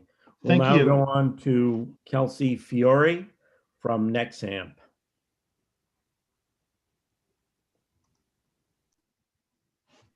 Hi, good afternoon. Thank you, Chair Lawrence, Chair Barry, and members of the Energy, Utilities, and Technology Committee.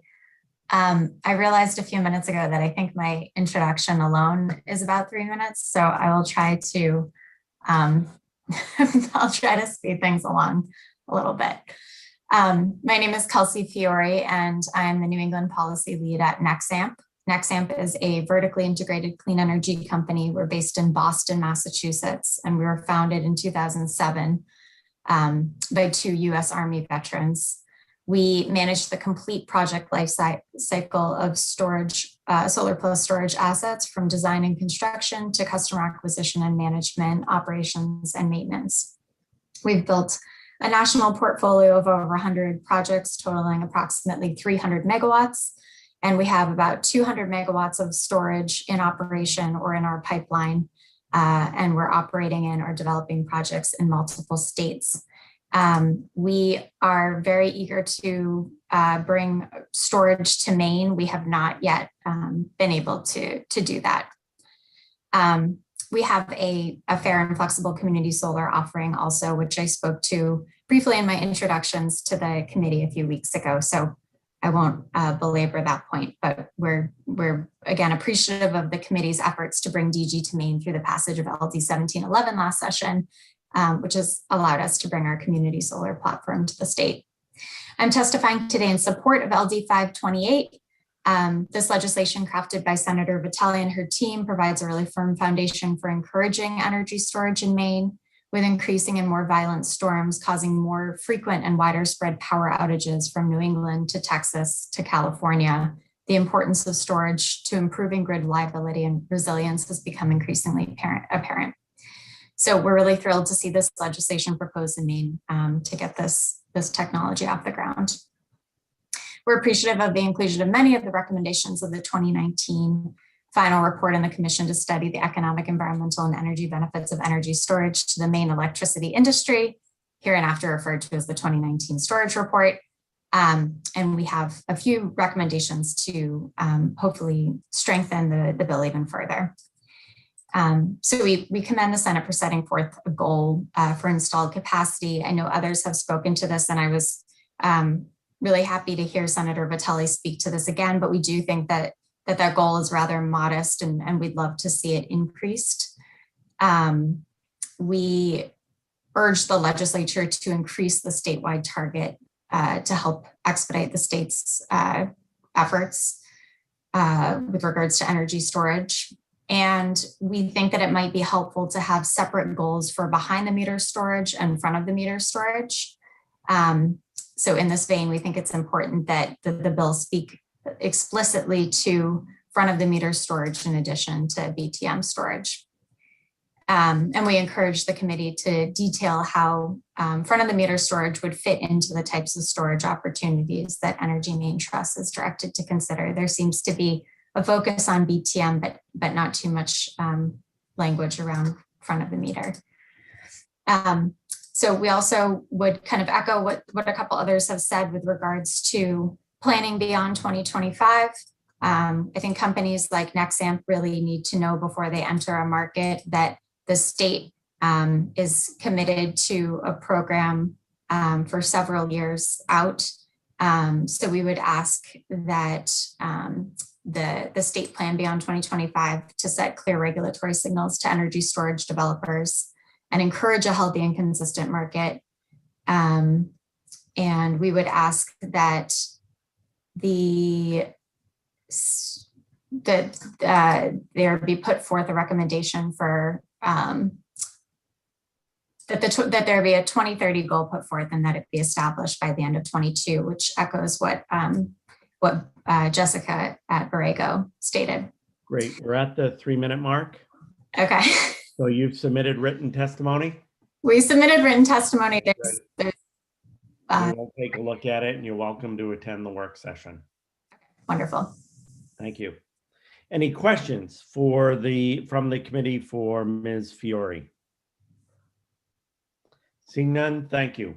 We'll now go on to Sean Burke from Northeast Clean Energy Council. Sean? Good afternoon, Chair Lawrence, Chair Barry, members of the committee. Thank you for the opportunity to testify in support of LD 528 today. My name is Sean Burke and I work for the Northeast Clean Energy Council. The council is a clean energy business, policy, and innovation organization whose mission is to create a world-class clean energy hub here in the Northeast. We support this legislation because it would strengthen the state's commitment to energy storage and recognize the value that storage provides to the grid and to ratepayers. We do propose a few amendments that we think would strengthen the bill. First, we commend the inclusion of an energy storage deployment target by 2025. And as Senator Vitelli mentioned earlier, much has changed since the Energy Storage Commission recommended that 100 megawatt target in 2019. And we're concerned that this target would be too easily achievable. For instance, one large project, such as the 175 megawatt project in Gorham, slated to come online in 2024, could satisfy that entirety of that target. One way to ensure against this outcome is to create one energy storage target for behind the meter storage and a separate target for front of the meter storage, as Kelsey just mentioned. And as we electrify the economy, energy storage is going to become increasingly important. As such, we recommend that the Governor's Energy Office be charged with establishing a 2030 energy storage target in order to provide continued certainty to the industry beyond 2025. This will allow for the sustained development of the industry and consideration of lessons learned to date. And deployment targets alone will not drive investment in the state's storage industry. There must be mechanisms in place to achieve the target. We appreciate and support the bill's authorization of storage programs through EMT and rate designs through the PUC that recognize the value of and provide compensation to energy storage assets. We also echo the earlier recommendations from a number of testifiers that encourage the bill to provide for energy storage adder in the context of the existing clean energy procurements and programs. And then lastly, standalone storage can provide a number of grid benefits as well. We encourage that the bill direct the PUC to consider solicitations for cost-effective standalone energy storage systems. Diverse procurements that consider both standalone and storage paired with renewable resources are necessary to maximize the benefits that storage can provide. In sum, energy storage has the potential to provide significant value to Maine, and this bill would begin moving that industry forward. We respectfully request that the committee support this bill. Thank you for the opportunity to provide our thoughts, and I'm happy to answer any questions. Thank you very much, Sean. Any questions from the committee? Seeing none, thank you. Thank you. We will now go on to Emma Wendt from the Island Institute. Emma? Senator Lawrence, Representative Barry, and members of the committee. My name is Emma Wendt. At the Island Institute, I'm the climate specialist and project lead for our climate and energy related work. I'm offering this testimony today on behalf of our organization in support of LD 528. In our work with communities on clean energy projects, we hear more and more interest in energy storage. As you consider this bill, we offer the following perspective that supplements the great introduction from Senator Vitelli and many of the points that others have shared this afternoon. So first, energy storage can smooth peak demand for electrify everything projects. So the bill references storage primarily as a tool for managing peak electric demand. So one example for diesel electric hybrid ferries, such as what Casco Bay Lines will use for their next vessel, very exciting project. Fast charging will be cost prohibitive during times of the day when electricity demand is already high. Hank Berg, the Casco Bay Lines general manager, shared that they're looking into solutions, which could include battery storage to reduce strain on the grid and reduce costs. Energy storage as a tool to smooth peaks in demand over a short period, say a few seconds to 30 minutes a few times a day, will likely be helpful for communities to enable electric ferries and other beneficial electrification projects that others have mentioned. Storage also, though, can, as others have mentioned, have value for increasing community energy resilience, both by enabling renewables and avoiding long outages.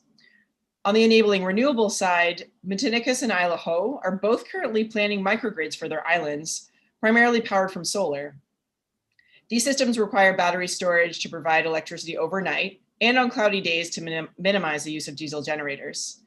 The islands are expecting to use battery storage systems in the range of at least 400 to 500 kilowatt hours each, just to give you a sense of the size of projects. The total amount of storage, the megawatt hours in this case, matters at least as much in these scenarios as the specific capacity that can be deployed for a short amount of time, or the megawatts as is noted in the bill's goal. Again, storage can increase local energy resilience, as others have noted, Texas situations or otherwise. Several cable-connected island communities are exploring microgrids to provide local backup power during periods of long outages on the mainland.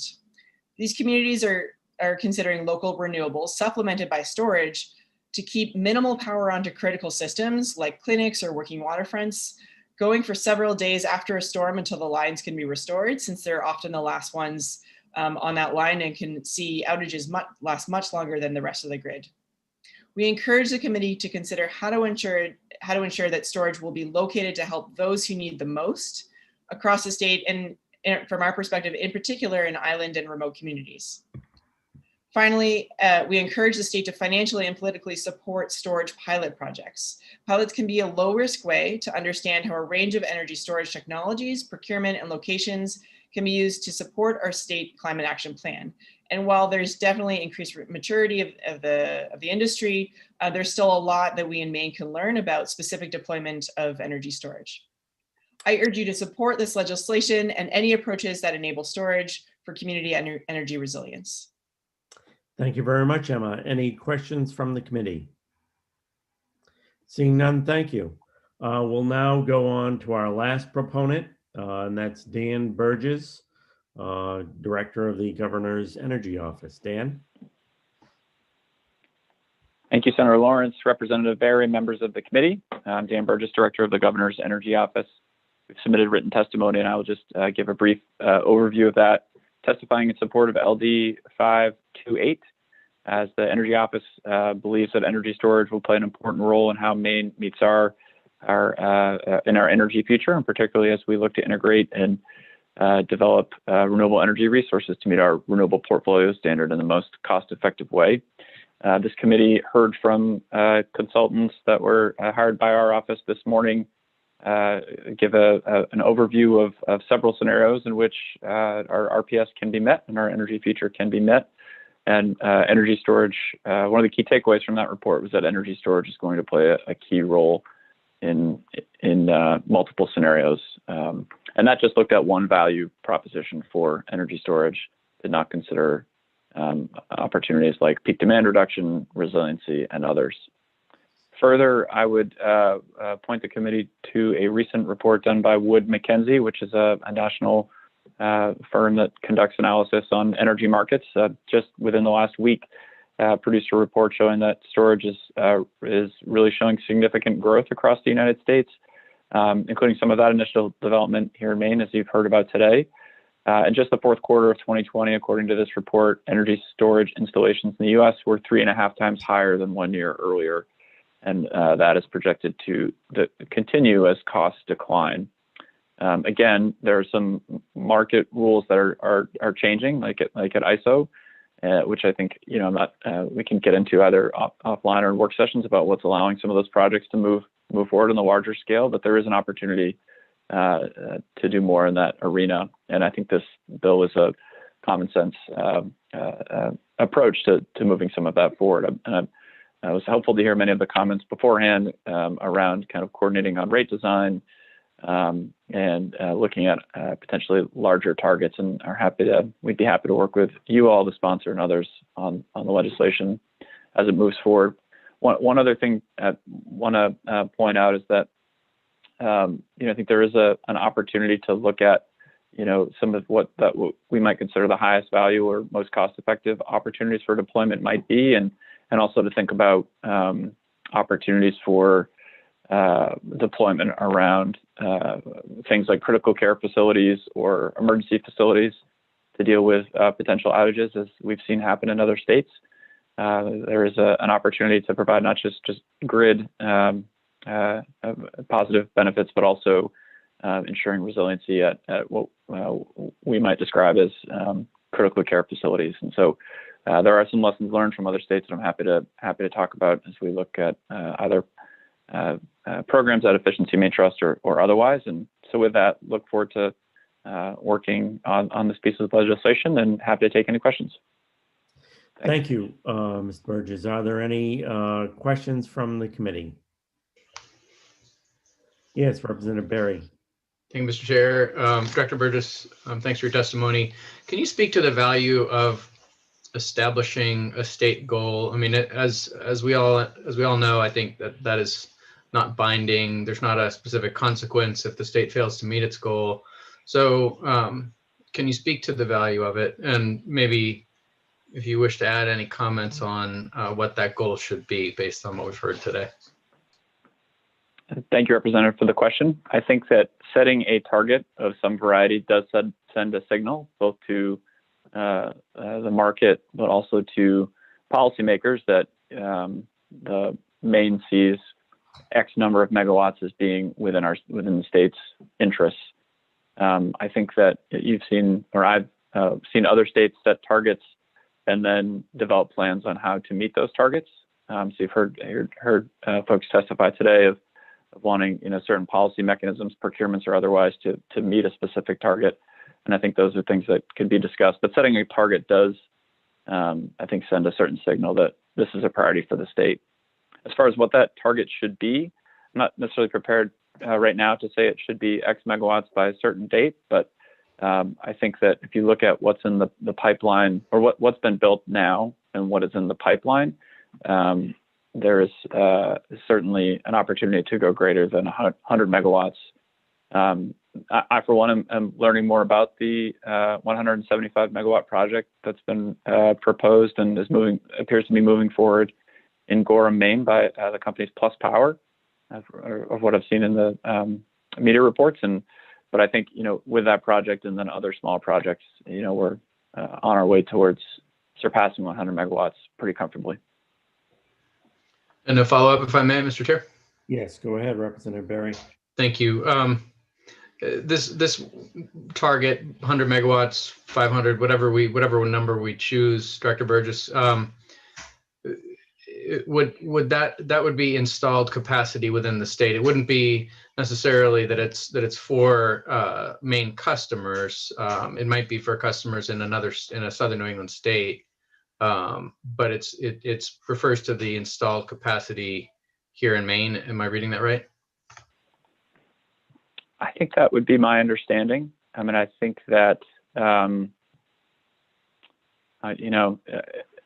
would be interested in hearing some of the other experts that have testified already about the benefits of storage being installed in a state and the impacts that it has within the area that it's installed, particularly from a resiliency perspective, possibly, or to any of those litany of benefits within the value stack. But I think that's a good question. We should definitely spend more time thinking about or talking about. Thank you. Other questions from the committee? Representative Foster. Thank you, Mr. Chair. Thank you, Mr. Burgess, for your testimony. I'm wondering if this may be a question for the PUC, but I'm going to ask you. I would think it might be in your purview as well. We have several generation facilities in Maine now, which are producing power that's technically for out-of-state use, whether it's the wind farms in Kingsbury Plantation for Connecticut, solar farms for Massachusetts, whatever. Do you know if they have tagged, if you will, storage capacity with those in their own home state? In other words, obviously it's not connected directly to the facility. It may not be in Maine that they are using the storage, but if it's been built and they are saying that it's there because they have this project and they want that storage capacity on the grid. Do you know if there's any of that that has gone on out of state or in other states? Thank you. Yeah, thank you, Representative, for the question. It's a good one that I don't necessarily have a straightforward answer to, and so I wouldn't want to provide the wrong information. I do know that storage projects are proposed for various reasons, whether to, many of the ones that we talked about at the, within the value stack of what storage can offer. And so I'm not aware that I'd be able to provide good information on one of the main projects. What I think you're asking is a main project that has a contract with an out-of-state entity with storage placed on within their area. I'm not aware that, but I can certainly follow up and try to see what information might be out there for that. I mean, I'm certainly aware of projects that have been, developed near constraint areas or congestion areas, or areas that, as we're talking about with the NWA process of where storage can be placed, kind of close to alleviate some of those constraints. But I'm happy to follow up. Is that something you would like for the work session, Representative Foster? Yes, Mr. Chair, thank you. And I guess likewise, are there any facilities in Maine where that out-of-state interests own the facility and they have storage in Maine? I don't know of any, but there may be. Just looking at the entire ISO New England grid from that perspective, and then how these financially these projects are handled, and what entities they're tied to, and so on and so forth, and also the benefits. Is that something Thanks, Representative. you think you could provide for the work session? Happy to provide as much as we can. I will say that for a few points of information, we'll provide kind of whatever list of storage facilities that we know are operational or planned, many of them listed in that recent report. ISO New England does also have an interconnection queue, which includes some of the planned or potential projects, and we can provide that. And then the Public Utilities Commission, for the more distributed resources, is going through a requirement right now for some of the monthly reporting that those storage projects be included in the net energy billing projects. So we are starting to get a better sense of exactly what's installed and or planned in Maine, and happy to provide information that we can for the work session. Thank you, Mr. Burgess. Any other questions for Mr. Burgess?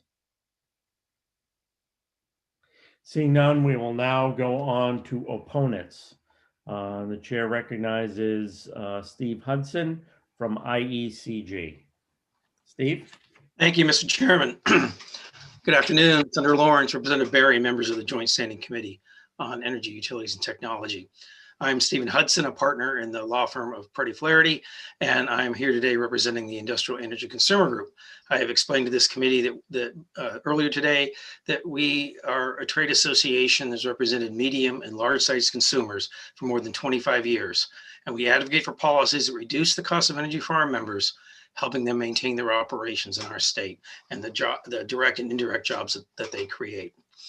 We testify today in opposition to LD 528, not because IECG opposes battery storage and better integration of batteries within our grid, but because the funding source proposed in the bill is both unnecessary and will diminish substantially the already limited Regional Greenhouse Gas Initiative funds presently available for carbon avoidance at the Efficiency Maine Trust. Certainly, setting a goal has some merit for the reasons that Director Burgess just explained, and we think that clearly that goal should account for where Maine is today. I would say that in addition to the projects that were discussed in the Portland Press Herald article today, that represent somewhere north of 56 megawatts of storage, either existing or going in, that there are currently at least there are 70 solar plus storage projects in the CMP queue, and another 4 that are just listed as battery projects.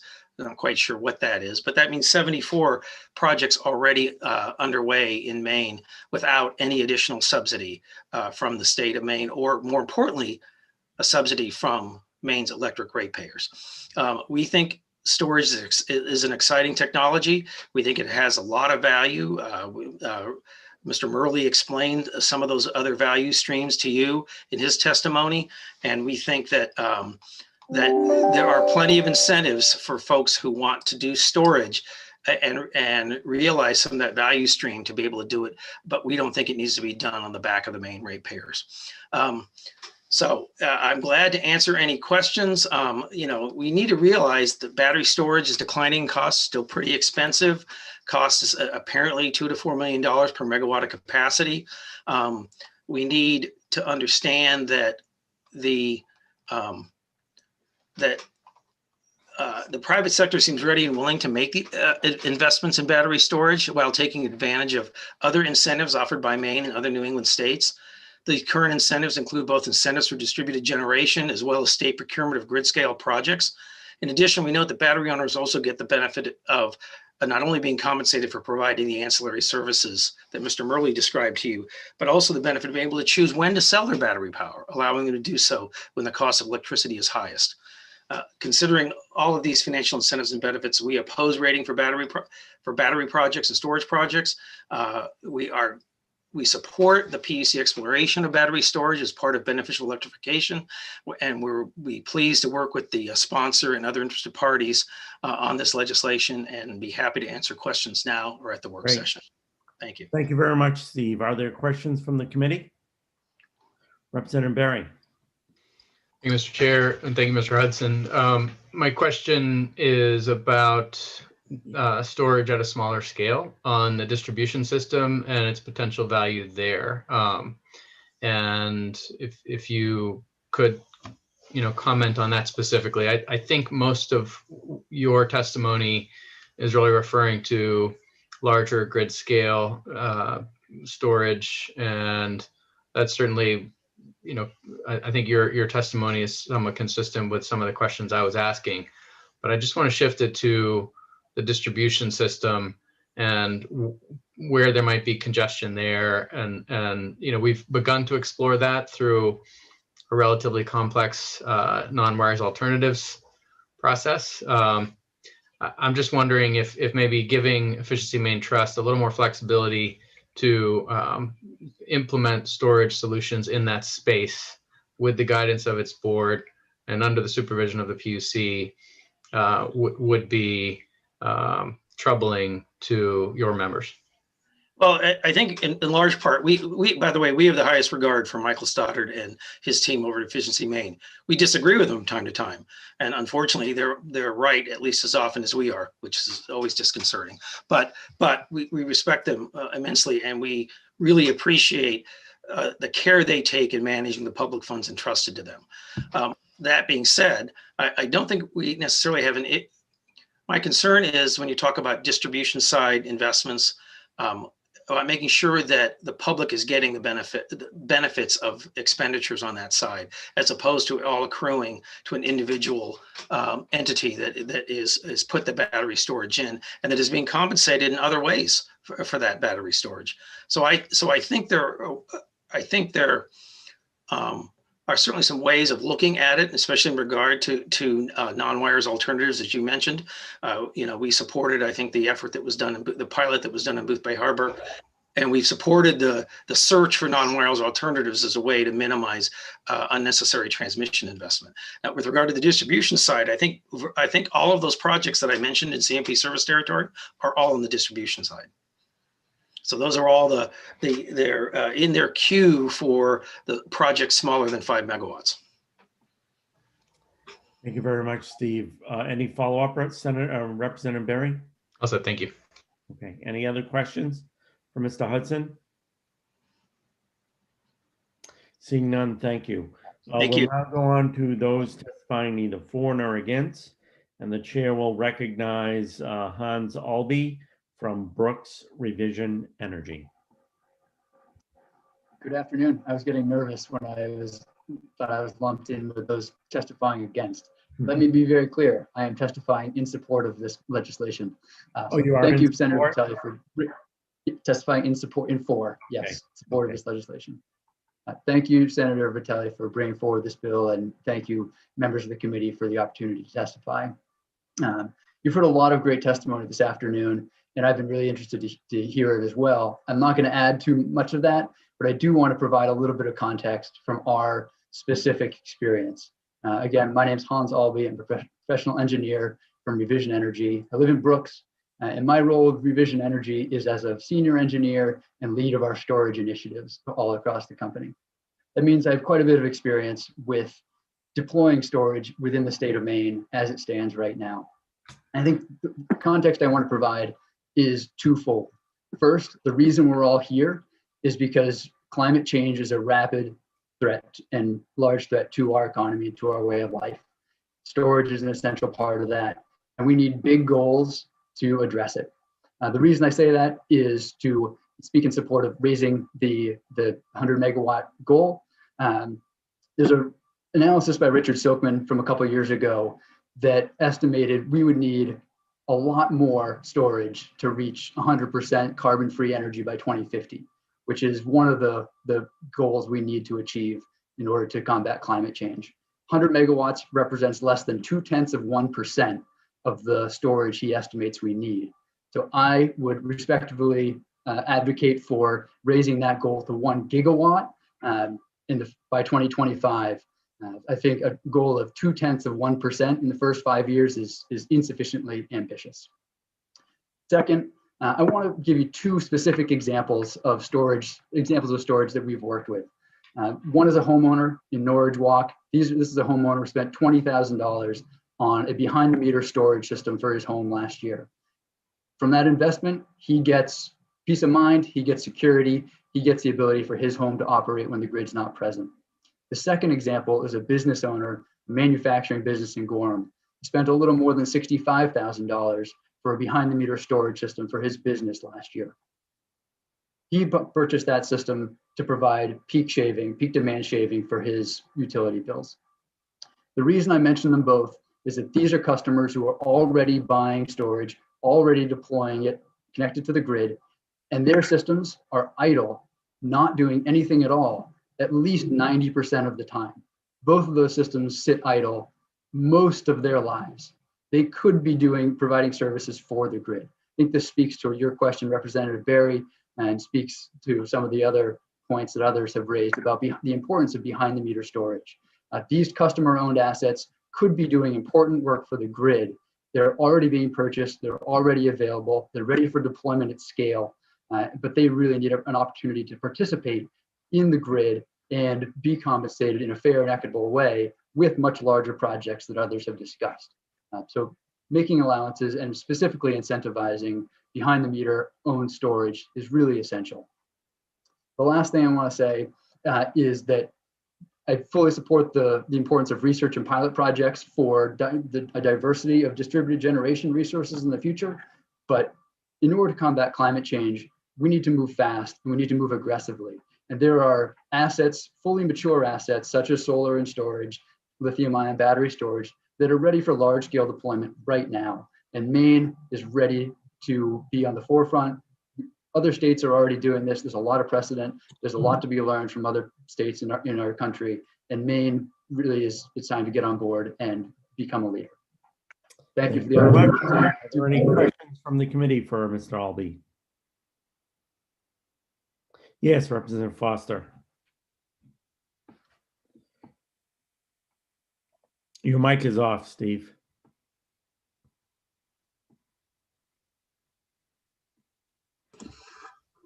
Sorry, that little pop-up bar blocks my microphone.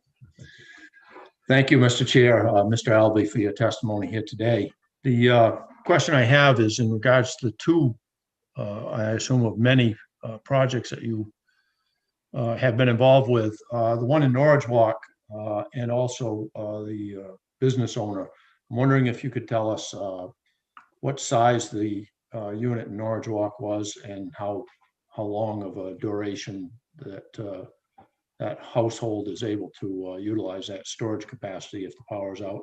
And also The businessman, is he able to, or if you could describe what he thinks he's able to save for costs as far as shaving his own peak energy usage? Thank you.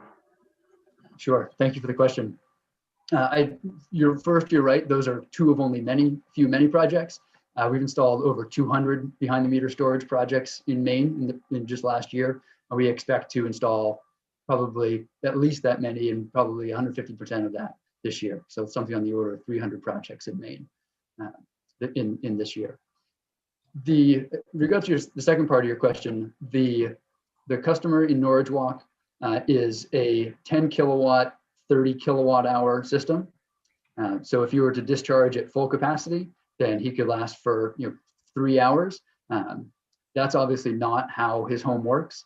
A really essential part of using solar and storage as a behind the grid asset for backup power is managing your power demand. So how long he can run really depends on how much power he's using. If he manages his power well and his solar is producing, he can run indefinitely with a solar plus storage project without the grid. That's not likely, but it's not easy to provide a sort of set duration for that storage. The storage project in Gorham for the business owner is similar in size. It's a 30 kilowatt, 60 kilowatt hour system. So 2 hour duration if you were to discharge at full capacity. But the application is different, right? He's just trying to shave his highest peaks. And really he just needs to shave the one highest peak that happens during the course of a billing period. That's why his system is idle most of the time. And that system has been operating well. It has been saving him both in energy charges with the solar and in the peak demand with the storage system. Something on the order of about $600 to $700 a month on his demand charges. Don't quote me on that. That's a rough estimate. Any follow-up, Representative Foster? Okay. Thank you very much, Mr. Albee. We'll continue on with the testimony, and we'll go to Garrett Corbin from the PUC, who I believe is testifying neither for nor against. Garrett? Correct.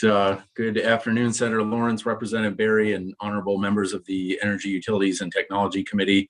Garrett Corbin testifying neither for nor against, as noted, on behalf of the Maine Public Utilities Commission. This legislation, as we've discussed, has various amounts of capacity to be installed and other directives in the legislation. I won't review what it does. We spelled that out in our testimony a bit, but at this point, I think I'll move on to just the Commission's comments with respect to the energy storage goal. Of course, in Maine and New England, it's been noted as storage systems have been spreading increasingly steadily over recent years. And in the most recent forward capacity auction at ISO New England, total of 500 megawatts of energy storage systems cleared the auction, with 195 megawatts located in Maine. With respect to rate design, the Commission does have the resources and expertise to initiate a T&D utility rate design proceeding as specified in this legislation, as well as regular review of rate design matters. The Commission would note, however, that electricity supply at the retail level is provided by competitive electricity providers, and the Commission does not regulate the prices or price structures of CEPs. And the Commission also notes that wholesale electricity prices vary by the hour. So it's the Commission's understanding that larger energy storage projects currently take advantage of varying hourly prices by charging the facility during times of low locational marginal prices, or LMPs, and then discharging electricity during times when the LMPs are relatively high.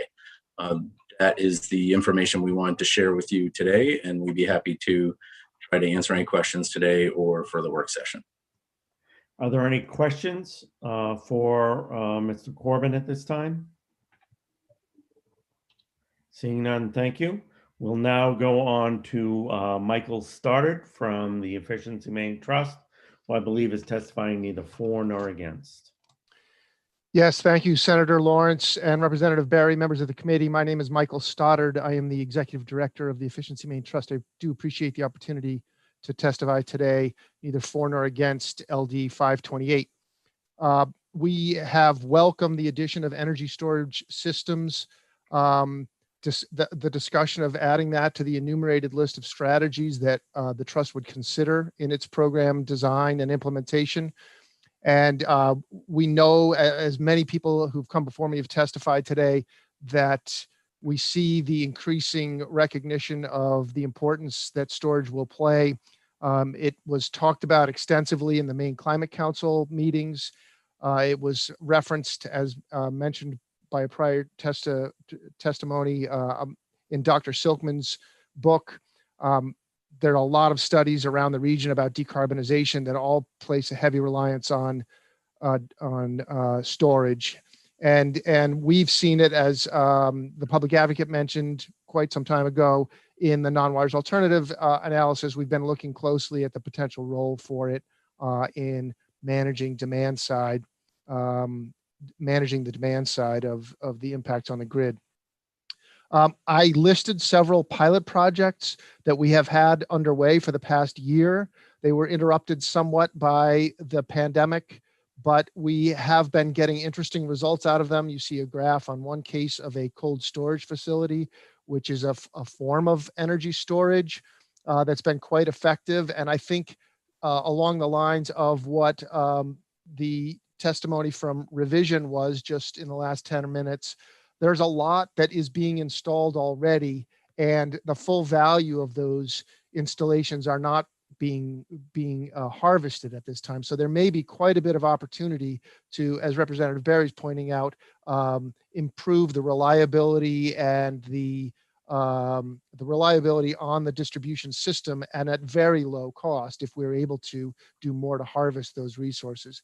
I did list several I think relatively discrete suggestions at the end of our testimony that we think would help clarify and in some cases broaden the flexibility of the Efficiency Maine Trust if we were to do more in this regard, if this bill were to be passed.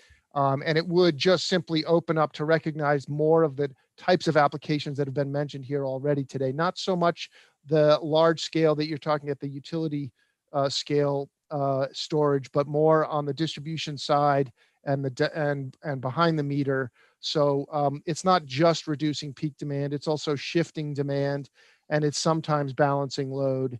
And so we would encourage you to consider making some modest tweaks to the language to allow for those kinds of situations. I also think I wanted to add that we would always try to run these things through the screen of being cost effective. If it's not cost effective, we're not going to promote it. But there are opportunities where it could be cost effective, and it would effectively be the least cost resource that we could be using to keep our grid in balance and to keep it reliable. So where that's the case, those are opportunities we think we should be pursuing. I'm happy to stop there and take any questions and look forward to working with you at the work session. Are there any questions from the committee for, excuse me, for Mr. Stoddard? Yes, Representative Foster. Thank you, Mr. Chair. Thank you, Mr. Stoddard, for your testimony. I was wondering, and you may want to just wait and bring this to the work session. That would be fine with me. But I'm wondering where you would see the investment dollars going, what you would think for the 100 megawatts that we're talking about here, the cost would be if it went through Efficiency Maine, and what you think that does to other opportunities for Efficiency Maine monies. And what I'm getting at is, in that part of it, is that it was just mentioned that a project of 10 kW, 30 kilowatt hour storage was about $20,000.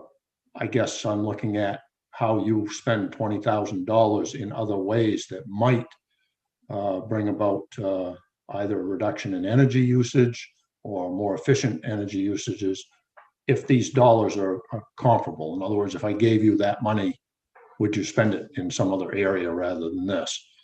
So what I'm looking at is what you think you can purchase for, I mean, what it will cost you to purchase or help purchase the 100 megawatts, how you would distribute that in, your opinion. I know it's not finalized, but according to what the dictates of the bill are now, and if you would see those monies being used in a maybe more productive way. Thank you.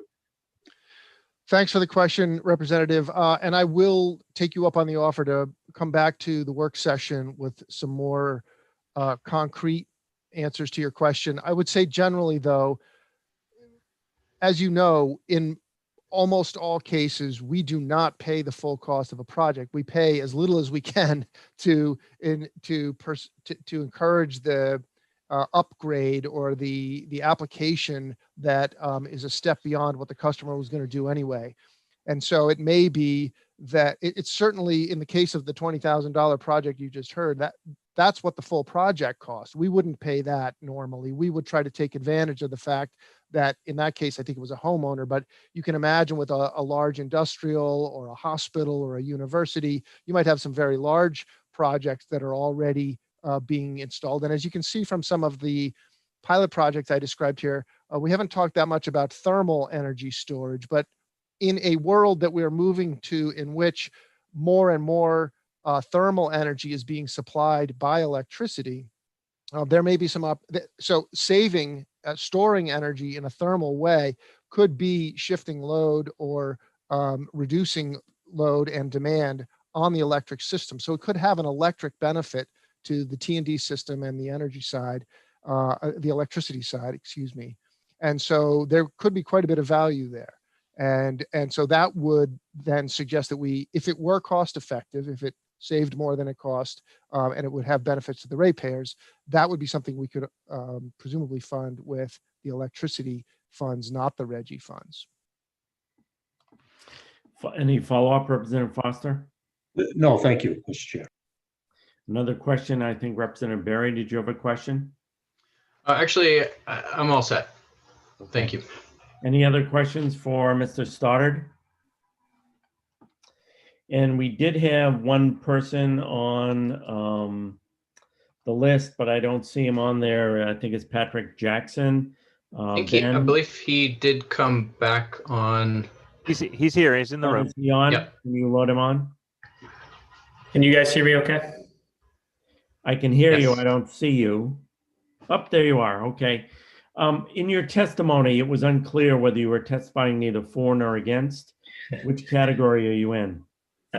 For. Sorry for the clarification. In favor of the legislation. Correct. Okay. Go ahead. Thank you, co-chairs, Senator Lawrence and Representative Barry, and sponsor Senator Vitelli and the rest of the UT committee. My name is Pat Jackson of Sunrays Investments and Rewild Renewables, and I'm here to testify in support of LD 528 and offer some recommendations. Electrification is inherently distributed. In 1 or 3 or 5 years, we Mainers from all across the state will be choosing to purchase electric vehicles and heat pumps and electric lawnmowers and snow blowers. As we replace our gas-powered devices, there will increasingly become major load and demand increases across the 196 substations in CMP and 47 substations in Versant territory. The 21st century grid will need to function very different than the 20th century grid. Our current grid will simply not be able to accommodate this significant increase in demand and load unless it is upgraded proactively. Given electrification is inherently distributed, the constraints on the electric grid will also be distributed. But luckily, distributed solar is occurring right now, which, if combined with energy storage, could solve these issues proactively. Just imagine if each of the 243 substations in Maine had a few megawatts of energy storage, like a distributed fleet of batteries all across the state that would discharge electricity each evening, each rainy and snowy day, and each time there's a local spike in demand due to EVs and air conditioning and manufacturing and anything else. These solar and batteries would be the solution. Think of each substation as the base camp. It serves the local load and protects the grid. We need each base camp to be capable to serve Maine's families and businesses when there is demand, and lots of demand at any given hour. The truth is that there is a window of opportunity in 2021 and 2022 where distributed solar projects near each substation will go into construction. These projects can be redesigned now to have energy storage added, so each substation gets beefed up and ready for the inevitable electrification across our state. If we miss this window of opportunity, it'll be far more challenging to deploy energy storage throughout the entire state. It would be a great mistake to delay legislation that enables hundreds of megawatts of energy storage to be added to solar projects that are in their design and construction phase right now. We applaud Senator Vitale on her bill to bring 100 megawatts of energy storage, but practically speaking, it should be many hundreds, maybe gigawatts of energy storage, so each substation and the entire state can benefit and be ready for increased electrification.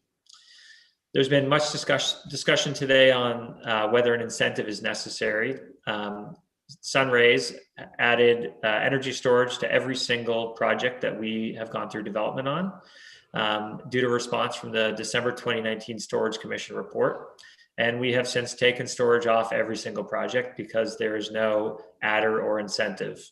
We've looked long and hard and overturned the financing many times to try to add storage, as we do in Massachusetts for all of our projects. And I can tell you it does not work yet. So an incentive is required. And we're at the 3 minutes, Patrick. Okay, thank you.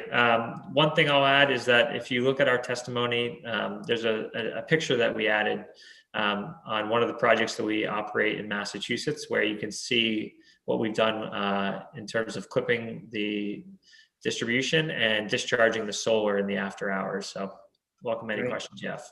Are there any questions from the committee for Mr. Jackson? Seeing none, thank you. Ben, I believe that concludes everybody who's signed up to testify. Is that correct? Correct. Okay, I'll declare the hearing closed. This concludes the hearings we have today. Thank you for joining us, Izzy. We really appreciate it. And you get a feel for how the committee operates now. And I think the next time we meet is a week from today. Ben, will you still be with us at that time? Yeah, I'm gonna let Izzy take the reins for that day, but we'll be here if necessary. Wednesday the 17th is my last day. Okay, sounds good. Anything from the committee before we break? Okay, seeing none, we'll talk to you all probably during the session. Take care. See you tomorrow.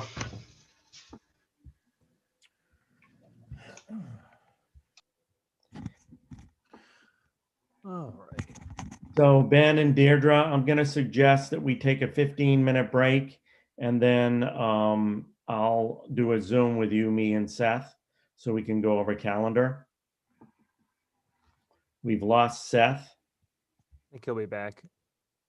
I think he said that in the text he's good with that. Oh, okay. He's going to be back.